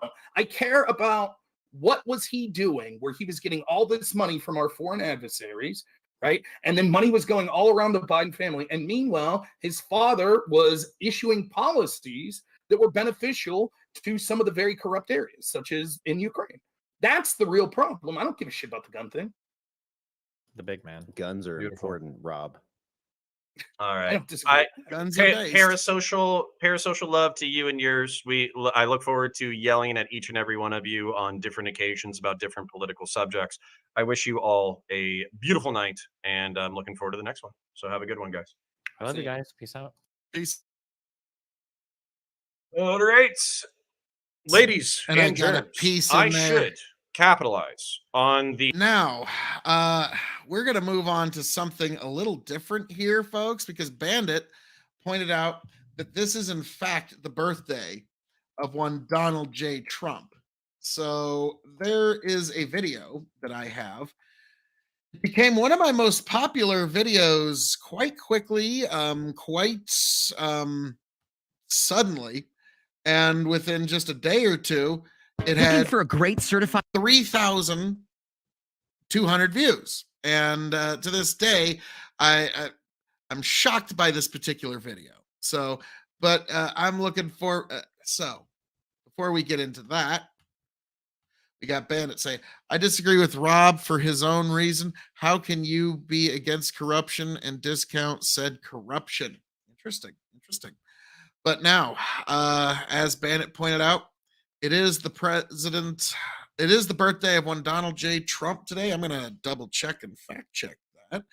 Trump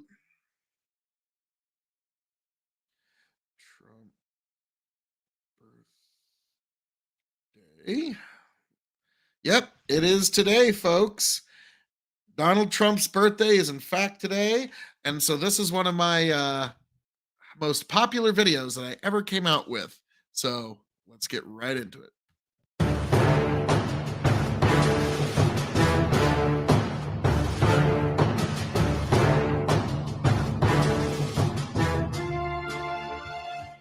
Happy birthday, President Trump.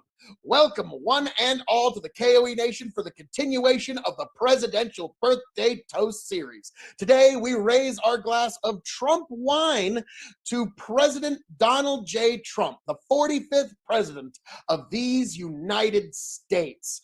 So, whenever you make a video about modern day presidents, you always have to be careful because there's always going to be controversy. You're always going to have half of your audience is going to be really pissed off and the other half is going to be like, hooray. And so for this one, I'm just going to give down the line. This is our birthday tribute to one Donald J. Trump, the 45th president of these United States. His term was quite the ride, wasn't it, folks? Boy, it was a time. It was an era, and it's one that we're gonna look back on and tell future generations about. We were there. But yes, Donald J. Trump, one of the only presidents that I know of that appointed 3 Supreme Court justices in one term. And his other big accomplishments, he had a tax cut that was able to pass through the House and Senate, and he got signed. And also, to his credit, love him or hate him, the first president since Harding to not get us into any new wars. So that alone. So folks, wherever you're at, whatever you're drinking, this evening I am going to be drinking in toast a bottle of Trump wine from Trump Vineyard, their Meritage release. From Monticello, the 2017. So this was actually, the grapes were grown, harvested, pressed. There we go. They were grown, harvested, and pressed, then fermented, then bottled, then stored, and then brought to market, all while Donald J. Trump served in the White House as the president of these United States. So folks, every last one of you, raise a glass to the 45th president of these United States, one Donald J. Trump. Happy birthday, Mr. President.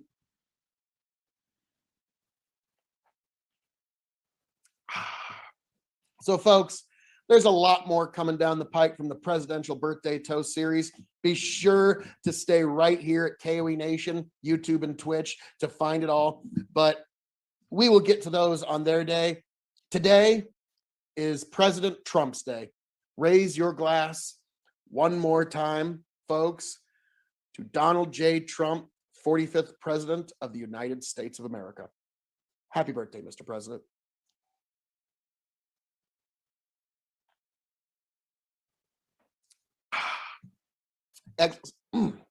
Excellent stuff. You need to give it a shot sometime. Their Meritage release from Trump Vineyards. But folks, thank you for being here. Thank you for joining us. And what the hey, it's my show. Raise your glass one more time to President Donald J. Trump. Happy birthday, Mr. President. Catch you around, folks. What a handsome man to give that particular breakdown. Yes. But folks, we are at that time of the evening where I'm going to play something a little special now.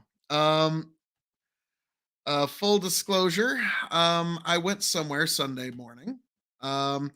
It will soon be revealed here. Let's see. There we go. I'm going to get it all set up perfect.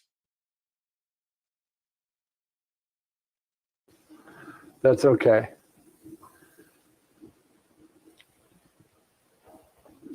We welcome all of our friends that aren't with us today. For all Philip followers, we have Philip in our possession today, and we plan on keeping him. To Philip's mom, to Philip's aunt, to Philip's followers, our doors are always open. To our brothers and sisters in Cuba, our prayers go out. Our prayers go out to you. This morning, we go to a message called The Legacy.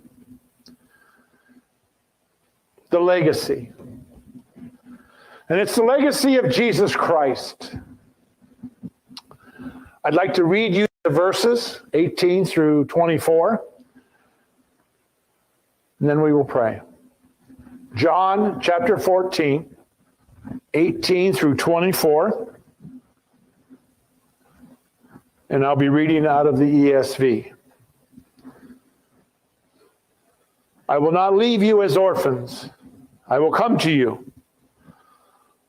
Yet a little while, and the world will see me no more.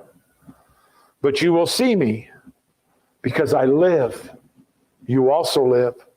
In that day you will know that I am in my Father, and you in me, and I in you.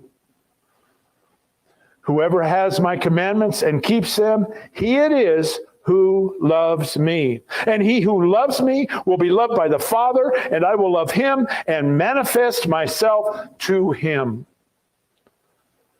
Judas, not Iscariot, said to him, Lord, how is it that you will manifest yourself to us and not to the world?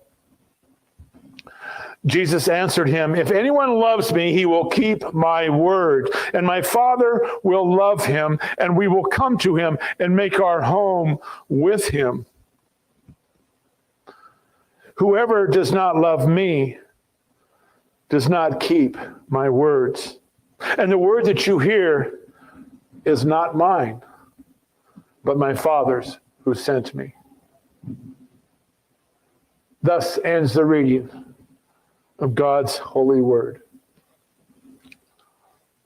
Let us bow in prayer. Oh, Heavenly Father, we thank you for these words that your Apostle John wrote to us about your magnificent Son. Jesus, what a privilege it is to come this morning as a group of believers to open up your hallowed scripture. And by your power, we ask you, Holy Spirit, to reveal unto each and every one of us your message today about the legacy that Jesus has left us, about how we can better serve you with our actions, with our words, and with our lives. We thank you for this opportunity to come as a group and to learn and hear the message. Let it be yours, Holy Spirit. Let it be yours, Jesus, to each and every one of us. The living word of God revealed to us. In the name of Jesus, in the power of that name, we pray. Amen.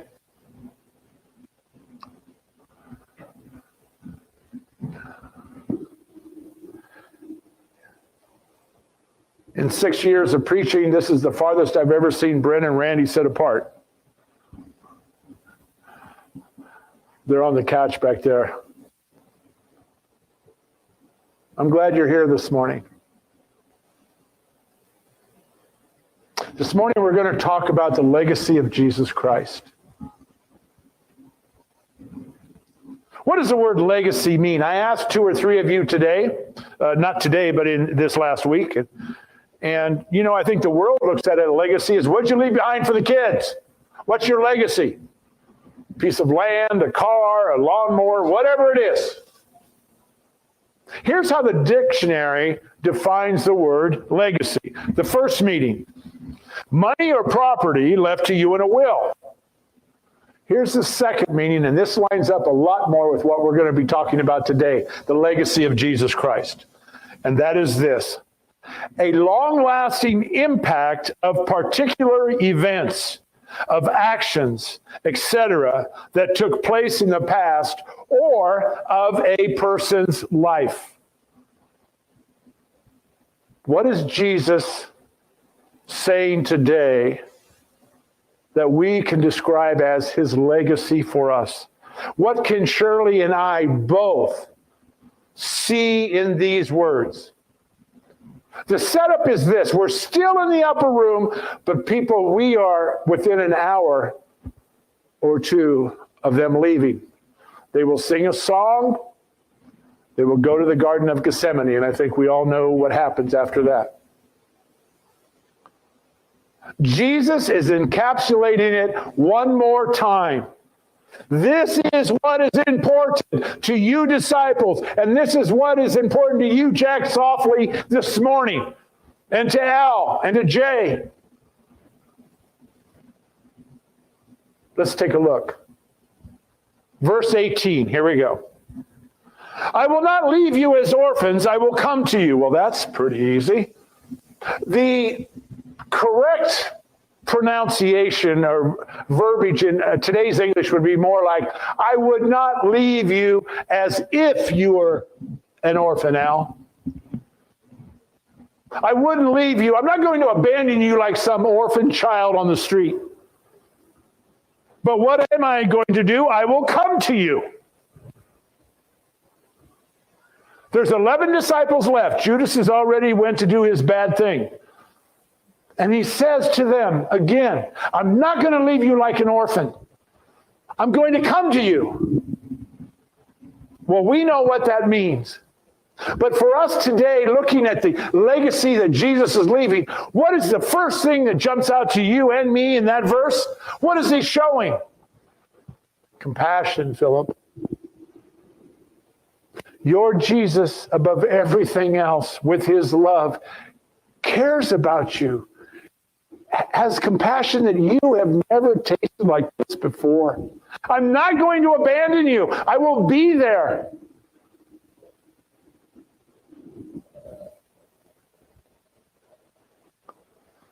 I'm going to support you. I'm going to counsel you. I will be there. Never forget this. He's not only telling his disciples that, but he's telling you and me that. I will never leave you. I will never forsake you. I will be there. You will never be abandoned. And that's one thing that Satan always wants to do. He always wants to slice and dice that one. He's compassionate. Legacy number 1. Verse 19. Now look what he says. Yet a little while and the world will see me no more, but you will see me. Let's just stop right there. Yet a little while and the world will see me no more, but you will see me. I love when I learn something in Scripture. Almost every time I pick up the book. Okay? By the way, Randy is now sitting closer to Brent.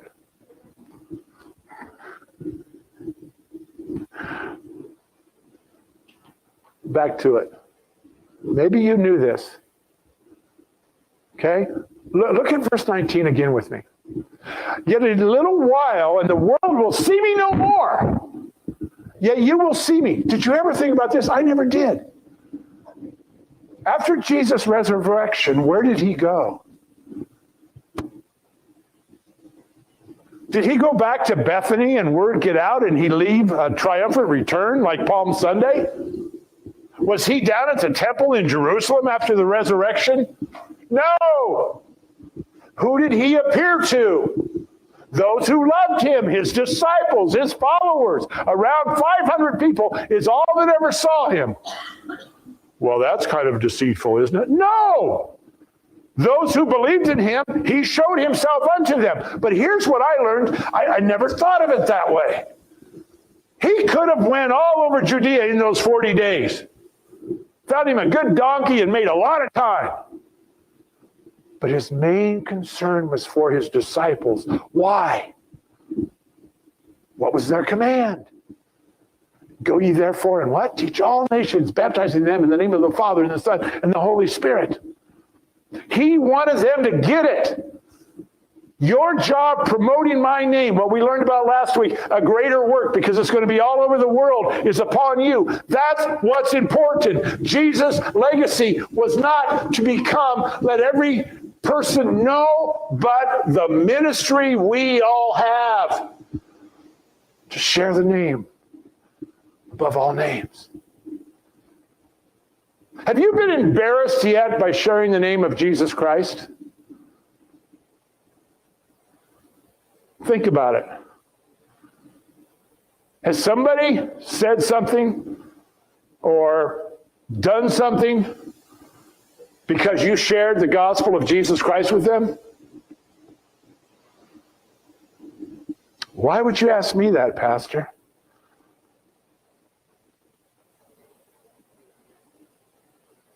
Think about it.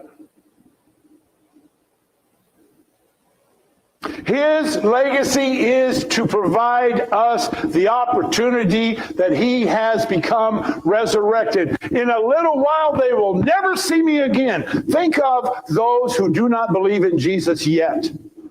How much of their life is concerned with Jesus Christ? Maybe a Christmas card, but those don't even give Jesus the name anymore. But think of it this way. When he died on that cross, how many people ever saw him again? Let's get lenient here and say 600 people in the whole world. And someday, how many people will see Jesus? Everyone. You're exactly right. But by then, it'll be too late for a lot of people. But you will see me. How does that help Clark Gibbs? But you will see me. Why? Because I live,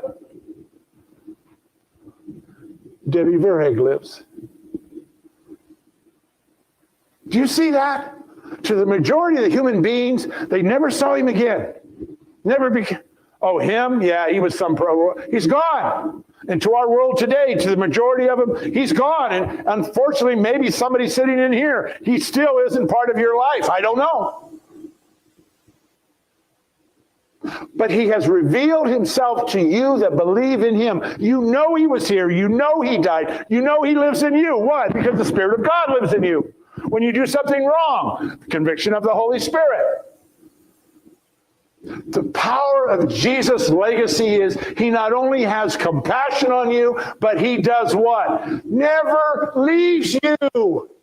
You haven't been abandoned. He is there for you, wanting you more and more. But do you?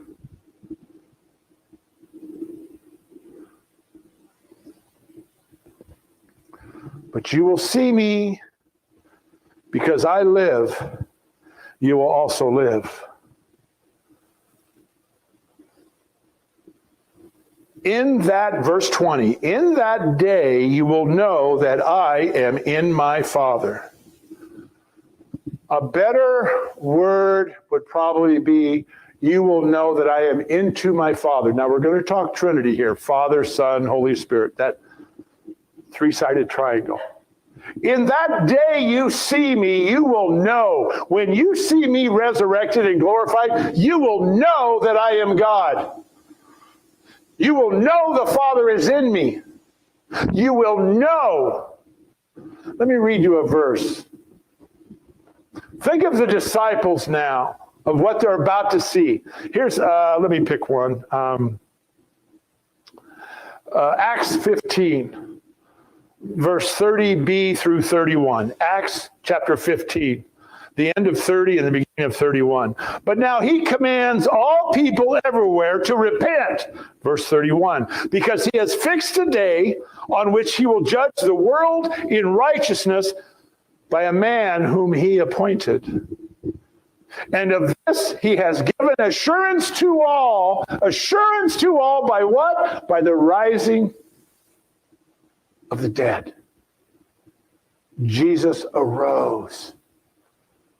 Jesus arose. And I don't want to belabor the point, but we have to get that this morning for those disciples. Again, verse 20, in that day you will know that I am in my Father, and you are into me, and I am into you. It is the best association you will ever have. Forget the Glee Club, forget the 4-H Club, forget the honorary Rotarian or whatever your biggest thing is. You are in the club. One more, Romans 1, 3 and 4. Let me read it to you. Romans 1, 3 and 4. The good, and now this is coming out of, I believe, the New Century Version. I like that. The good news is about God's Son, Jesus Christ, our Lord. As a man, he was born from the family of David. But through the Spirit of holiness, he was declared to be God's Son with great power by rising from the dead.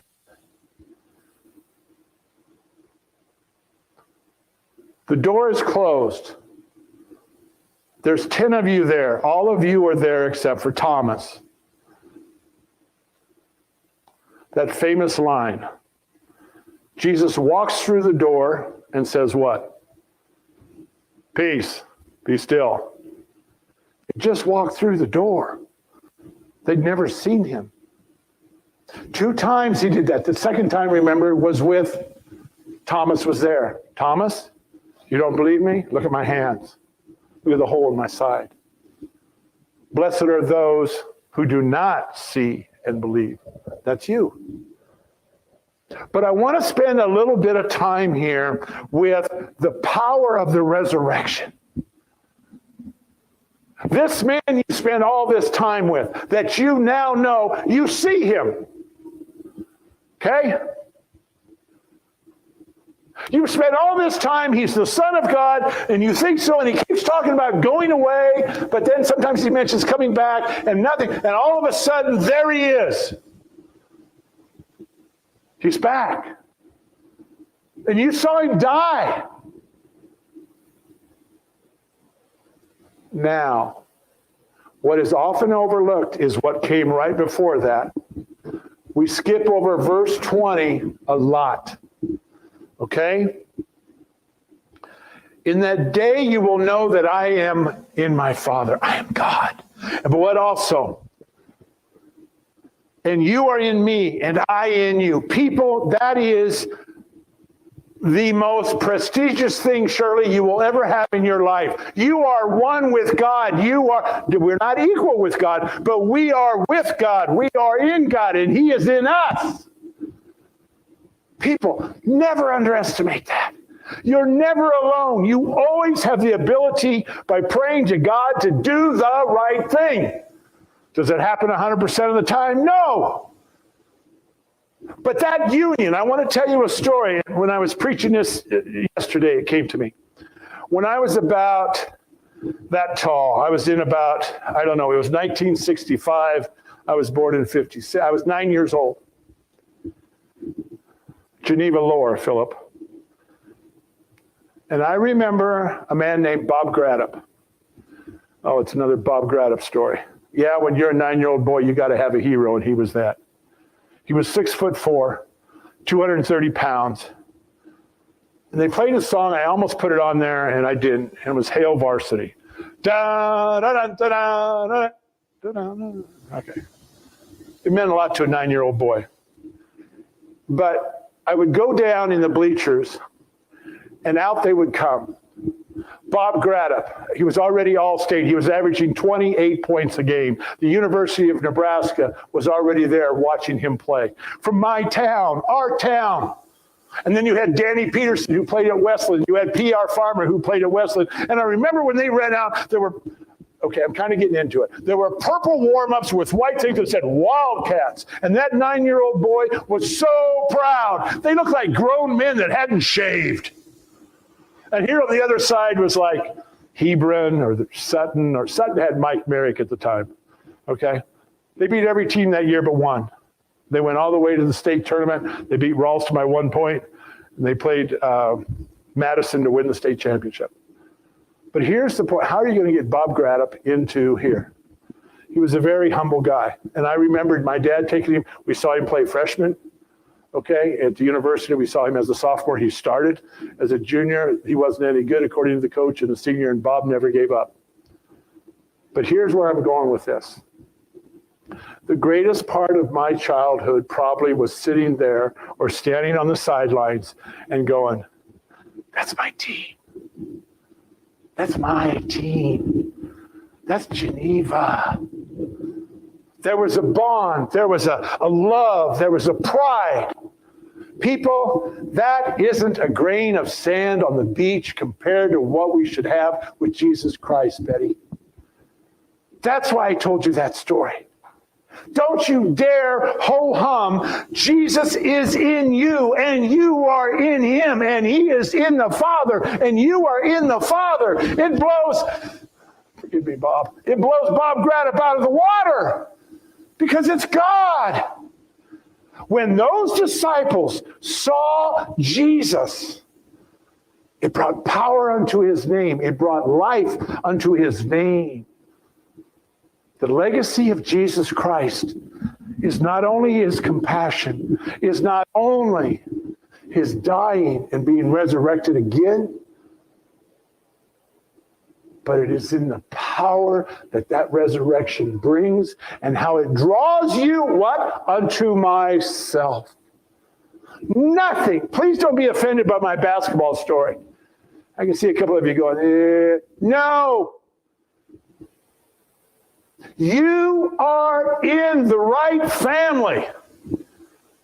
God's family. Never be ashamed of that.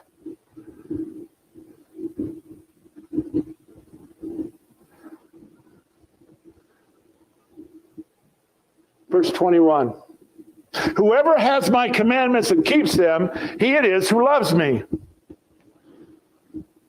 We've heard that before, haven't we? Verse 15. Now, your actions, do they show obedience to Jesus Christ? And if you're smugly sitting there going, yeah, let me throw this one at you. All the time, Frank? All the time, Bill, Jay, Norris? We don't have to prove it to God. We should want to show it to him because of what he has done. And I'm not picking on anybody. But we all can do better. He's in the room. And when you see me, you'll see that I'm in my Father, and you're in me, and I'm in you. Whoever has my commandments and keeps them, he it is who loves me.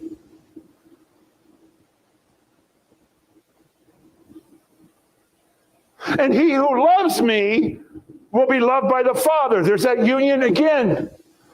And I will love him, and I will manifest myself to him. Preacher mistake 104-475674 for Bill. First time I read this, you know who I thought he was manifesting himself to? His Father. That's dead wrong. Notice the small h. He's talking about you. And before we go too far along, what does the word manifest mean? Some of your Bibles may say it. I will reveal myself to him. Don't tell me you don't know about Jesus Christ, Randy. You see what he's saying? It's not complicated. Jesus' legacy is this. Your obedience to me, your lifestyle, your life will show that you love me, Tara. And he who loves me will be what? Will be loved by God the Father, the creator of all things. It's not a what if. It's not a Monday, Wednesday, Friday. It's a done deal. Get excited about that. And I will love him and reveal and know myself to them. If you don't know Jesus the way you should know Jesus, is it his fault?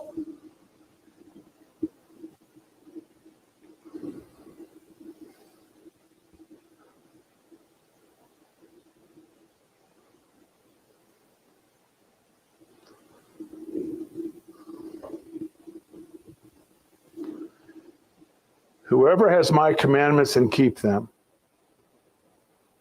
he it is who loves me, loved by the Father. So Judas, the other Judas, says to him,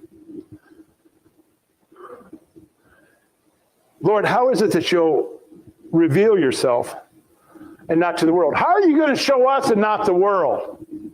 Okay? And Jesus answers him like my Father sometimes answers me. He doesn't answer him at all. He just goes right on.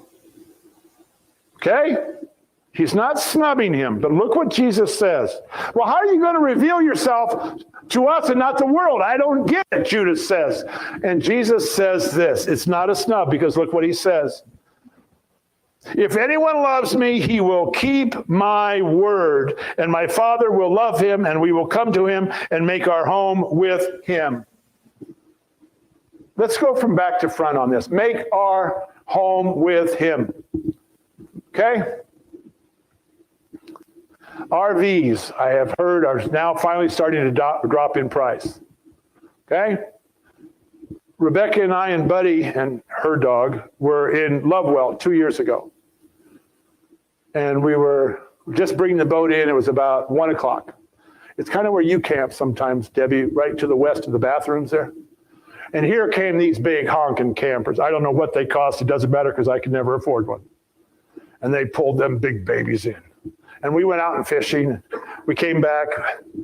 We brought Rebecca's dog back. And when we drove out, they had them all set up. You've never seen a setup like this before in your life. They had like AstroTurf, only it was like blue and white checkerboard. They must have been Kentucky fans. It's almost as big as our sanctuary here. Then they had the picnic table, the patio set, with the umbrella, one of them one things. They had patio chairs over. It had to take them half the afternoon to set it up. And there were 3 of them like that. And by the way, they were too good to be with the rest of us. They were out by themselves. That is their home, away from home. I would have loved to set up an old tent with me and Buddy sleeping beside him. Or, woo, woo, woo, woo, woo. I can still do his bark. The reason I'm telling you that is, where's your RV? You think about buying one someday, or do you think about the real one that never runs out of gas? That has this wonderful pilot that you've never met yet for real. And he's waiting for you.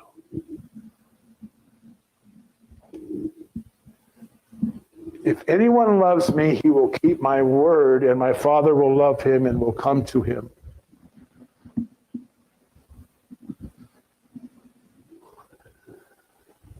And we will come to him and make our home with him. Is Jesus your home right now or not?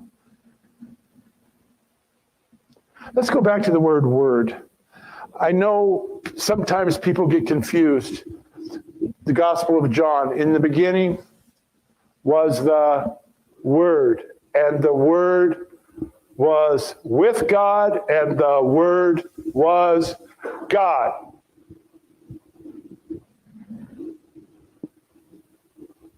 Explain that in a 4-part essay and bring it to church next week. It's a joke, a little joke there, once you hear, except for the Gibbses who will be in Wisconsin Dells.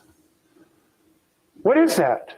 In the beginning was the Word, and the Word was with God, and the Word was God. Think of it this way. Look at it in our verse today. If anyone loves me, he will keep my word. When you think of the Jews in the Old Testament, what was their law? Where did it come from? But the word. The Pentateuch, the first five books of the Old Testament. Okay? The word was God for them. The word is where all the prophecies were. The word was God. El had Habakkuk. Clark had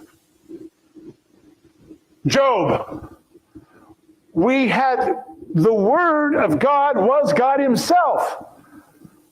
The tabernacle was used for sacrifices. They didn't have weekly, well, I shouldn't say that, but that's why it's called the Word. The power of God was in the Word, and the Jews knew this. And that's why Jesus says, I am the Word.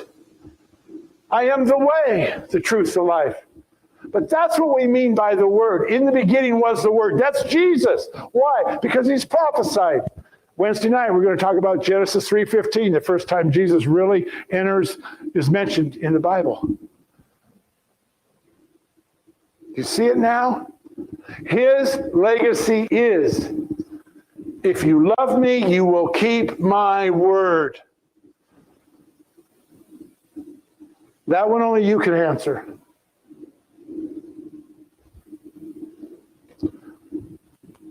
I'll tell you a quick story about R.C. Sproul, a very famous Reformed theologian.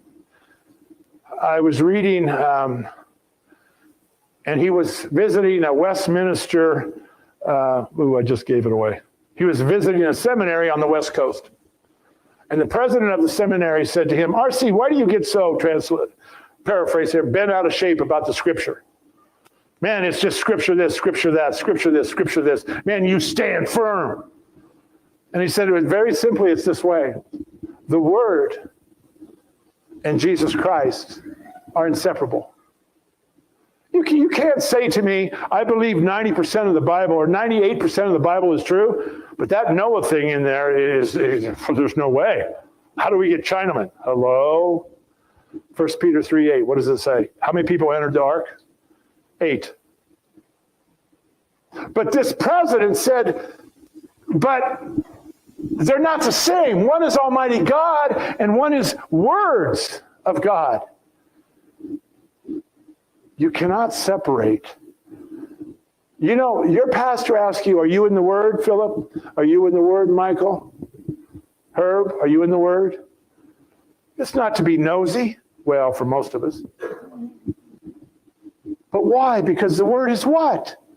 It's God. We know it's the Word of God. I'll never forget down in Kansas City with Georgia when that pastor goes, oh, you believe the Word literally. Well, yeah.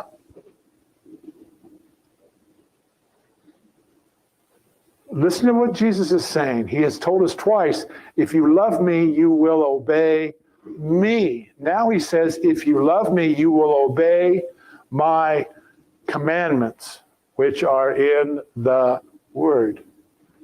He makes the two together one. Your love for the Scriptures should be powerful. Quickly, before Rebecca, I was going to 2 churches in Omaha once in a while, right across the street from each other, 156th and Dodge. Okay? And the second one is Westside Baptist Church. And I don't know if he's still there or not, but it was Dr. Curtis Dodd. And he's a good old boy from Texas. He's the one that said he was driving down the interstate with his father, and his father, a firefly hit the windshield. And his father said, you know, you're a lot like this bug. And he said, what do you mean, Daddy? He was 11 years old. And his dad said, because the bug has no guts, and neither do you. I'll never forget that. It took him 10 years to forgive his dad for that one. We hurt each other so much. Anyway, the point of the story is this. I love to hear that man if you've ever heard a Southern preacher read the Word of God, think of Billy Graham, even reading the King James. You hear somebody read the Word of God. And I've got a recruit, I think, to read the Word of God for you. It has power because it's God's Word. It has power because it's what God what's Danielle or Dorlin to hear. Because nothing's like it. I can read a commentary on the Bible, I can read study notes on the Bible, but it's not the same. That's what Jesus is saying. Let's finish up. Verse 24. Now he reverts it. Look at this. It's just the opposite. Whoever does not love me does not keep my words. And the word that you hear is not mine, but the Father's who sent me. So we have two things. First part, whoever does not love me does not keep my words. Don't tell me you love me. Don't tell me you believe in me if you're not keeping my commandments. Look at your life. Does that show Jesus Christ? Well, I'm working on that. Well, I hope you get it figured out before he comes back. We all fall short of the glory of God. We know this. But know when we're talking about the legacy of Jesus Christ, what's important to him, that he cares for you, that he wants you to go out in his name, that you are in the union with him. And that if all these three are true, the fourth is a positive. You're keeping my word. You're obeying me. I know you love me because you obey me. And then he throws the opposite in. Who, if you don't love me, you don't keep my words. Well, it's pretty plain and simple. And then the last one. And the word that you hear is not mine, but the Father's who sent me. Jesus' legacy is very importantly tied to whom? God the Father. Why? He was here to do whose will? His Father's will. He died on the cross to satisfy whom? His Father's wrath against sin in us.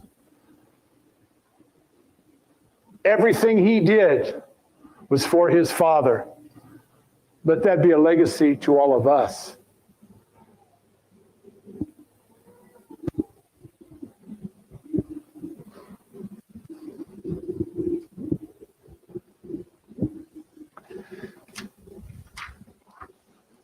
Love your Bible more. Well, I don't understand it, or I read it, and I don't even know what I've read. Then read less, more times a day, whatever. Treasure this. He cares for you. He's coming to get you. You know him because he knew you first. The Bible tells us this. He plucked you out, Shirley. Linda, you're in the mix. You're in the group. You should hear Hail Varsity every day. His word is him. Love them both. Jesus Christ and obeying him should always be an act of love. Always be an act of love. Should never be a have to. Should always be a want to. Amen. Let us pray. Heavenly Father, we thank you for this message about the legacy that was taught in that room and in this church today. Oh, Jesus, we thank you for all you have done, for your words. We thank you for John writing all this down for us, and we thank you most of all for your love. Give each and every one of us ability by the power of your Holy Spirit to seek you more, to be more in tune from what you want for our lives. You have a purpose for each one of our lives. Let us seek it and do it more and more and more. And not be offended by the world we live in. But think of one thing every day. How may I show my Jesus my love for him with my life today? Amen.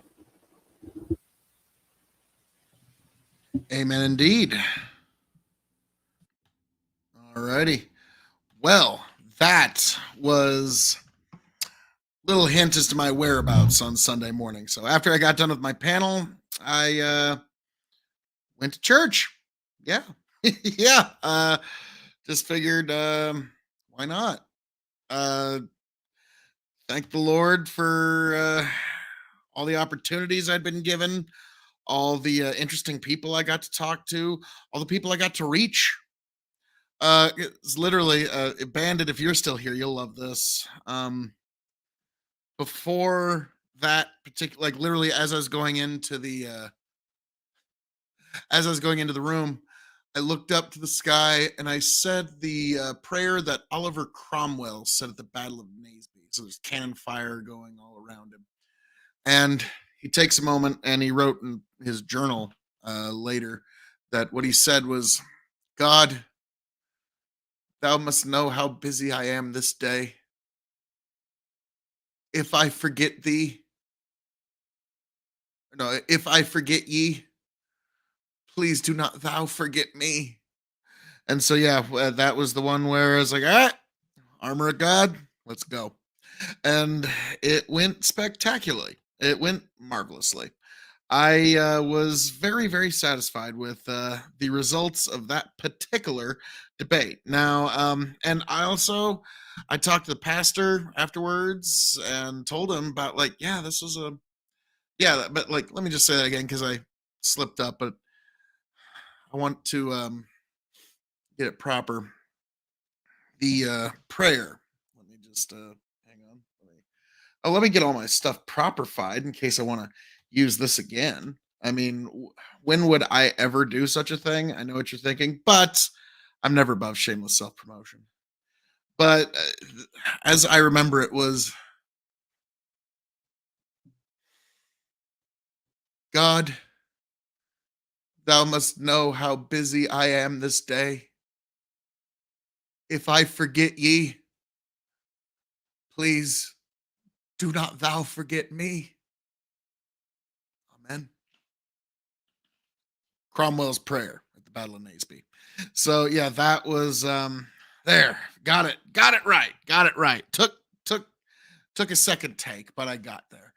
But now folks, it sort of is getting to that time, but I've got a couple of things I actually want to share with you before we get to that time. Well, actually, hang on. Let me just find it. There we go. I actually, on second thought, as I'm known to say around here, all that being said, thank you for joining us this evening for this very special edition of the K.O.E. Nation. Now, folks, if you will excuse me, I hope all of you make it back here happy, healthy, much the wiser. God bless every last one of you. I hope all of you make it back here, and you will also subscribe K.O.E. Nation on YouTube, TikTok, Twitch, and also follow me on Twitter. Folks, I am going to go watch some South Park with the kiddo. It's going to be awesome. So, folks, God bless every last one of you. Thank you for being here. Thank you for joining us. Folks, invite Jesus into your life. God bless you. Travel well.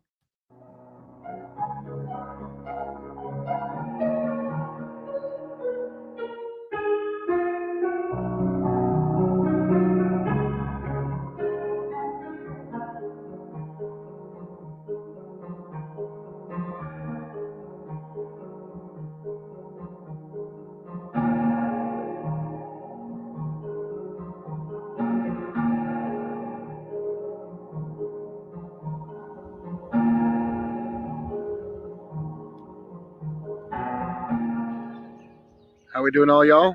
This is another poem of the week by the great Mario Vitale. This one is called The Prison of the Mind That's Out of Bounds. Out of a temporal high, take us so long just to get by, a reason to believe that Jesus is Lord, caught up with the wolves of grace, the prison of the mind. Share with each other to the heavenly lie, scorched with inner flames beyond, the prison of the mind. We are covered by the blood of Christ. Another chance to roll the dice. Helps came across the liturgy to think about things twice. There is a flock of seagulls throwing rice among the wedding bells. Through heaven and earth, hope to question the newest birth, a badge of courage left behind the river. Further, there is a question among men trying to get a tan.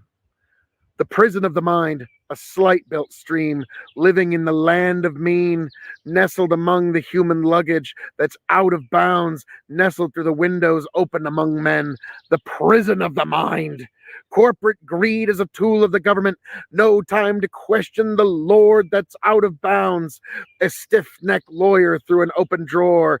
In comes Casanova. Why trip to record? Through a valiant word, tripped over the hill embrace, help among performance, the saving grace. Further, you are damned straight among the briars. We hope to claim the positive question.